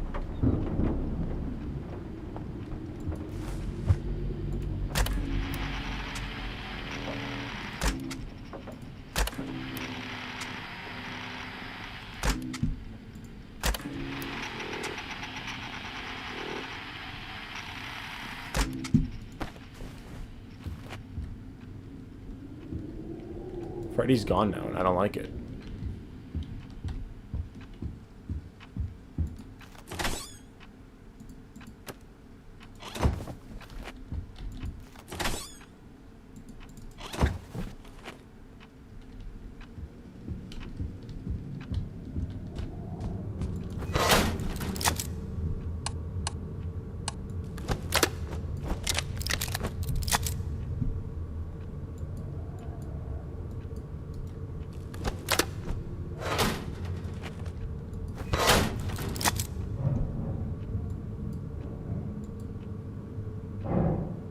What?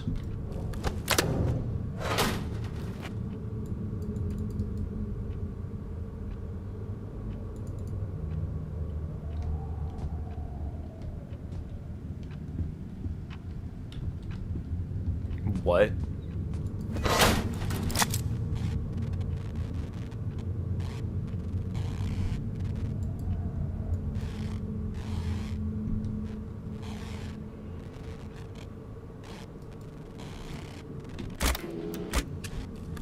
I don't understand.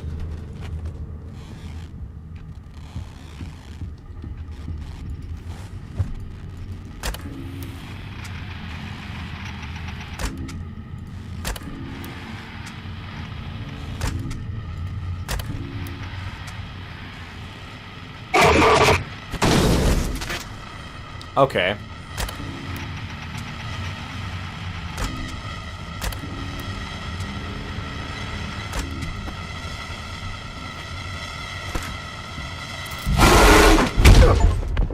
Okay. Get punched in the face. No. Come on.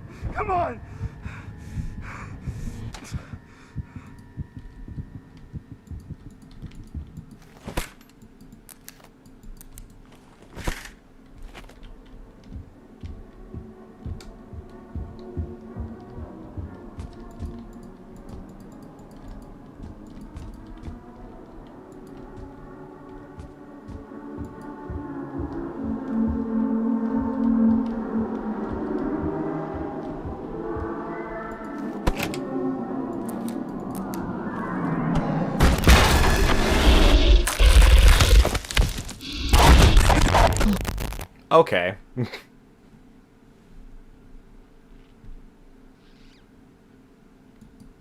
I do not know what just happened.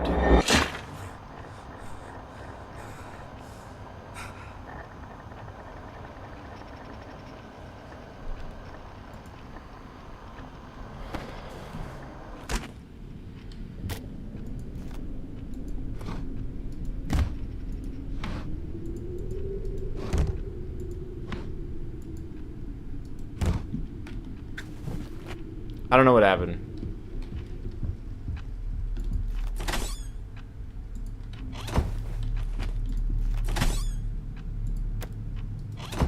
You blew the fuse. I do not understand how this happened.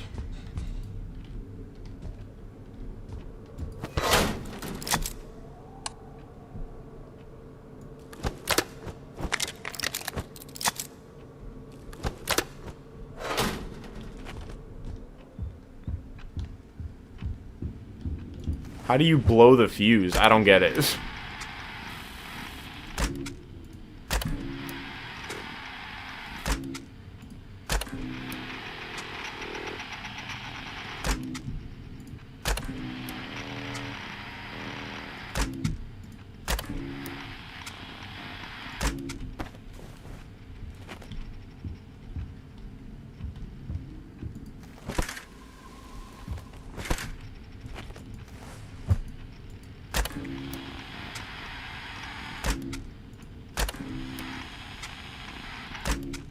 Yeah, I don't know how you blow the fuse, so I don't know how that happened.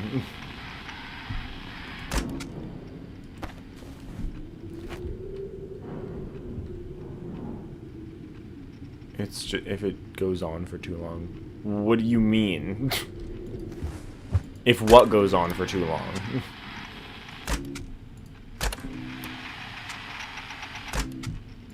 I don't understand.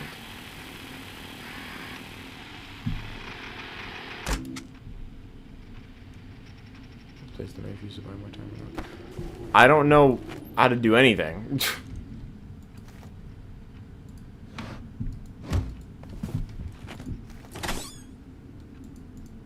Let's fuse here. If you take too long to do what? I don't understand.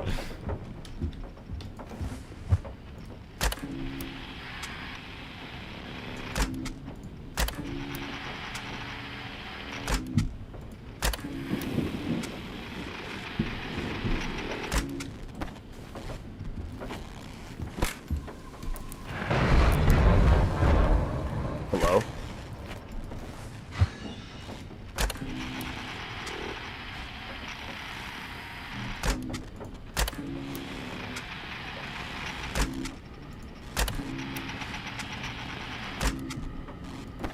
To find Freddy like 20 times? What?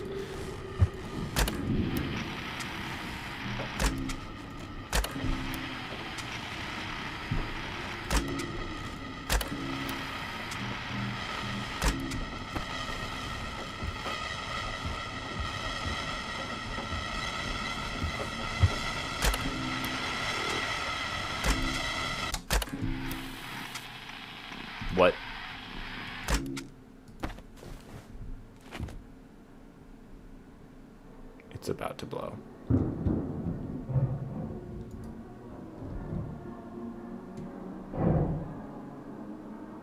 Go to the back? Like before it blow? I don't know. I don't know what I'm doing.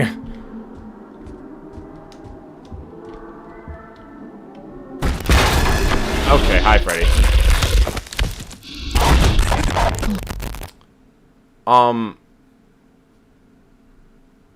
I didn't understand.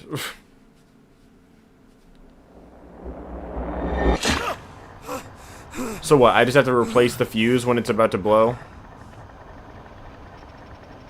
Don't look at the rabbit, avoid all contact.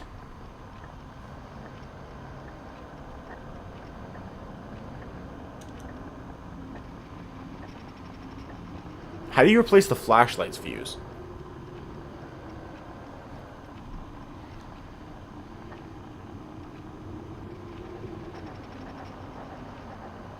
Light must be aimed at the bear's location. If you miss it, will flee.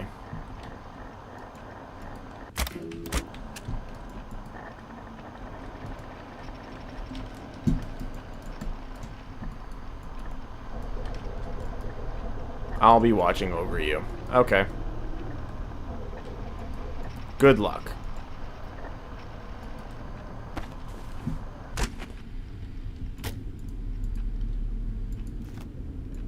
I assume I just need to get the fuses for now.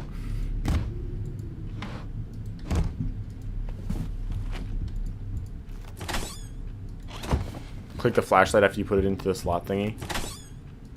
What?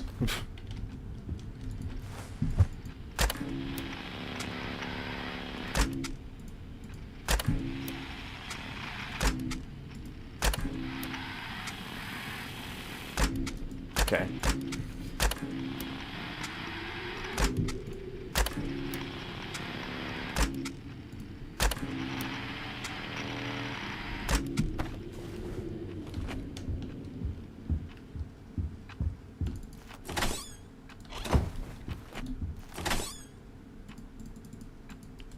I can't take this other one right now.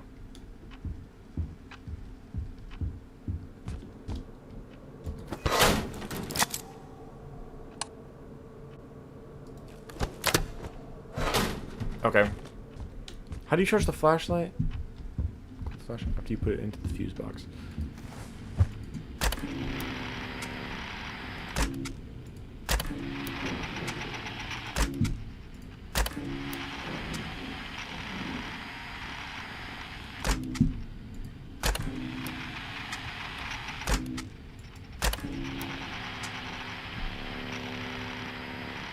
So, okay, so this is the door. I have to flash it outside and to the right. I think it's this one.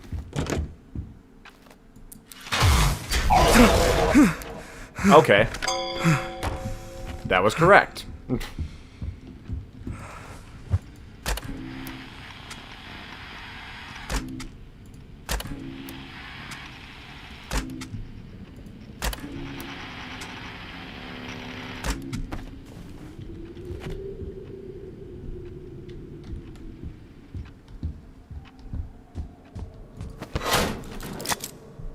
Okay. Okay, so does that mean replacing the fuse or charging the flashlight?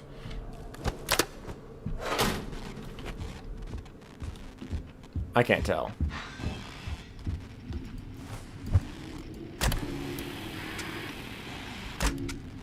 Is he here?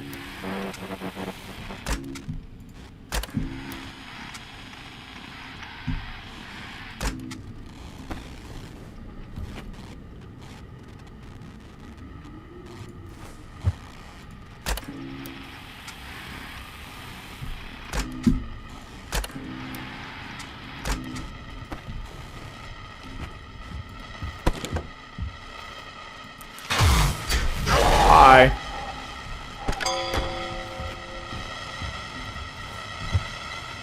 Oh shit. Fuse. Fuck. Okay, I died. Okay. I think I got it now, though.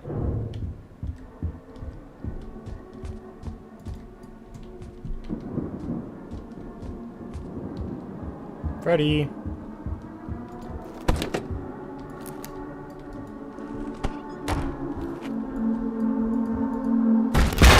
There he is. That scared me. Okay. I think I get it now, though. I still don't get the flashlight, though. I still don't really get the flashlight. Okay.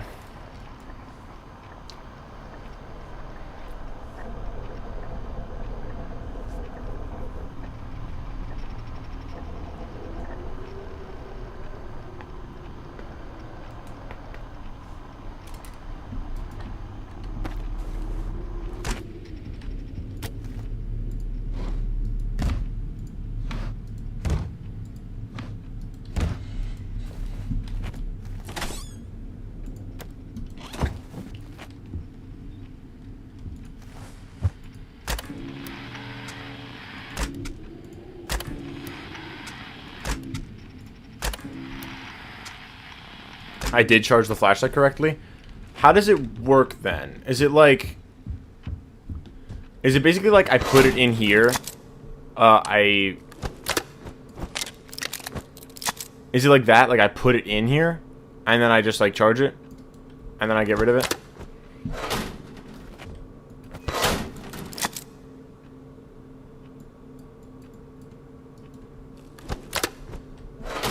Or was that me replacing the fuse? I think that was me replacing the fuse. Maybe. I don't know.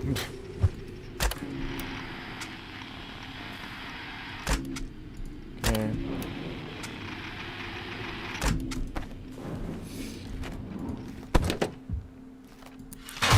Hi, Freddy.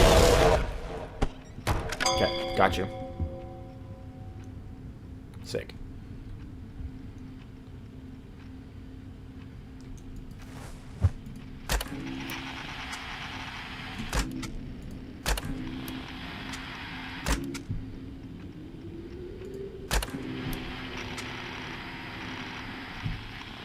Game insists you put it in the fuse box. Okay. That's kind of weird, but okay.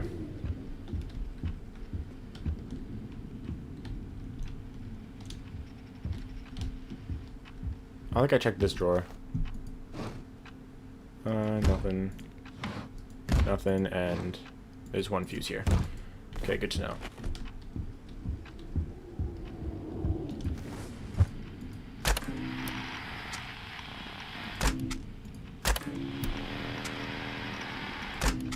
Okay, same spot. Hi.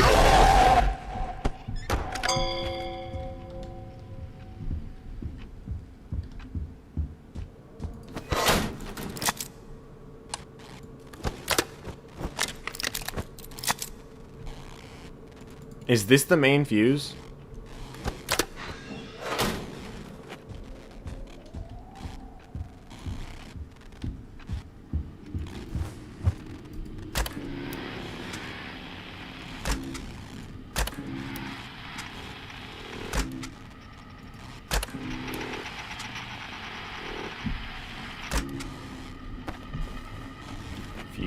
Fuse. I don't get it. I don't understand. What am I doing? So, I don't have a fuse on me right now. It's dead. Okay, I'm dead.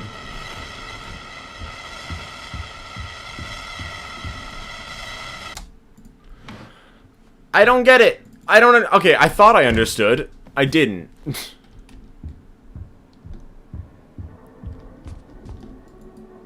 So... Okay. So how does... So what? I'm just supposed to, like, change the fuse? Is that it?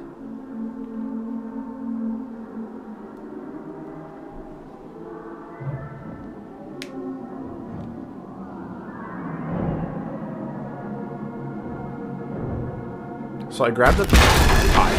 I grabbed the fuses. And then... I swap them, I guess. But how do you swap them?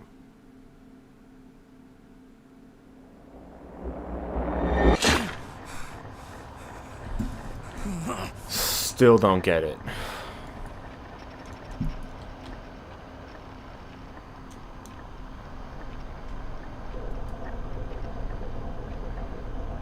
Replacing the main fuse takes absolute priority. Okay, but I don't know how. Click on it. Okay, hold on. This one. Replacing the main fuse. Because clicking on it right now does nothing, but I don't have a fuse with me, so...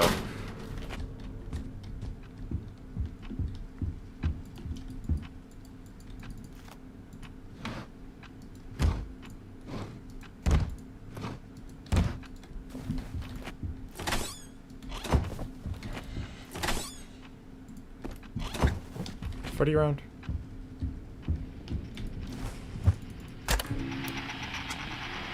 Not there, not there.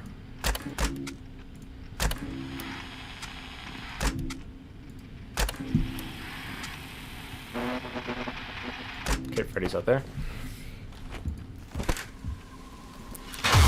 Alright, Freddy. Get out.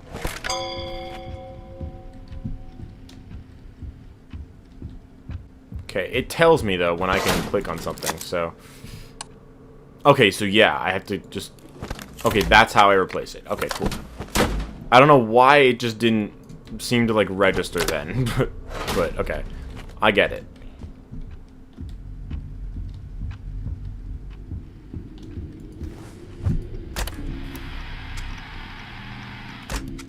No Freddy.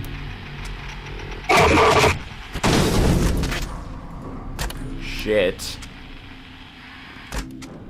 So is this camera just broken forever now?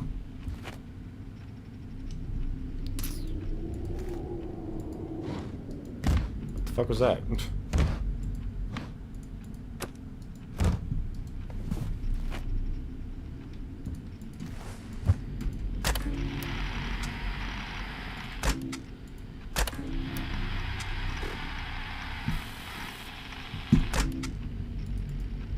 So what do I do about that now?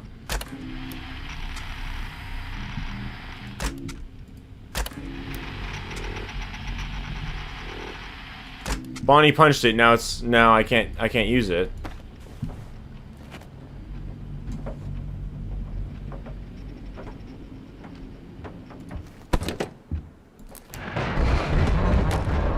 Okay, Freddy was there. Can replace the fuse for that cam to fix it. Okay.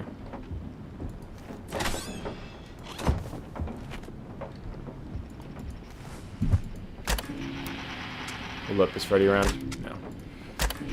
And... no, okay.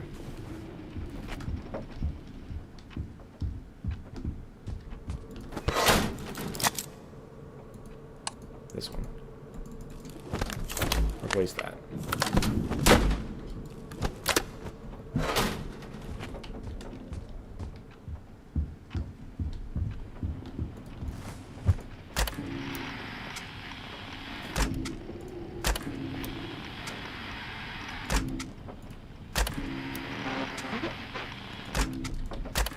No, out, out, out. Hi.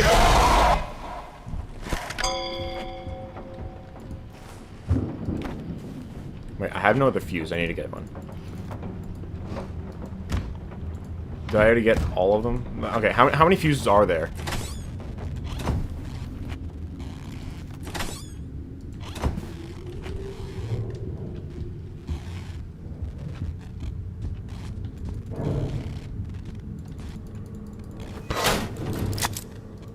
Okay, that's not good, because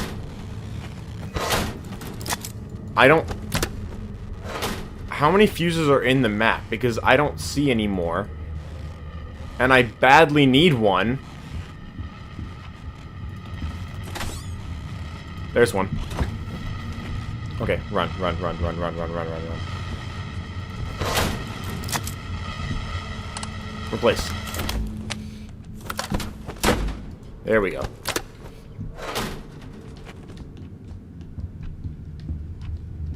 Okay, where's Freddy?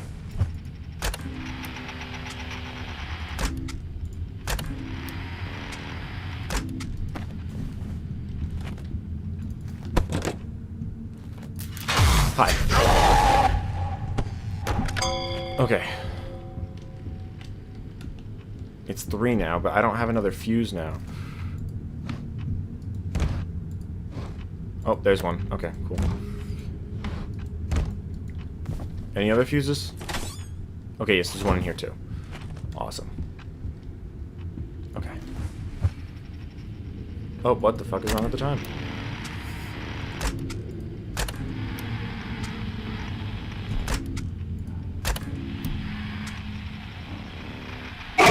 Oh my god. No! Damn it. There's a lot of, like, weird drawings around, too, that I'm noticing.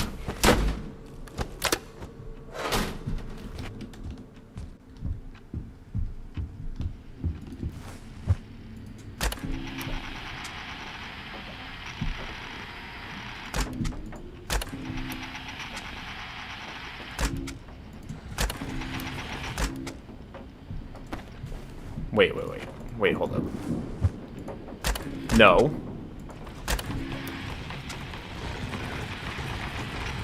Why is Foxy here? What do I do about Foxy?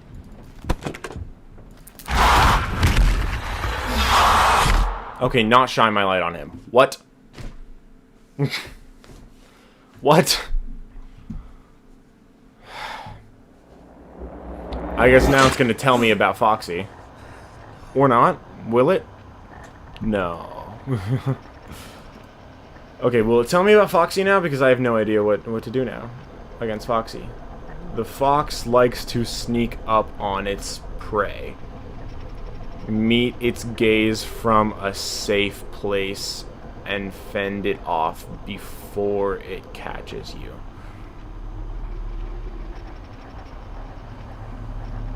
What? What do you mean by that? No. What does that mean? What does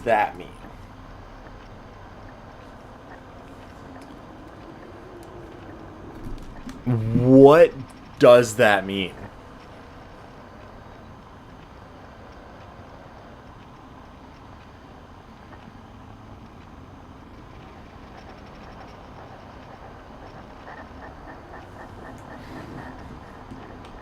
What does it mean?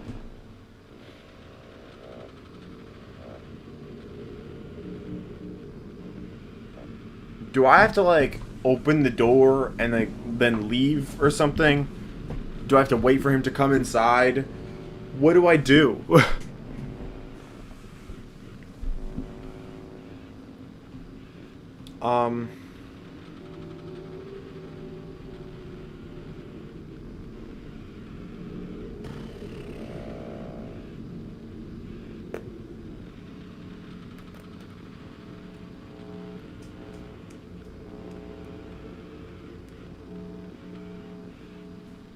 Is Chica in this too?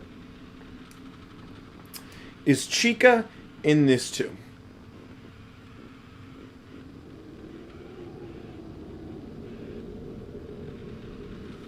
Is Chica in this too?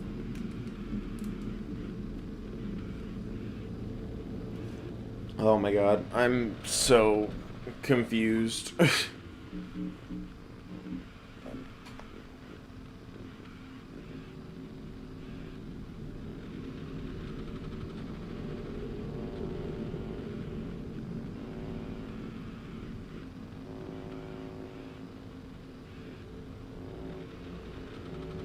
I have returned. Okay, so what do I do about Foxy?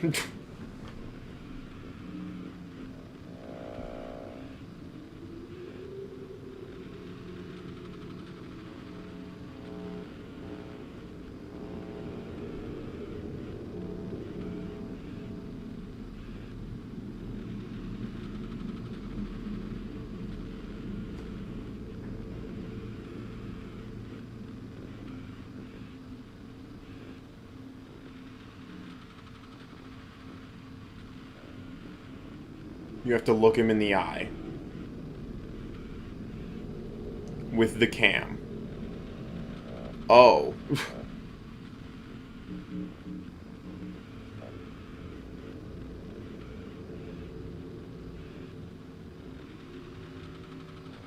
until he blows up. What?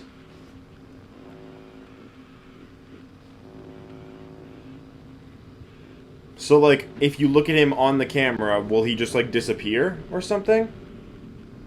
And then go somewhere else? Or...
Okay. I get it now, because I researched. Okay, let's try this again. First things first, find a fuse.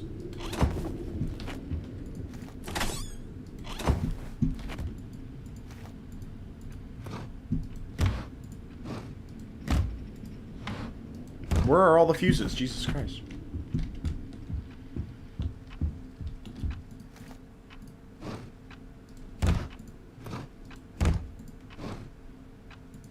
There's one finally, Jesus. Okay. Sensitivity's very high.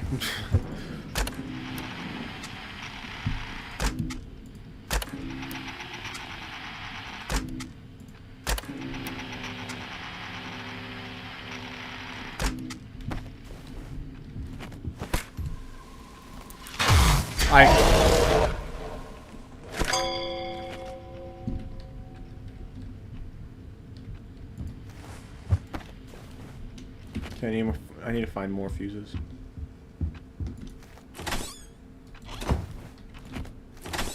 One there, one there.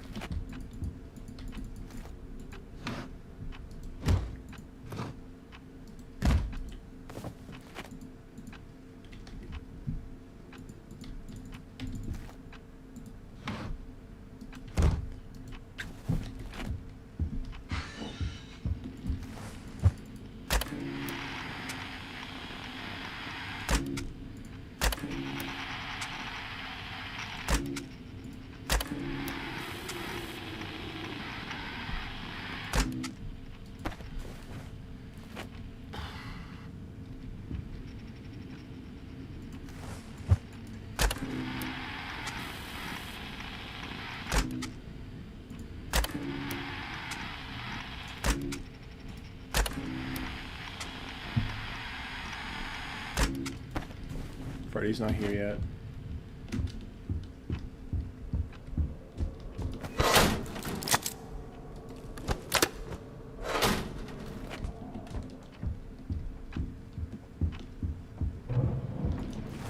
Fuse is getting a little low.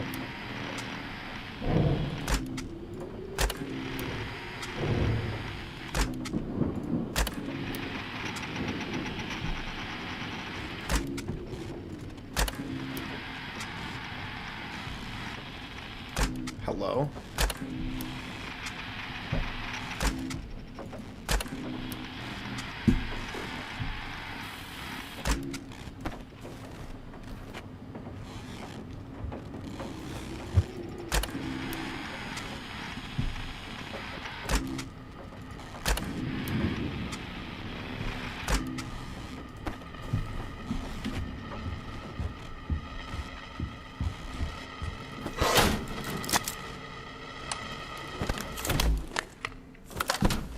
There we go.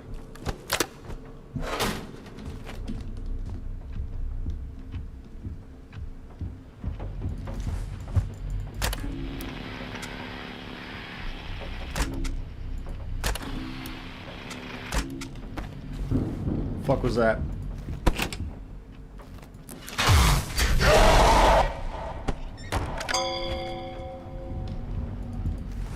What was in front of me?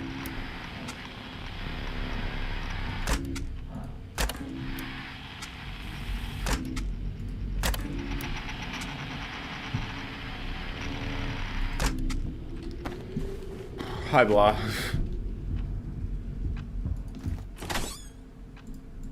Give me that.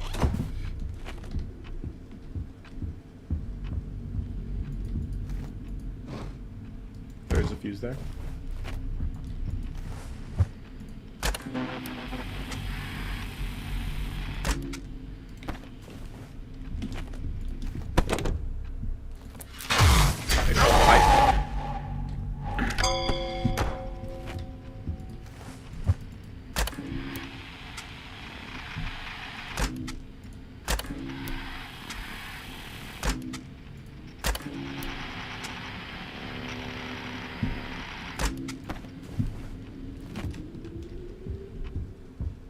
Gotta check on my flashlight.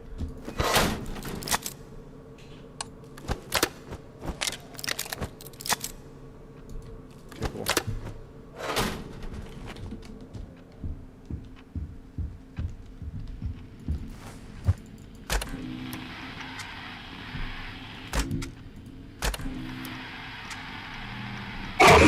Shit.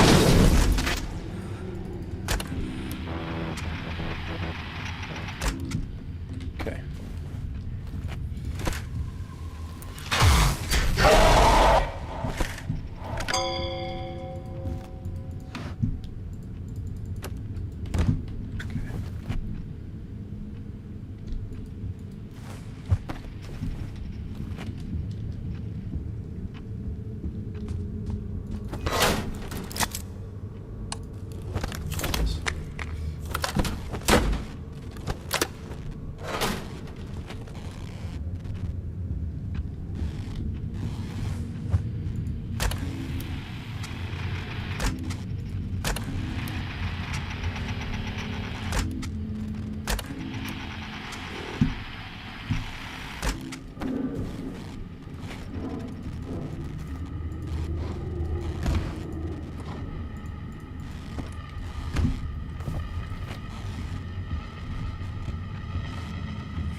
Hi.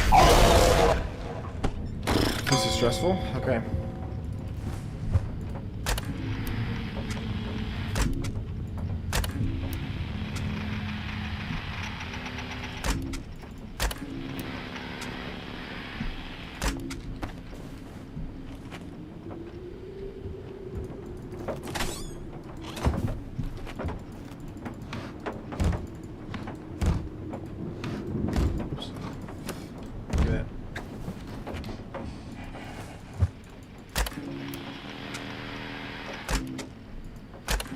That was Bonnie.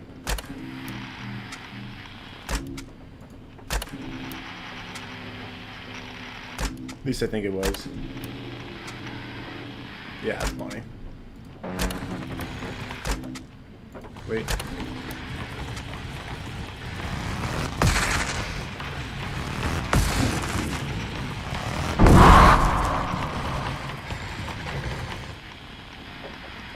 Okay, so Foxy blew up. Okay, Bonnie's gone.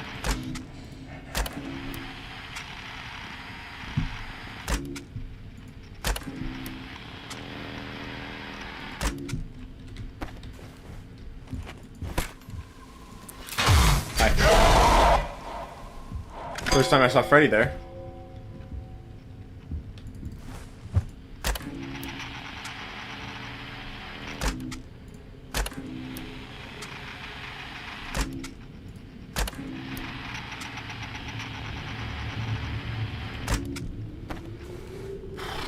Okay.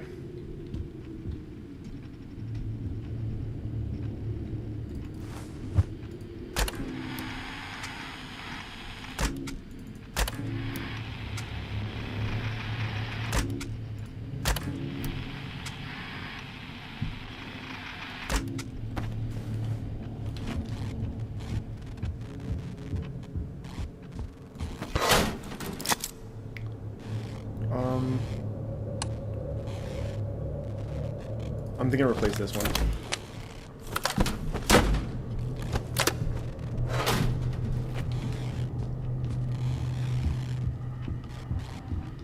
Shit. Give me that. Give me.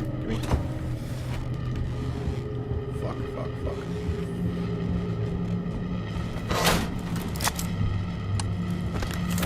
Thank you. Gonna go? Okay. It's okay though. I think I got the hang of this. I hope.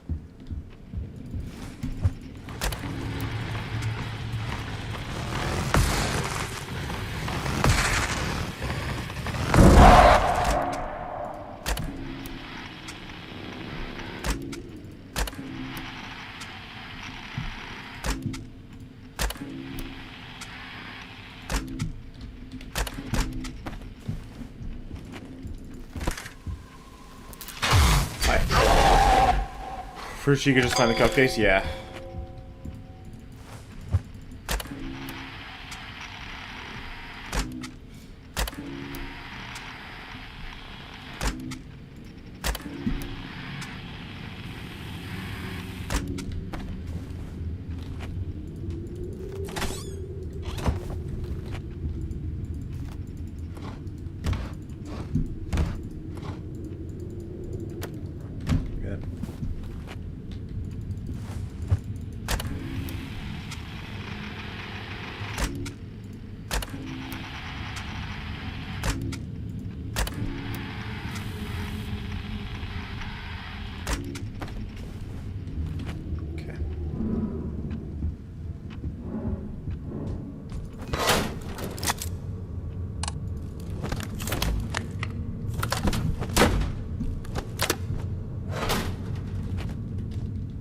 I think next thing I'll do is the fuse for the flashlight.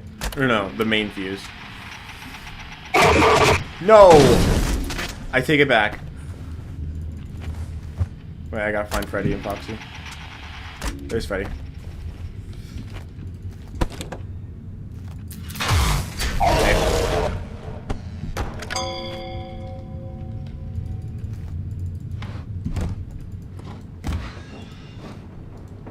Shit.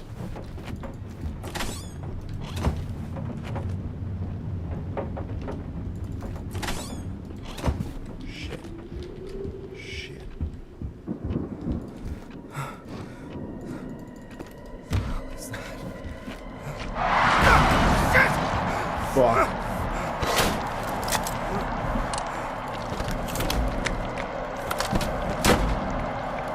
Shit.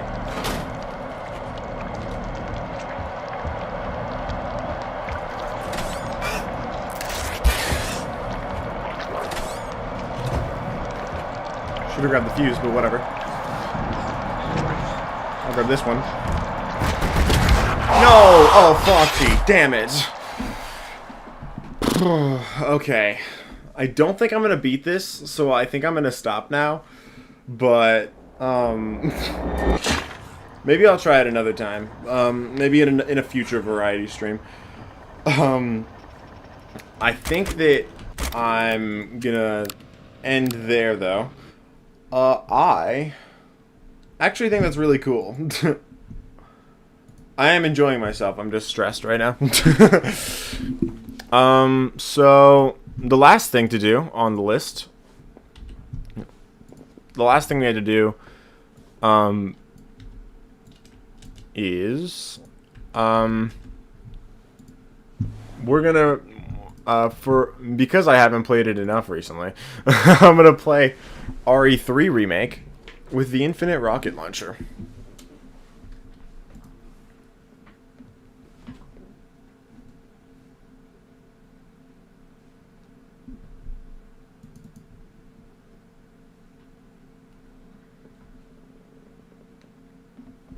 And let's see how fast we can beat it.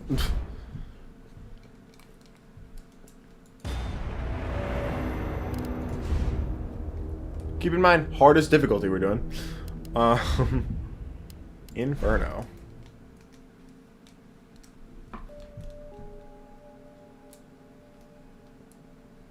The beginning of the game is really slow, though. That's one thing I'm not excited to do. Just the entire beginning sequence. The opening 5 or 10 minutes. Anyway, Joy Creation is really cool. I'm actually pretty excited for the full game. I'm also excited to see Five Nights at Candy's 4. I've heard that there was like a new announcement or something for it that Emil Mako, the guy that makes it, he was like a little. He hasn't been working on it much, but he's still like.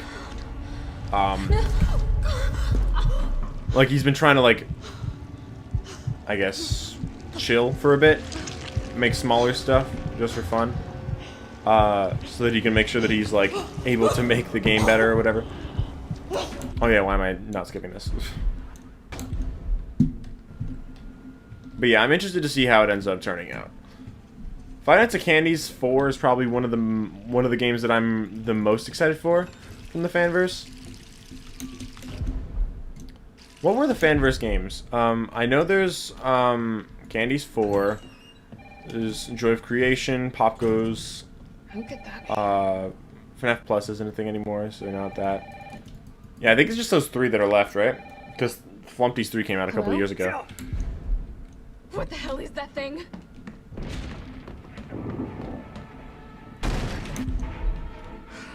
Gotta get out of here. What the hell? I will say, although RE3 Remake is one of the worst, is probably the worst of the 4 remakes, I do think that it is still a fun game, and I think it's probably the best. It's probably better than RE2 Remake in terms of just being able to play it casually. I feel like 2 you have to focus a lot more, and like especially like with Mr. X. But this game you can play it casually pretty easily, just for fun. Like that's what I'm doing right now. Really, I'm not really. I'm kind of just playing it because I feel like it, just for fun. So.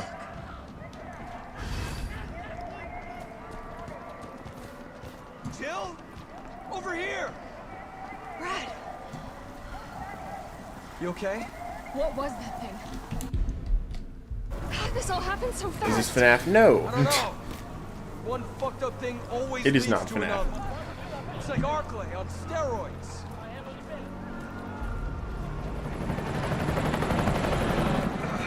Hey! Hey, wait! Down here! Damn it! We gotta be dreaming. How could this many people be infected?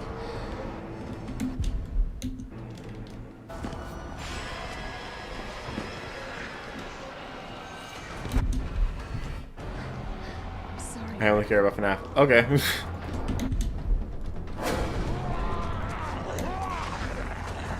My bad.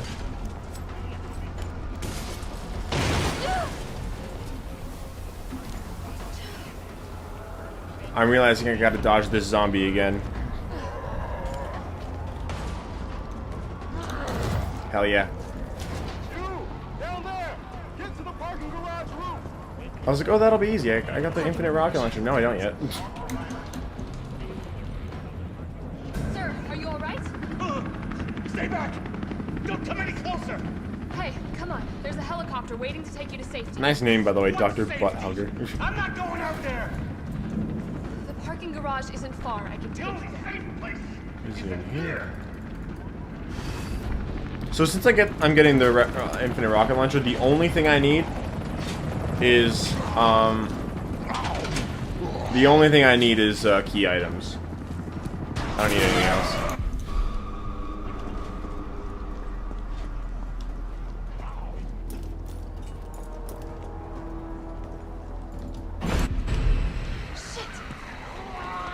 Oh my god. Jesus, dude.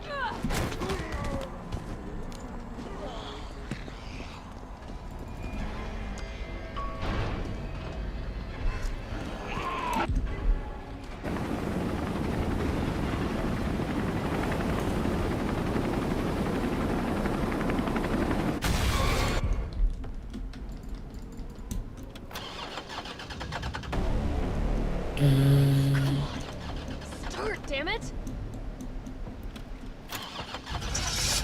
It's my turn, bitch!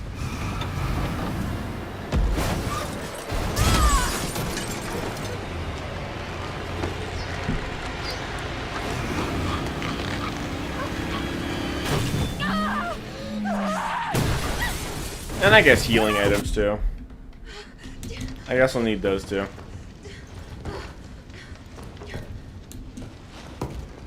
I don't know why the game doesn't recognize that as a cutscene, because I'm not doing anything.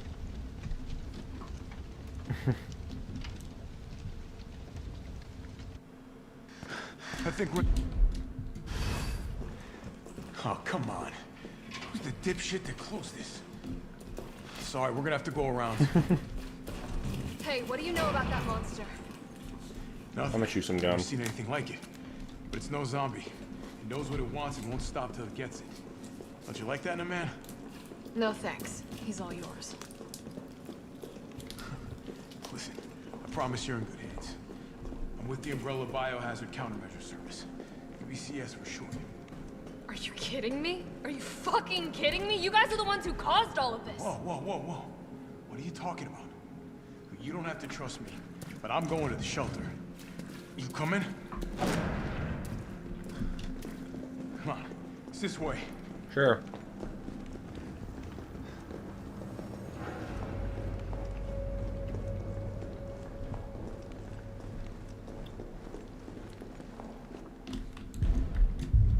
First things first. We need to get you geared up. Head up to street level. You're right. I need to go grab my infinite rocket launcher. Right?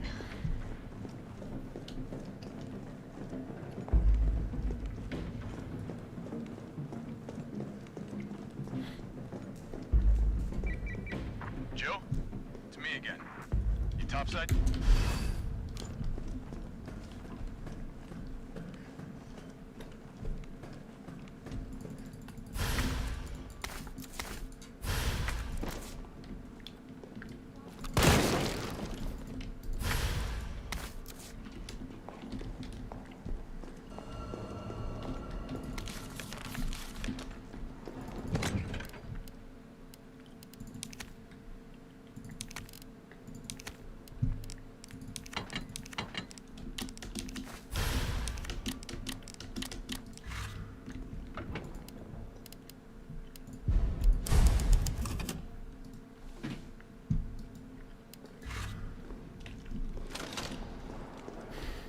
Okay.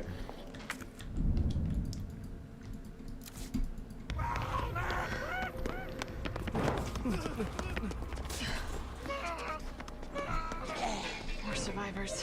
We've got to get that train moving.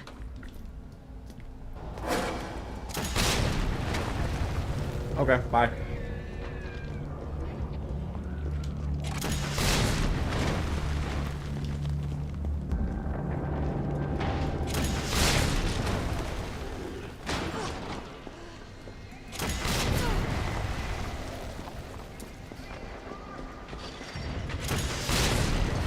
Let's see how fast we can do this. I don't know why I blew that up already.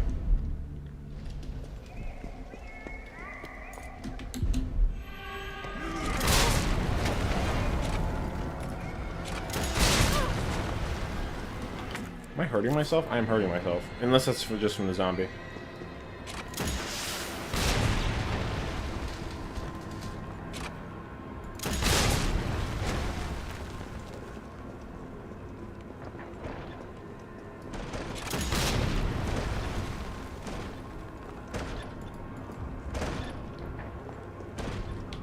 Okay, I just can't go through there at all. Hey, bro.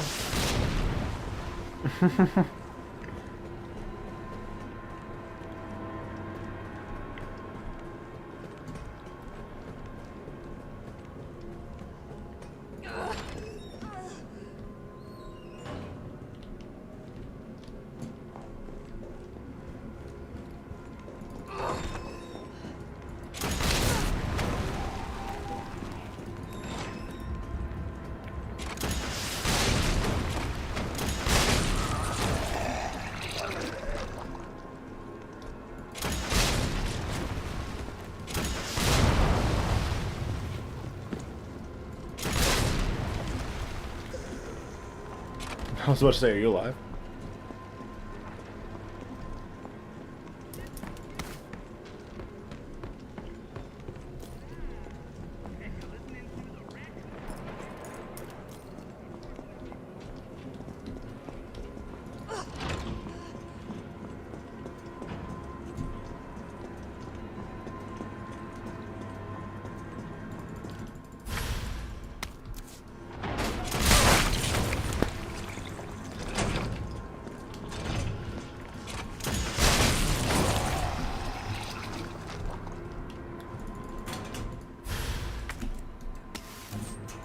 I didn't want that. Or that, really.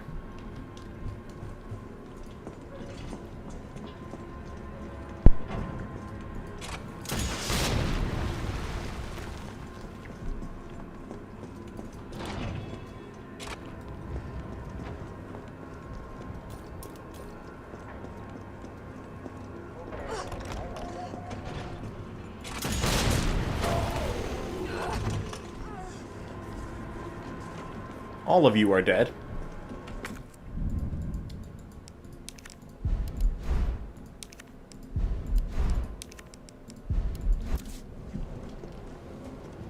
I assume the infinite rocket launcher will one-shot him, Nemesis. And if it doesn't, there's a serious problem with life.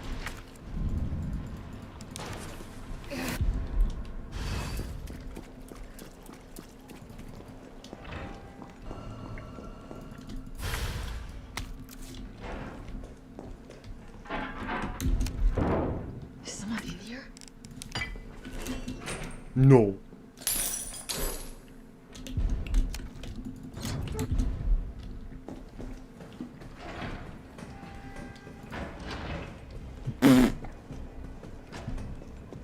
He disappeared. Gone forever.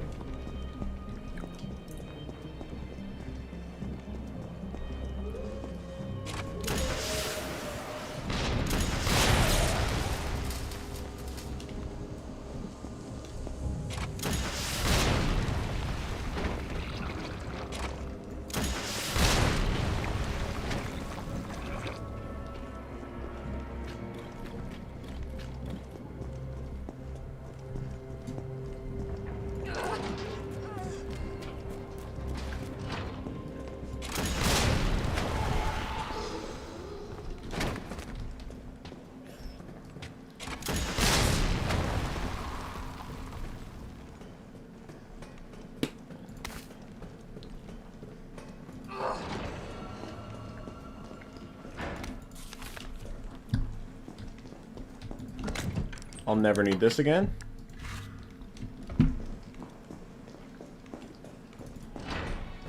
Oh, it smells like FNAF Evil Residence 3.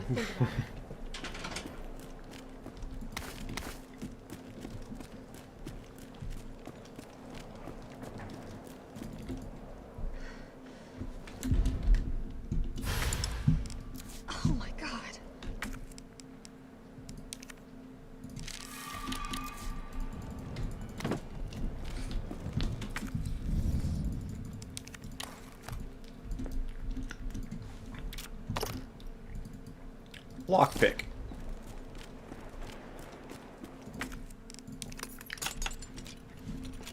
Okay.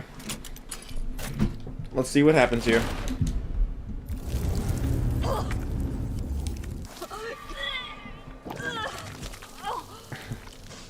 Maybe I shouldn't have used that healing item, actually. Because I would have healed anyway. Ow.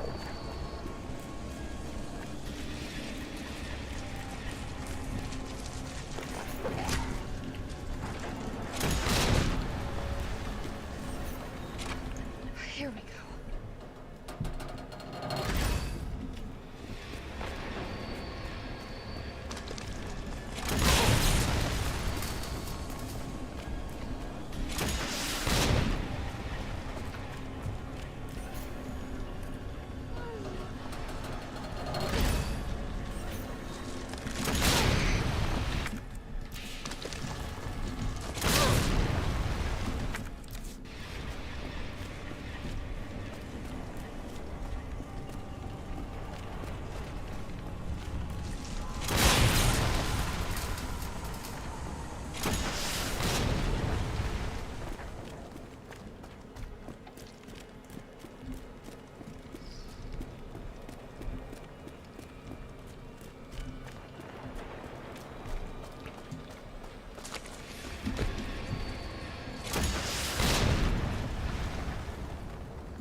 Where did it go?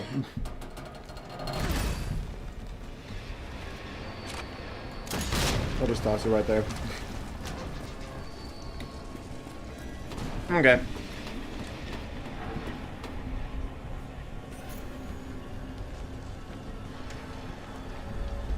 I blew it up by accident. Not upset about it, but I didn't mean to.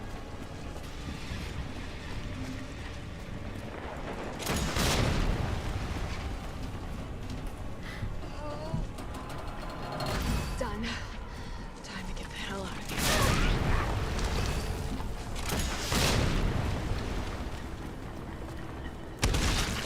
Come on! Go away.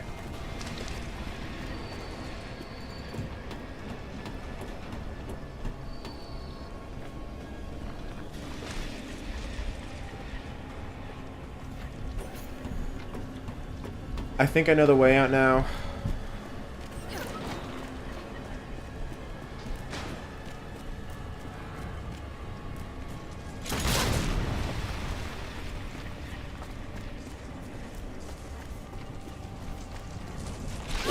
Ow.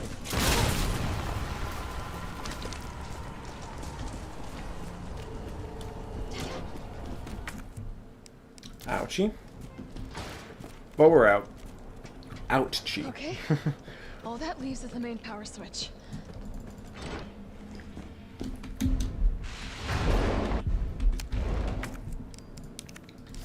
Oh, I'm fine now.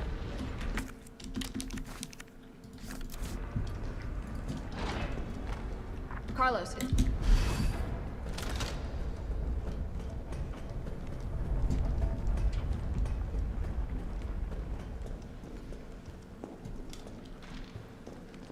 I'm 15 minutes into the playthrough now. Nemesis is about to show up.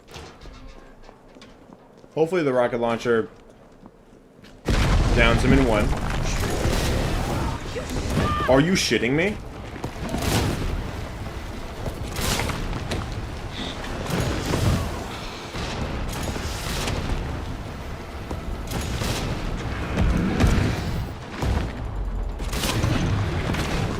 Why did that take so much effort?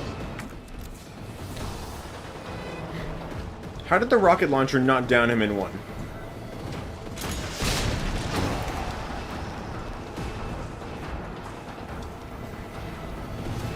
It's a rocket launcher.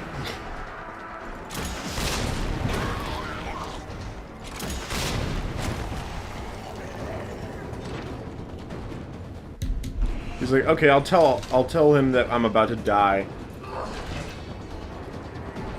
while walking. Fucking idiot.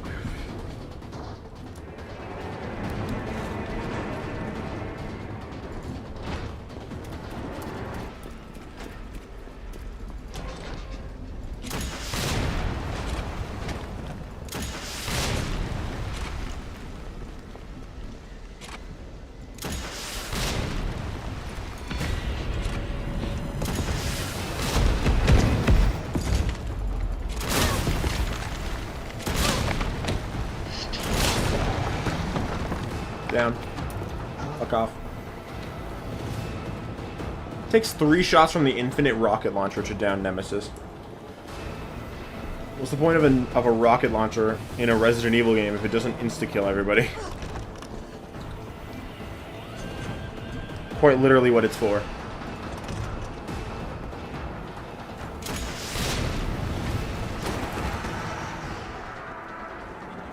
I think this might be the building.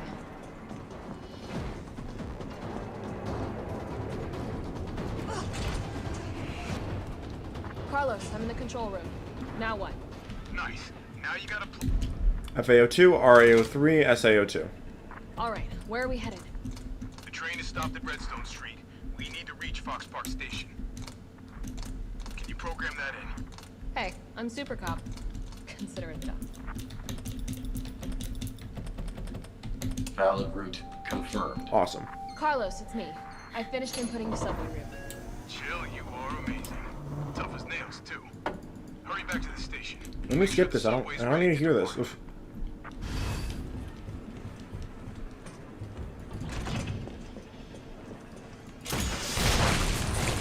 What the fuck? Bitch.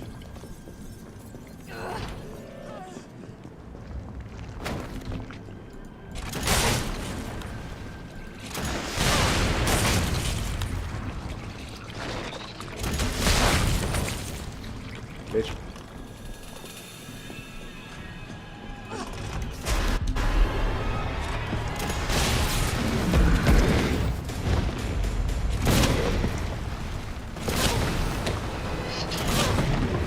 Down, bitch.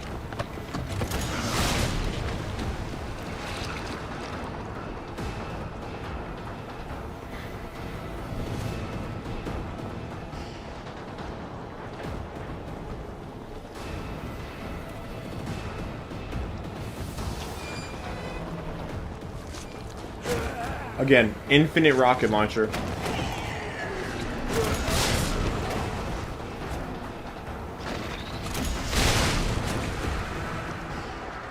Bye.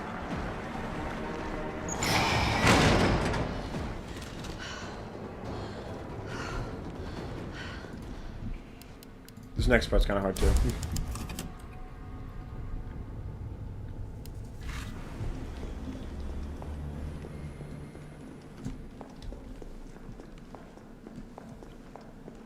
Like the chase sequence, I mean.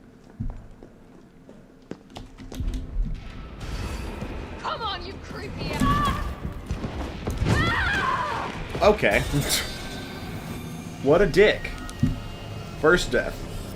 Of hopefully not very many.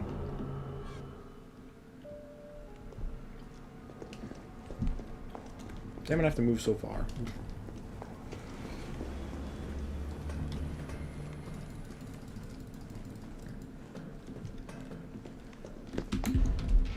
Come on, you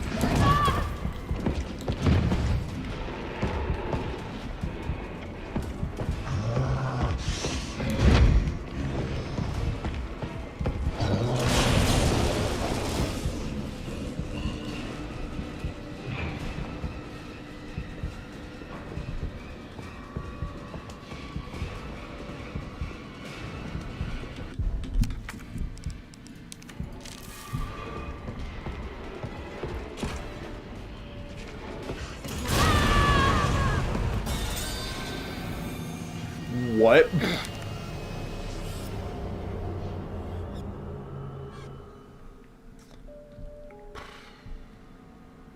Okay. The fuck just happened? Alright, we keep going.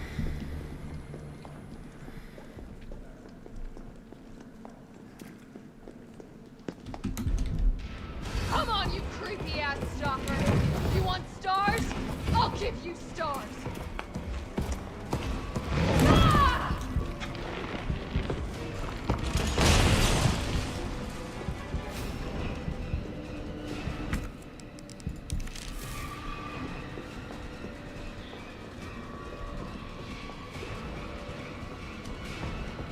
This might work.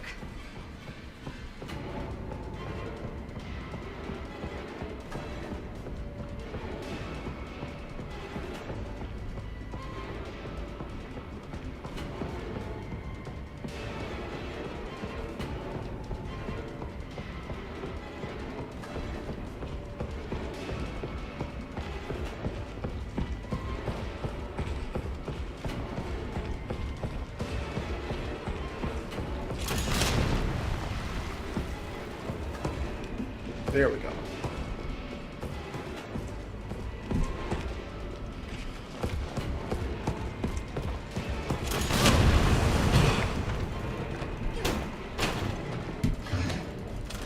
Now's my chance.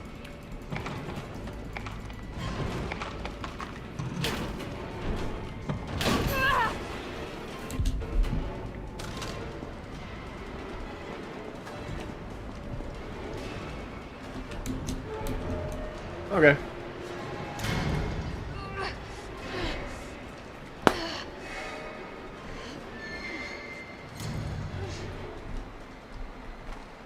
Carla. Oh, I need to find another way out.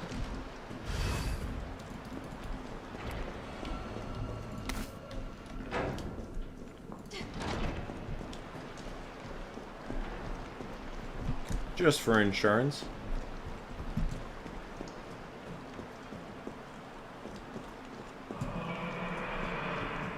Oh, what was that?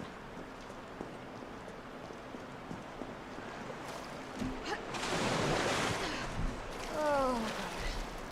I'm definitely burning these clothes.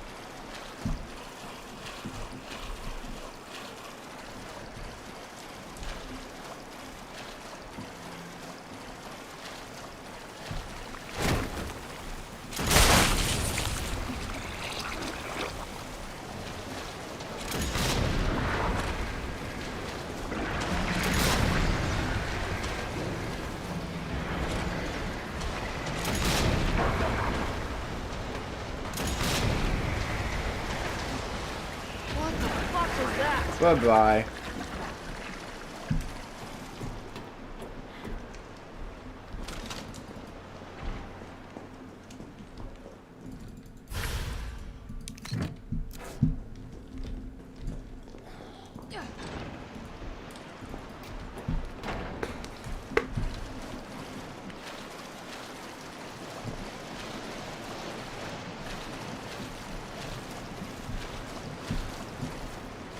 I think another one comes out here, right?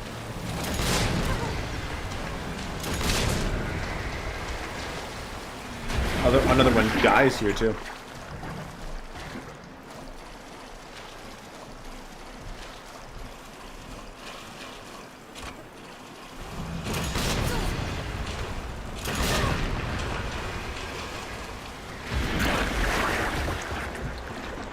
Wow, this is fun.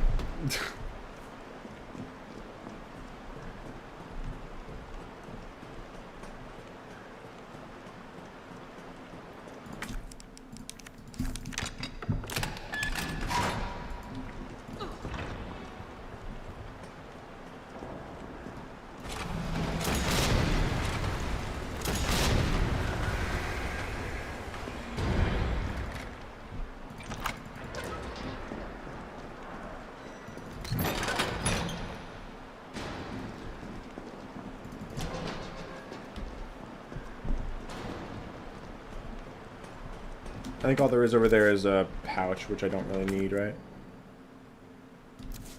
Yeah, not really.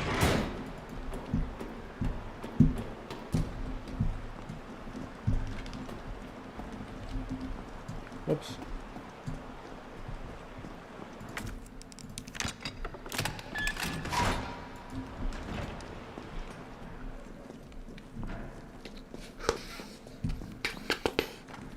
Carlos.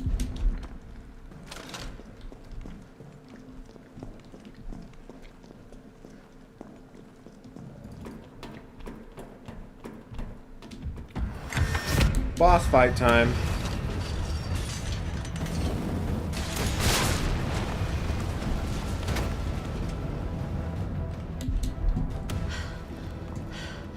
You can use weapons? Mm-hmm.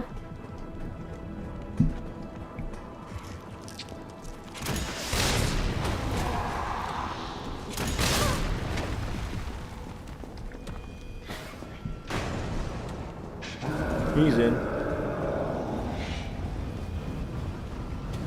I gotta get out. Quick. That did nothing to him.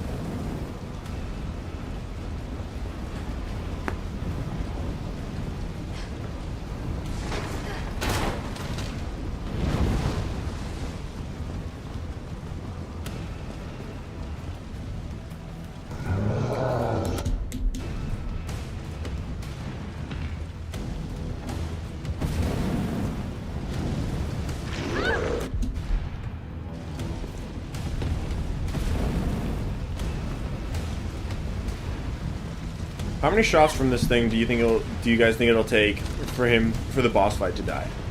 To end? I feel like it'll be one for each phase.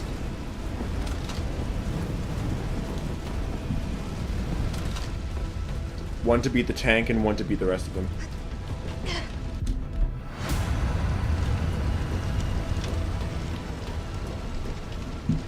let's save here. By the way, is there anything in here like... No. I can get rid of this for now. Save now. Before I kill him, all I want to do is just grab the healing items just for insurance.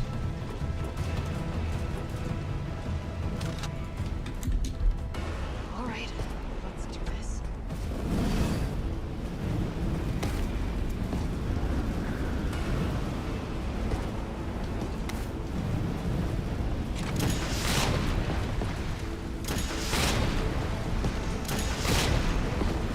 Looks like I was wrong about how many.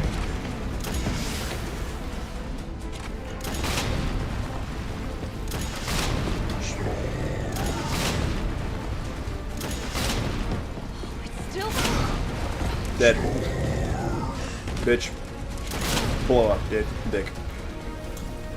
Alright, nice.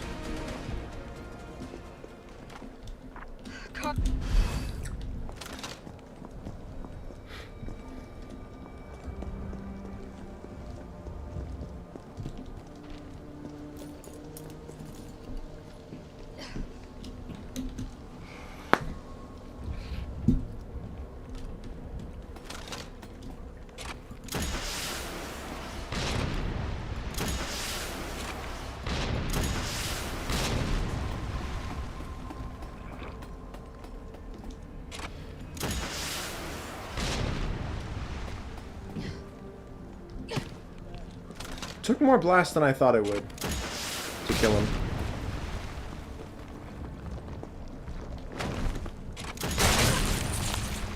Bitch.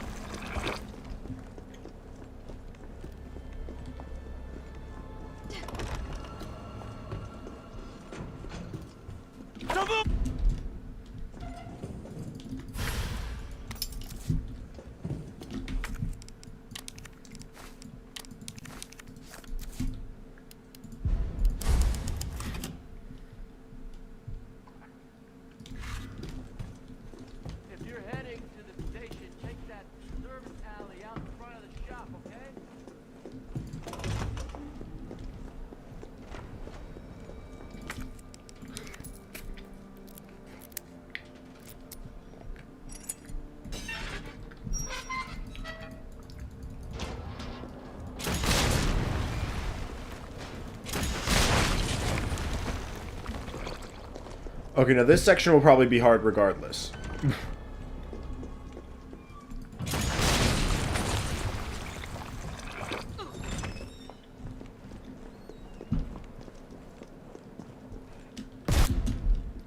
Rocket launcher?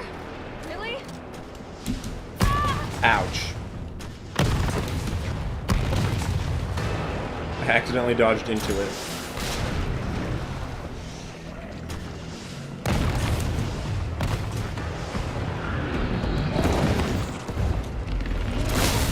Wrong thing to aim at.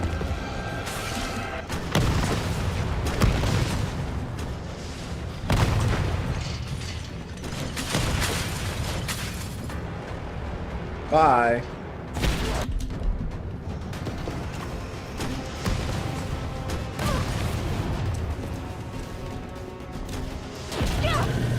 Why was there a supply case there? Give me that. That was the first one I got.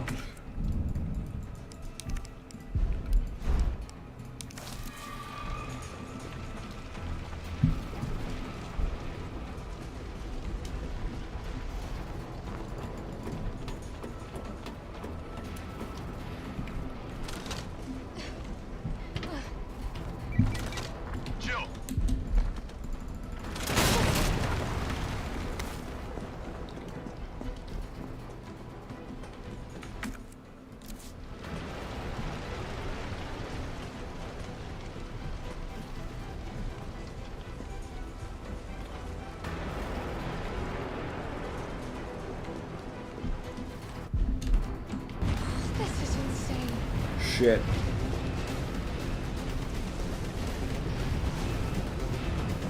Okay, I'm good. I almost messed up a little bit.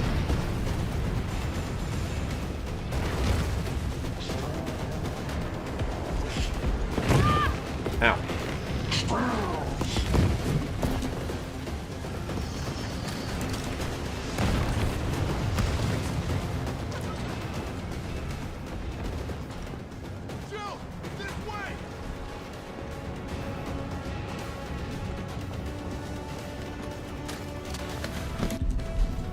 There we go.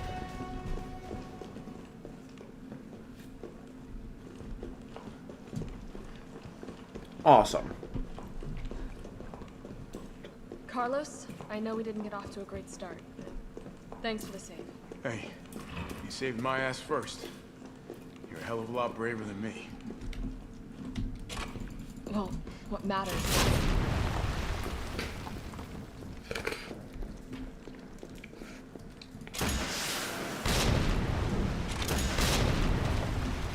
What about you? Now, from the sound of it, I won't be catching the train. Why not? No, there are new orders. If it means I can help save the city, it's fine by me.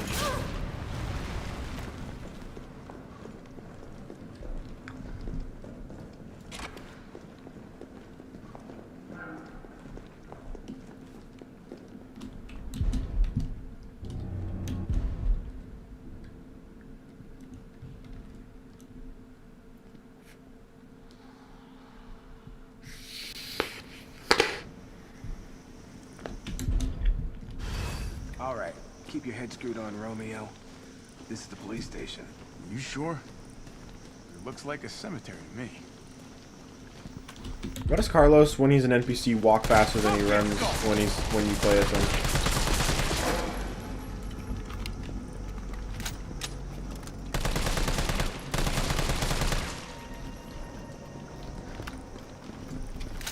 It's open!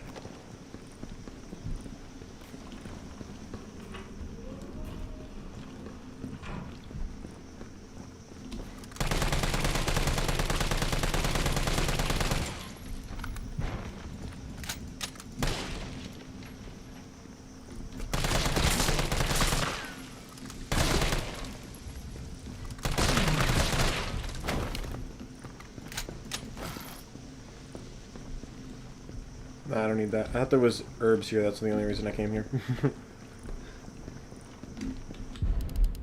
Time is 34 minutes. Sorry, poster boy.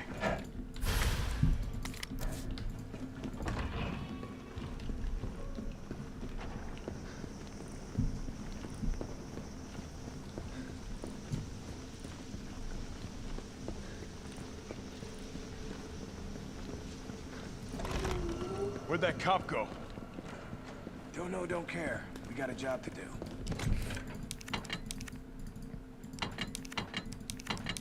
Do you need the card? I don't know. I'll take it anyway. If our intel's still worth a damn, then Bard's in the STARS office. Let's find him and take him into custody. Custody? I thought this was a rescue. Carlos, take a look at this. Right here. I've located the STARS office. Remember, Bard had access to Umbrella's darkest secrets. He knows we'll try to keep him under our thumbs. So this search and rescue mission is really more like find and detain. Right. Good to know. I'll open the shutter so you can get through. You stay here and find out what's been going on here at the station. Call you if I find anything. Hey! Be careful.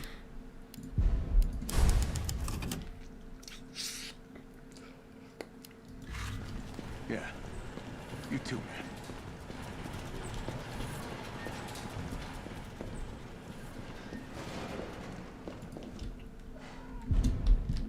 What the hell was that thing?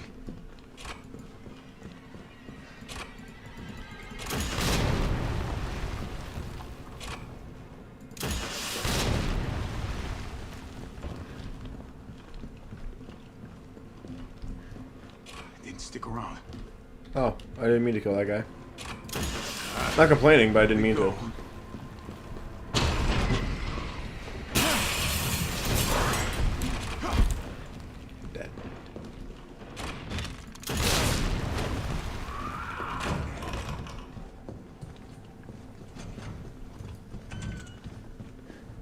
T.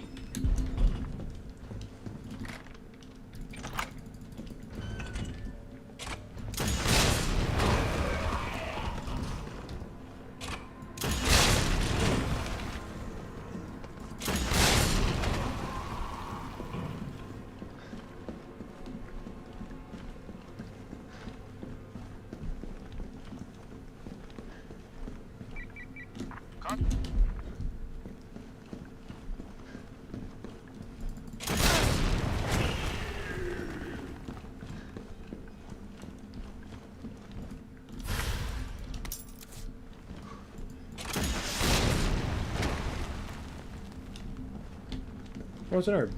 I'll take that.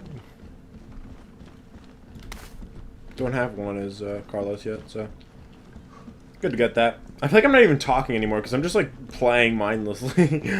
I'm just like, okay, I got stuff, so.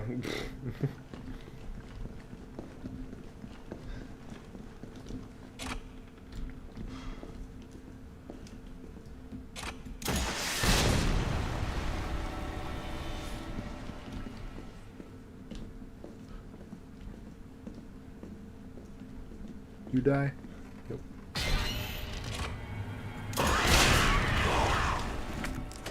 You're dead now?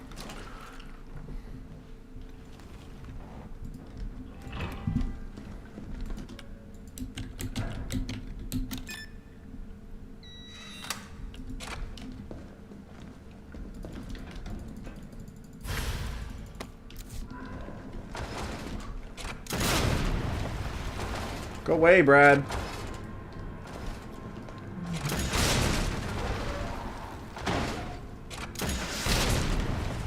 What?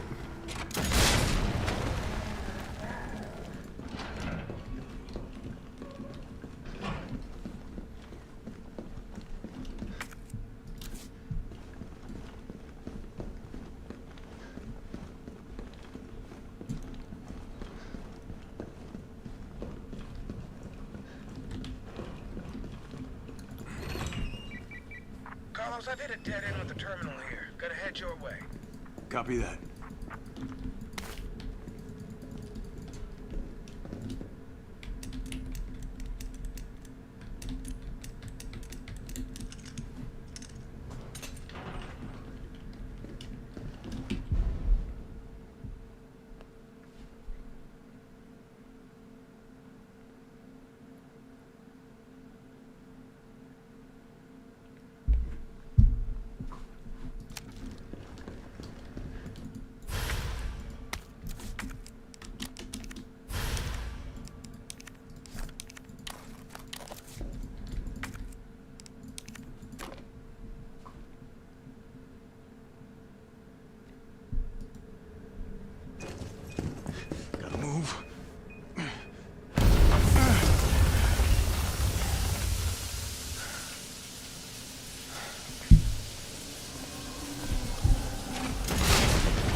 One at a time, take a number.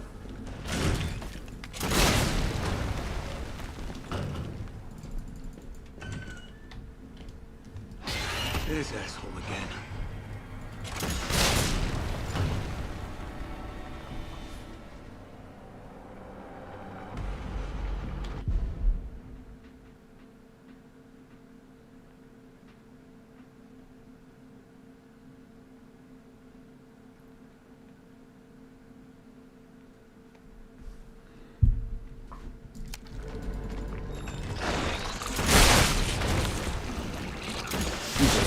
Didn't realize they would be that close. This'll take some time. Look around, see if you can find anything useful.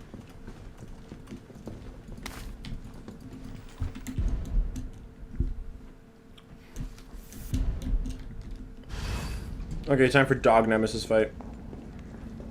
Am I the only one who made it?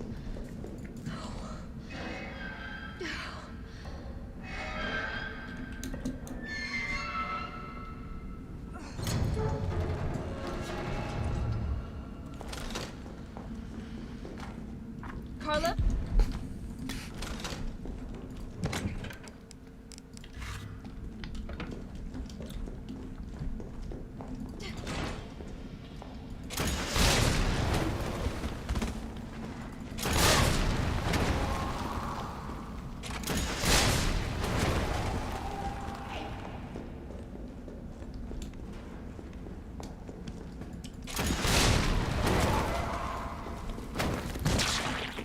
Bye.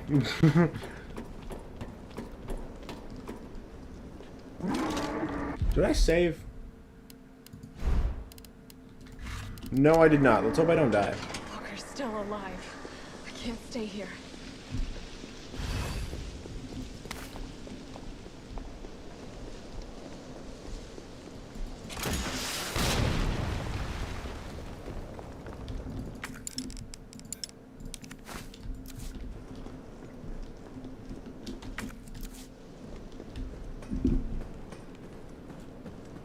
Wasn't I not at full health before? Why am I at full health now after I was in a train crash? You'd think now I would be at lower health. But no, I regenerated actually.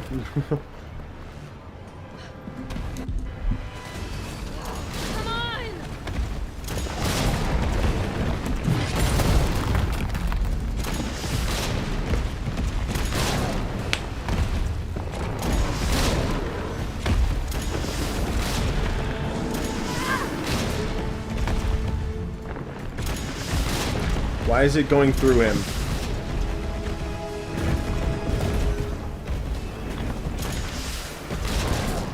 I'm gonna kill you. That actually worked.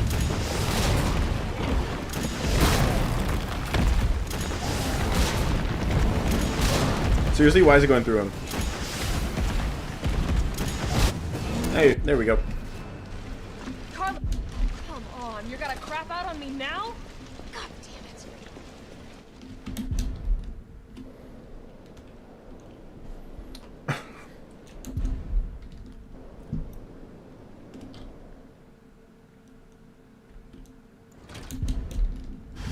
Be okay.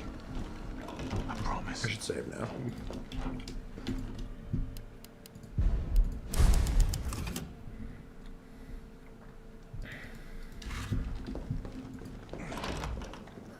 Tyrell.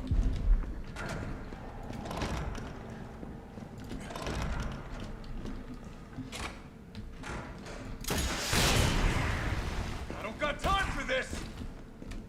You got plenty of time. Not really.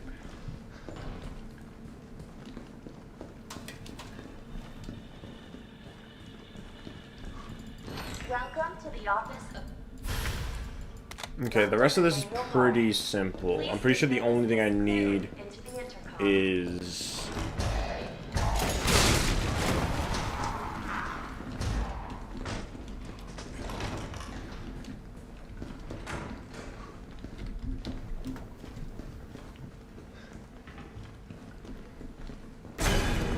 Hello. I think I need a key.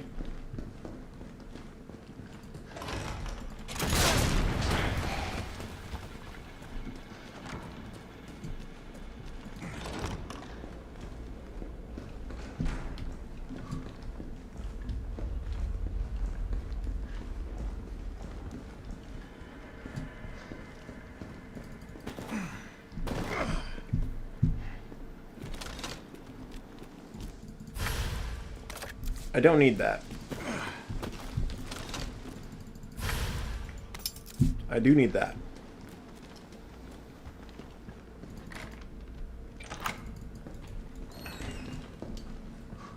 Peter riffing on thumb.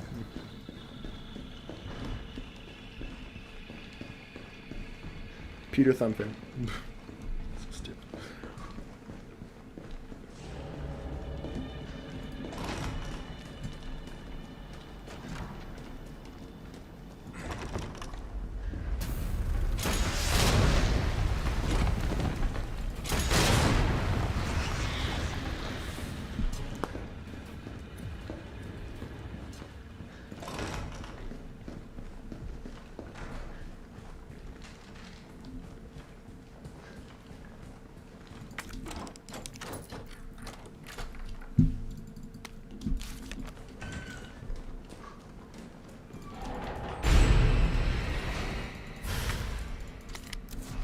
ID card.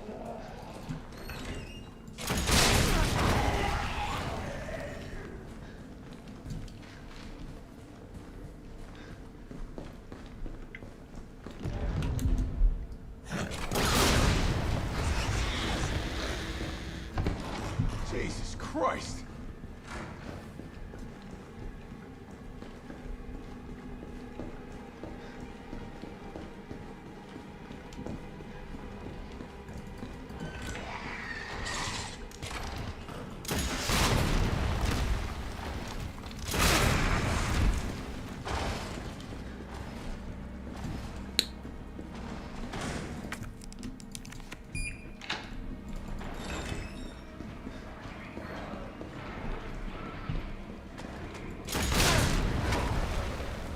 Dead.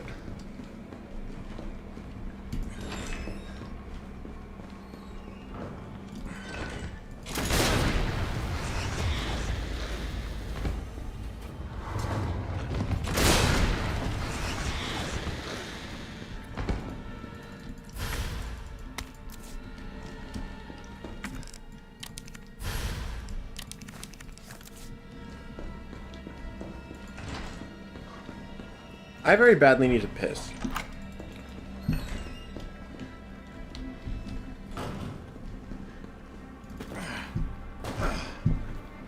I should do that.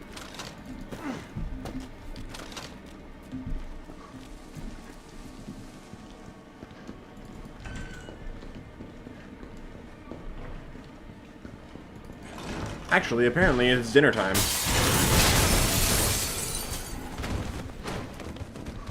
Which is weird, usually it's close to like 6, but I guess not. Not today. Okay, I'm gonna pause here. I'm gonna finish the game after I come back, and I will be back soon. I'll leave you guys with music if you want to stay, but you don't have to, obviously. Alright, later.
Hello. I'm back. Time to play the rest of this game. 47 minutes into the playthrough. Let's see how fast we can actually beat it. All I wanted to know was what the documents were doing in your office in the first...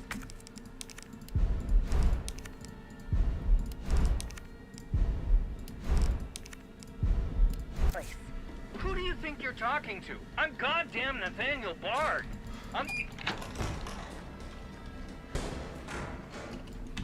Look who's dead. Dead. Dead. Bard is dead. Dead. Dead. Tyrell, Bard's dead. He's been shot. Shit. And the vaccine? I'm looking. Look who's dead. Harder. There's gotta be a computer, Bard is dead.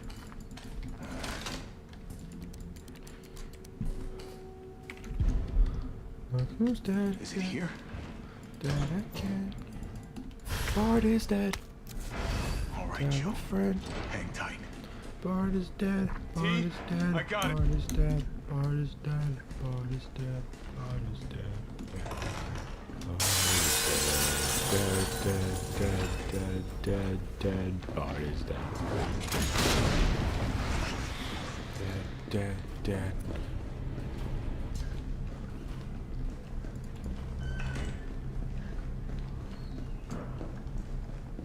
Well, look, Nathan Bard is dead.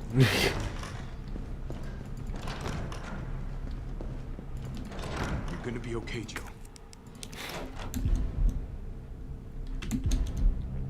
Better grab some gear. Sounds like there's a lot of them out there. There just might be.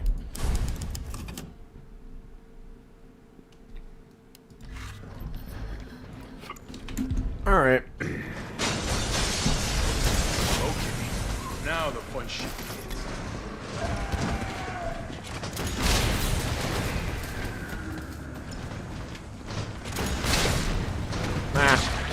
Hiccups.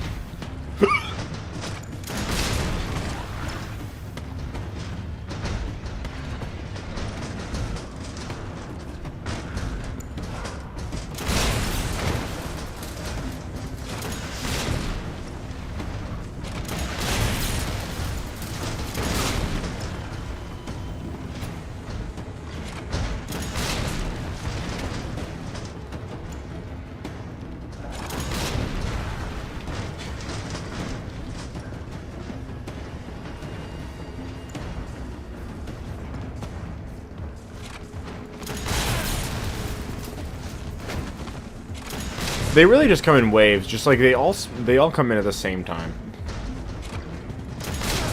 There goes your head.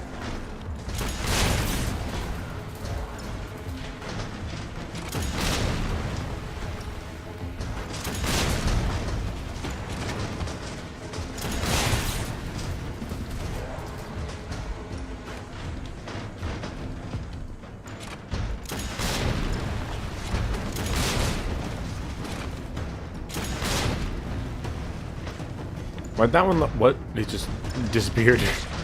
That one looked like, oh,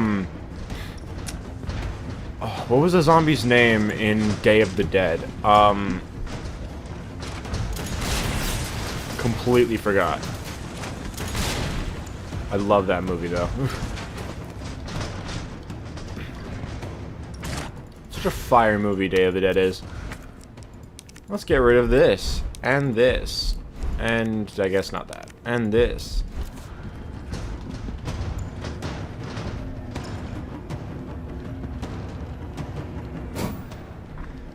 Oh, come on. Find the breaker. It must be somewhere.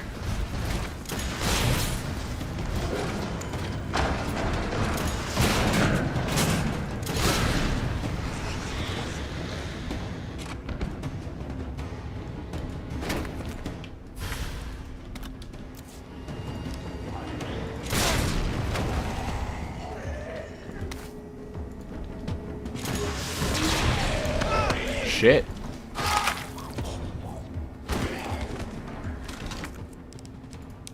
It's not a big deal.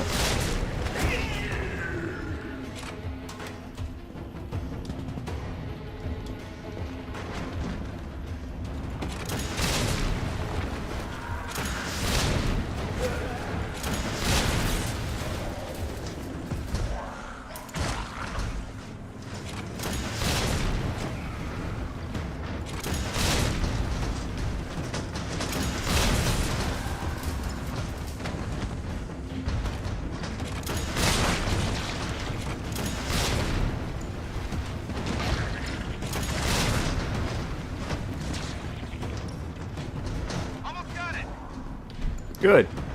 Get it faster.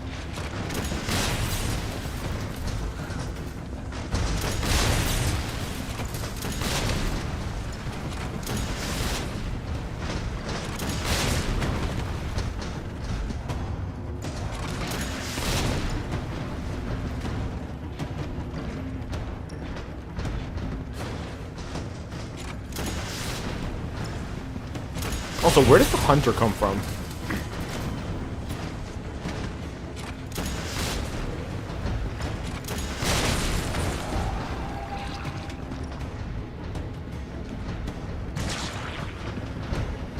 Speedrunners must hate this section. There you are.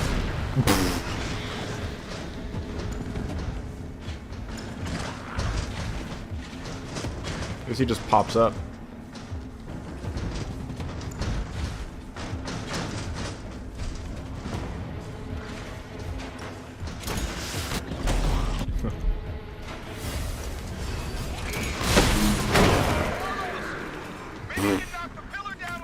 The fact that they're all dead in that one shot.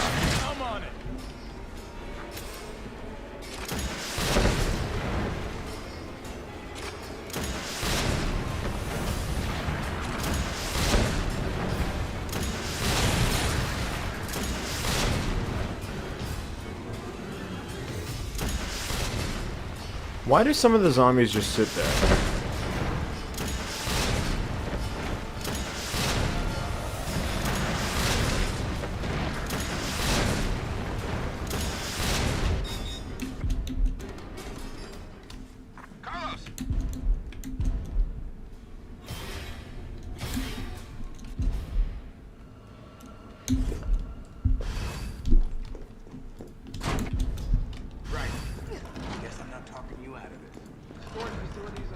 Wait. I've lost contact with Carlos. So expect trouble.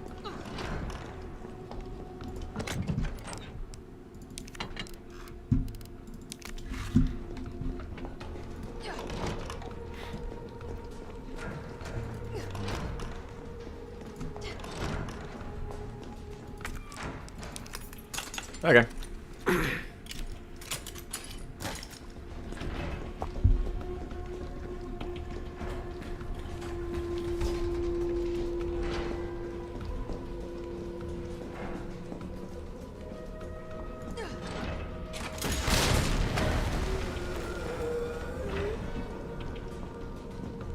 This must be the way underground.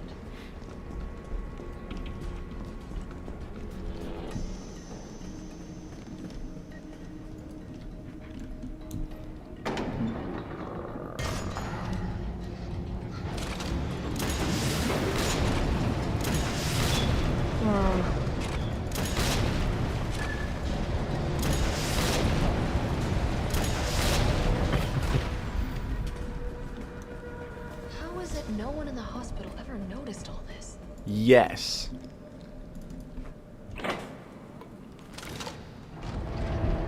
Yeah, for sure.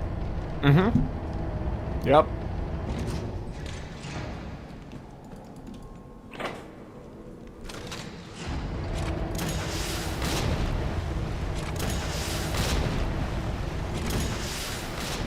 I'm just shooting for fun at this point. Because, honestly, it is fun. It's amazing.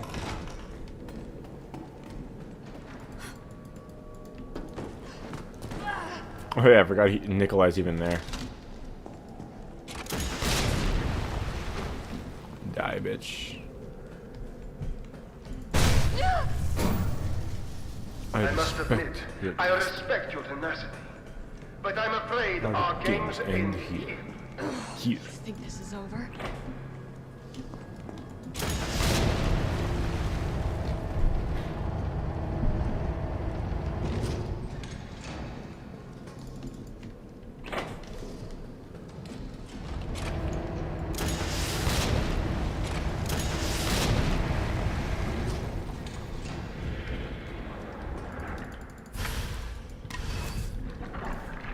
Dead now? Yeah.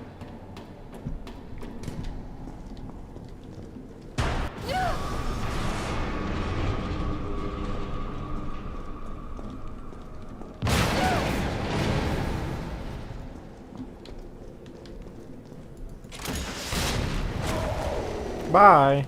A dead end. No, wait.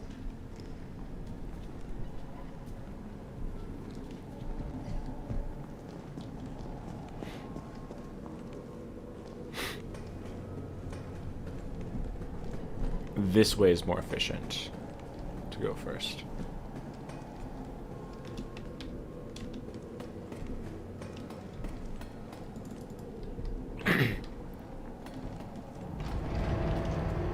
Yay!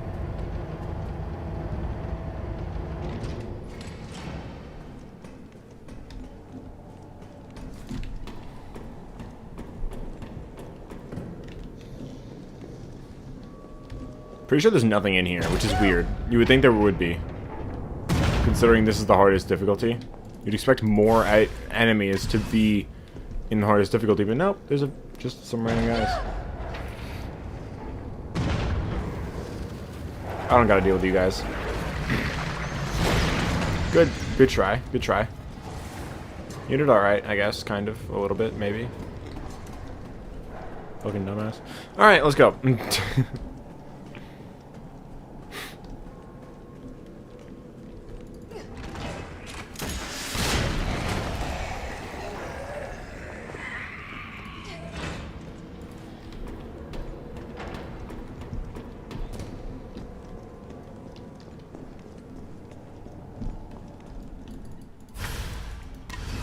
Alright, here goes.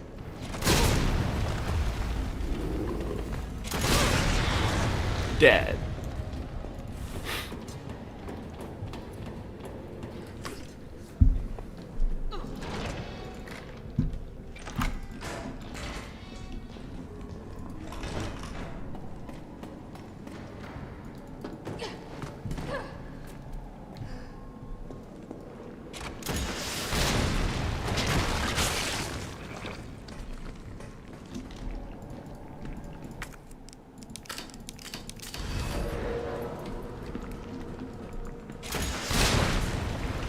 Turn around.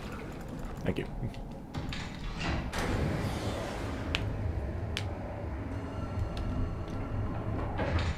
Shit. Thing is, this is the last typewriter before the next boss fight, so I should do this.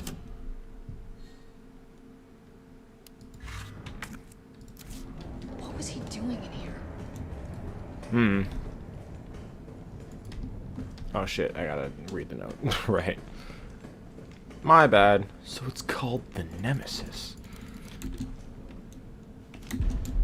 This way.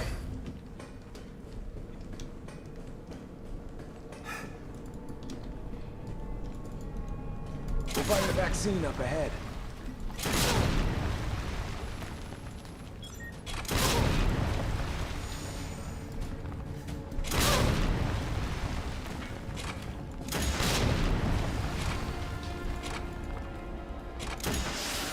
That definitely hit you. Yeah, that went straight through you. So you don't need to stop? Stop and do what? I got your back. Sure. Alright, let's get this done.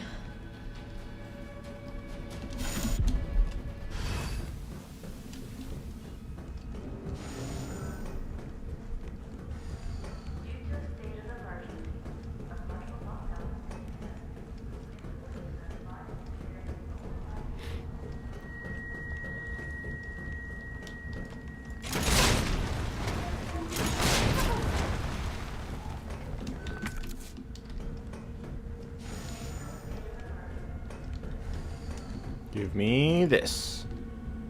Override.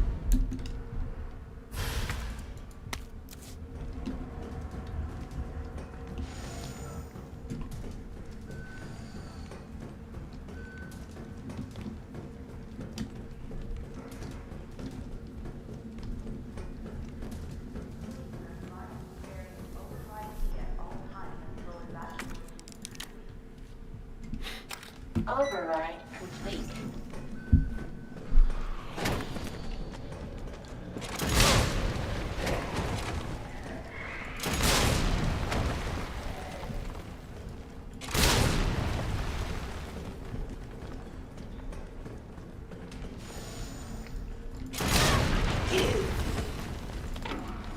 Give me that.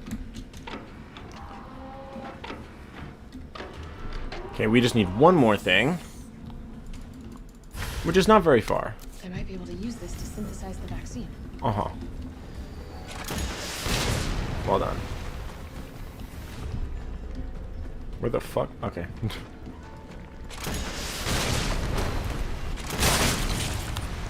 Get dead.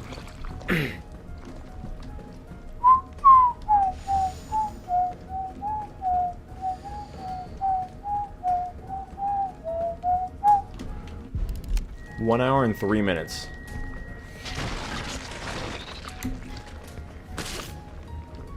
You're alive? This must be what powers it.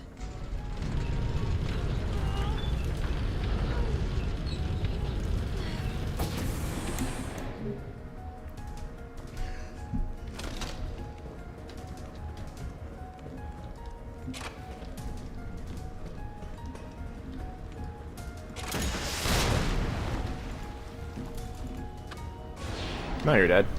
Okay. These are tyrants. Yep.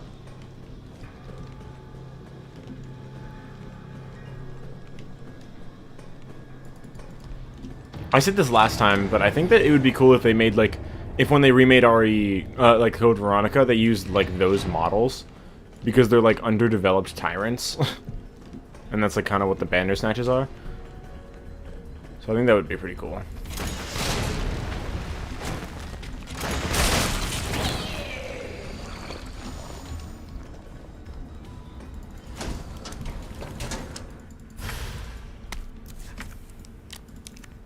Okay, this looks like it might be used in vaccine development. Yep.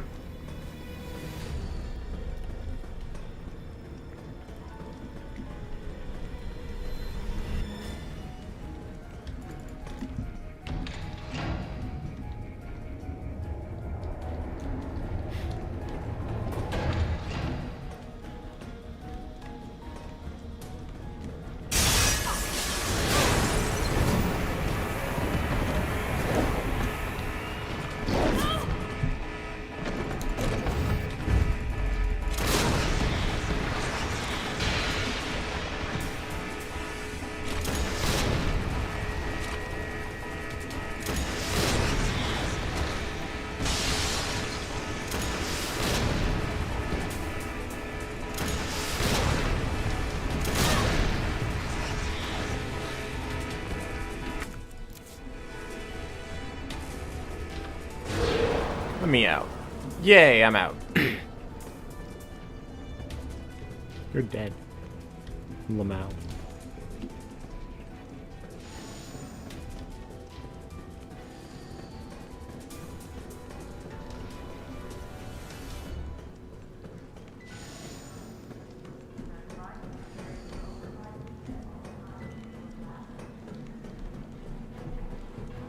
I think with an infinite rocket launcher, the second last boss fight might be a lot easier.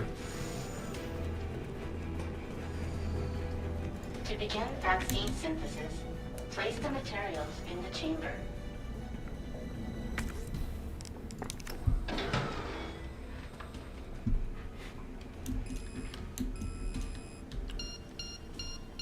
Okay.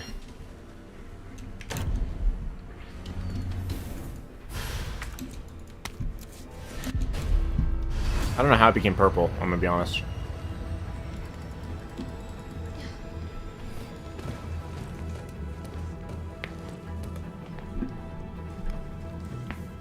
Ouch. Okay.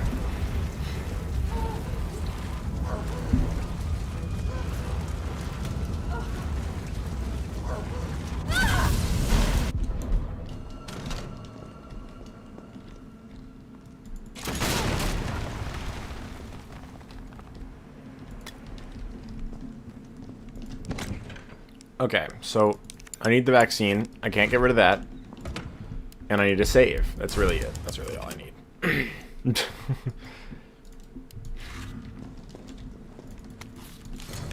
What in God's name is this place? Yes. A shitty boss fight, that's what it is.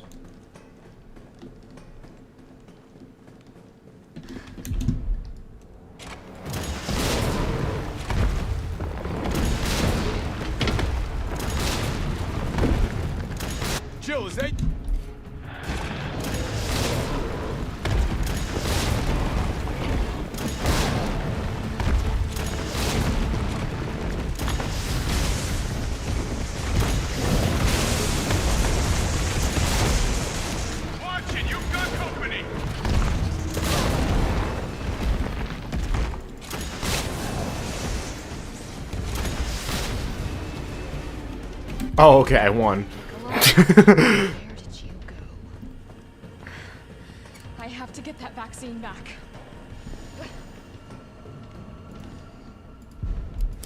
So easy.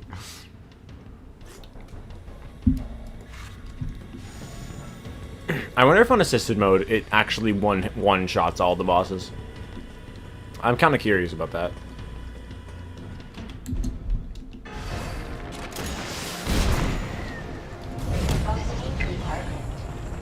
This isn't gonna work.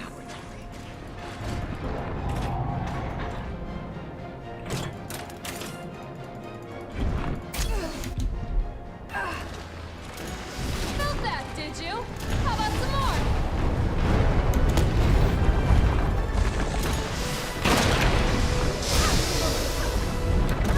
Ouch.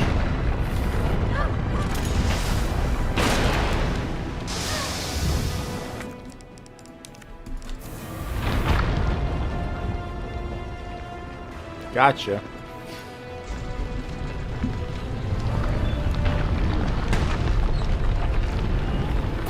Go ahead! I'm gonna put you right back on your ass.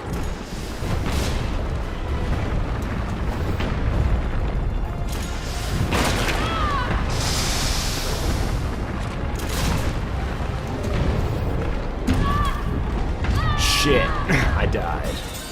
The thing is, I would have gotten that if his arm wasn't in the way.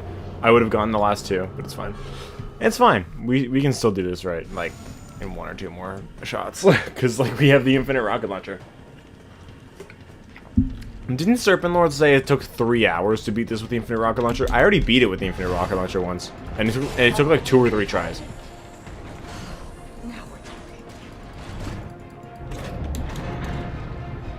Still wish you could skip this. Felt that, did you? How about some more?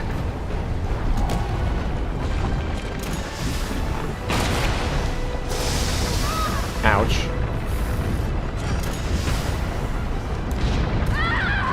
What? What? What? I'm sorry, where did the rocket go? Because it was supposed to land on all 3 of them. I don't understand what happened. I don't get it. What was that? It's fine.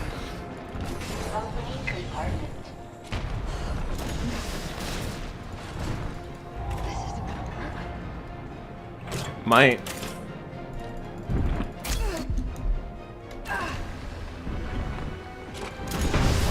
Felt that, did you? How about some more?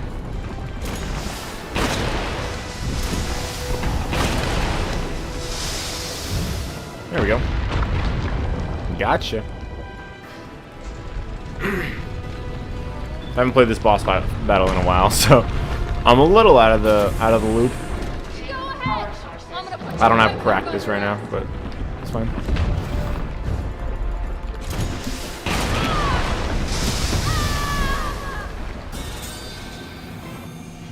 Okay.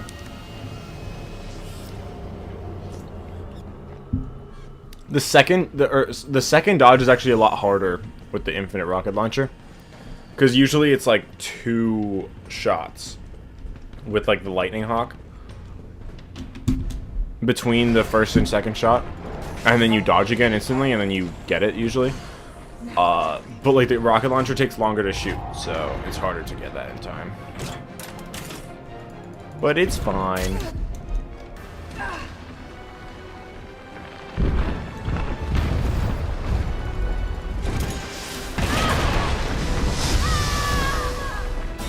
See? See, this was easier the first time that I played it with the rocket launcher. I mean, not the first time I played it. Like, I don't mean like first time I played it on Inferno mode. I mean the first time I played Inferno mode with the infinite rocket launcher. I did that in 2 or 3 shots. Tries, I mean.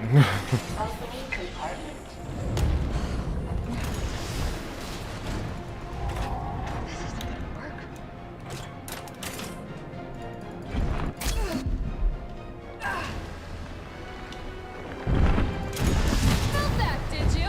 How about some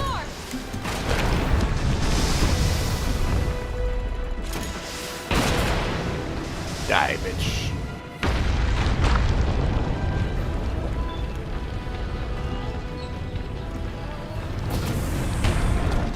Power sources remaining. Go ahead! I'm gonna put you right back on your ass.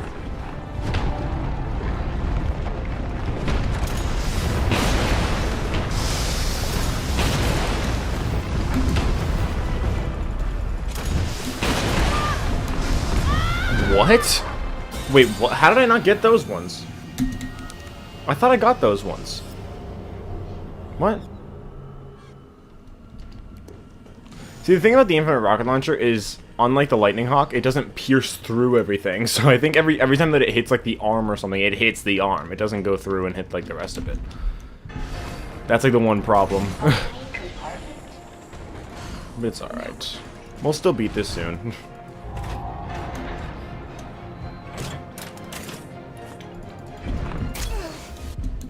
To think I was considering not even saving.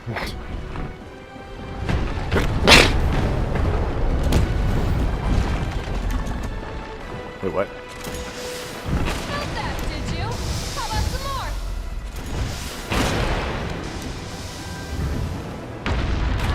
Ow. Okay, what the hell was that?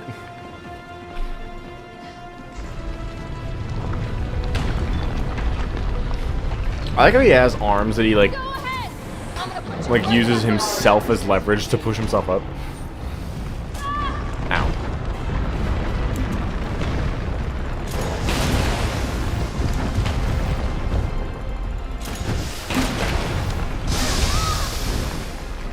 What? Oh.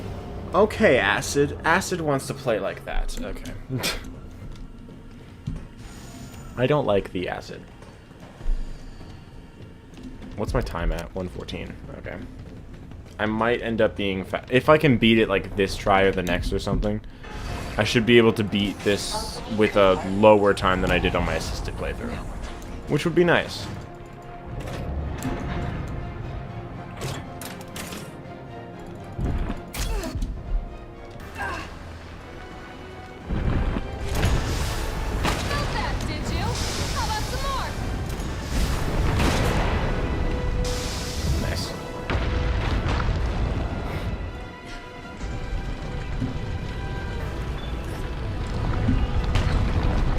Still find it funny, he uses himself as leverage to get up. Go ahead!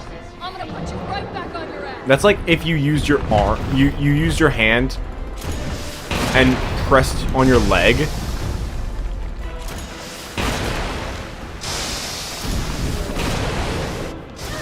Ow. That's like if you pressed on your leg with your arm in order to stand up. It's like you're pushing yourself down still. One power source remaining. You think I don't know how to fuck you up? I think you're too confident.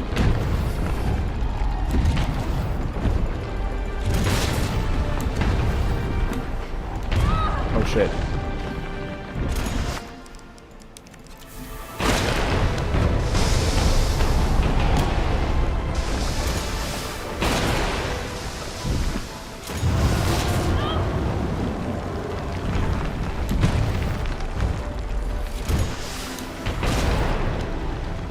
Thank you.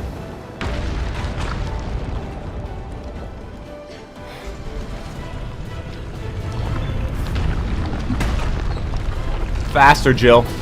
I am sick of your shit. Oh my god, grab it, grab. Okay.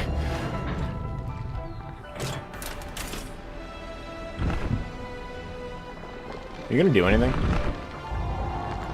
Not really.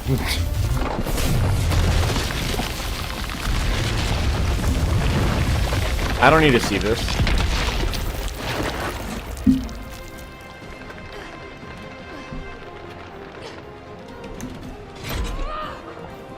Come on!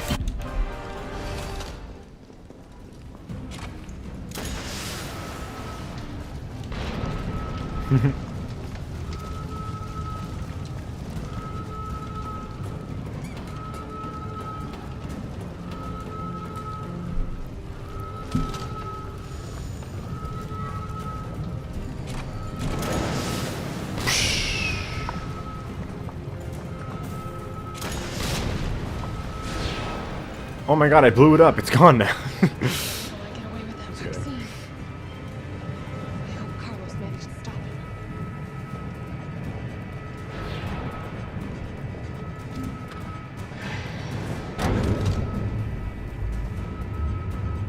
I can still catch him.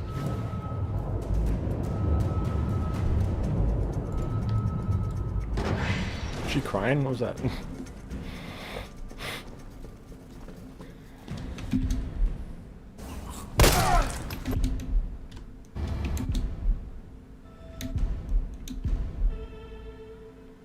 So many skips.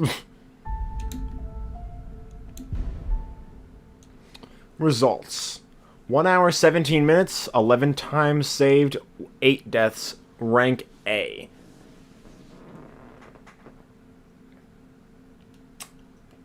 A?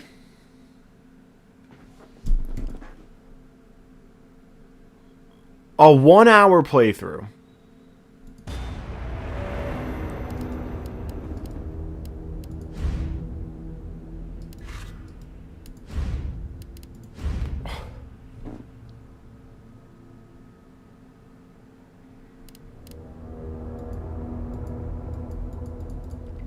Time saved has to be 5.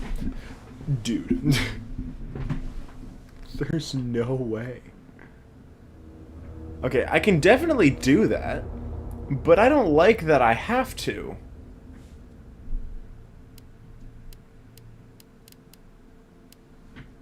It's the same for Nightmare. I could definitely get an S on all of these with the Infinite Rocket Launcher. I can definitely do that. Time saved was 0 on this one. 3 deaths, that's fine. Standard. In future variety streams, I'll probably try to get S on all of these. But until then, that's going to be the end of today's stream. I hope you guys enjoyed the stream. If you did, leave a like, subscribe, and I have enjoyed this stream. I think I'll do more like it in the future, like more variety streams. Probably once in a while. Probably just every once in a while. I probably won't do them like super often because I do like just like playing through full games for streams. But I guess we'll see like when the next time I do one of these is. But until then, I'll see you guys later. Bye bye.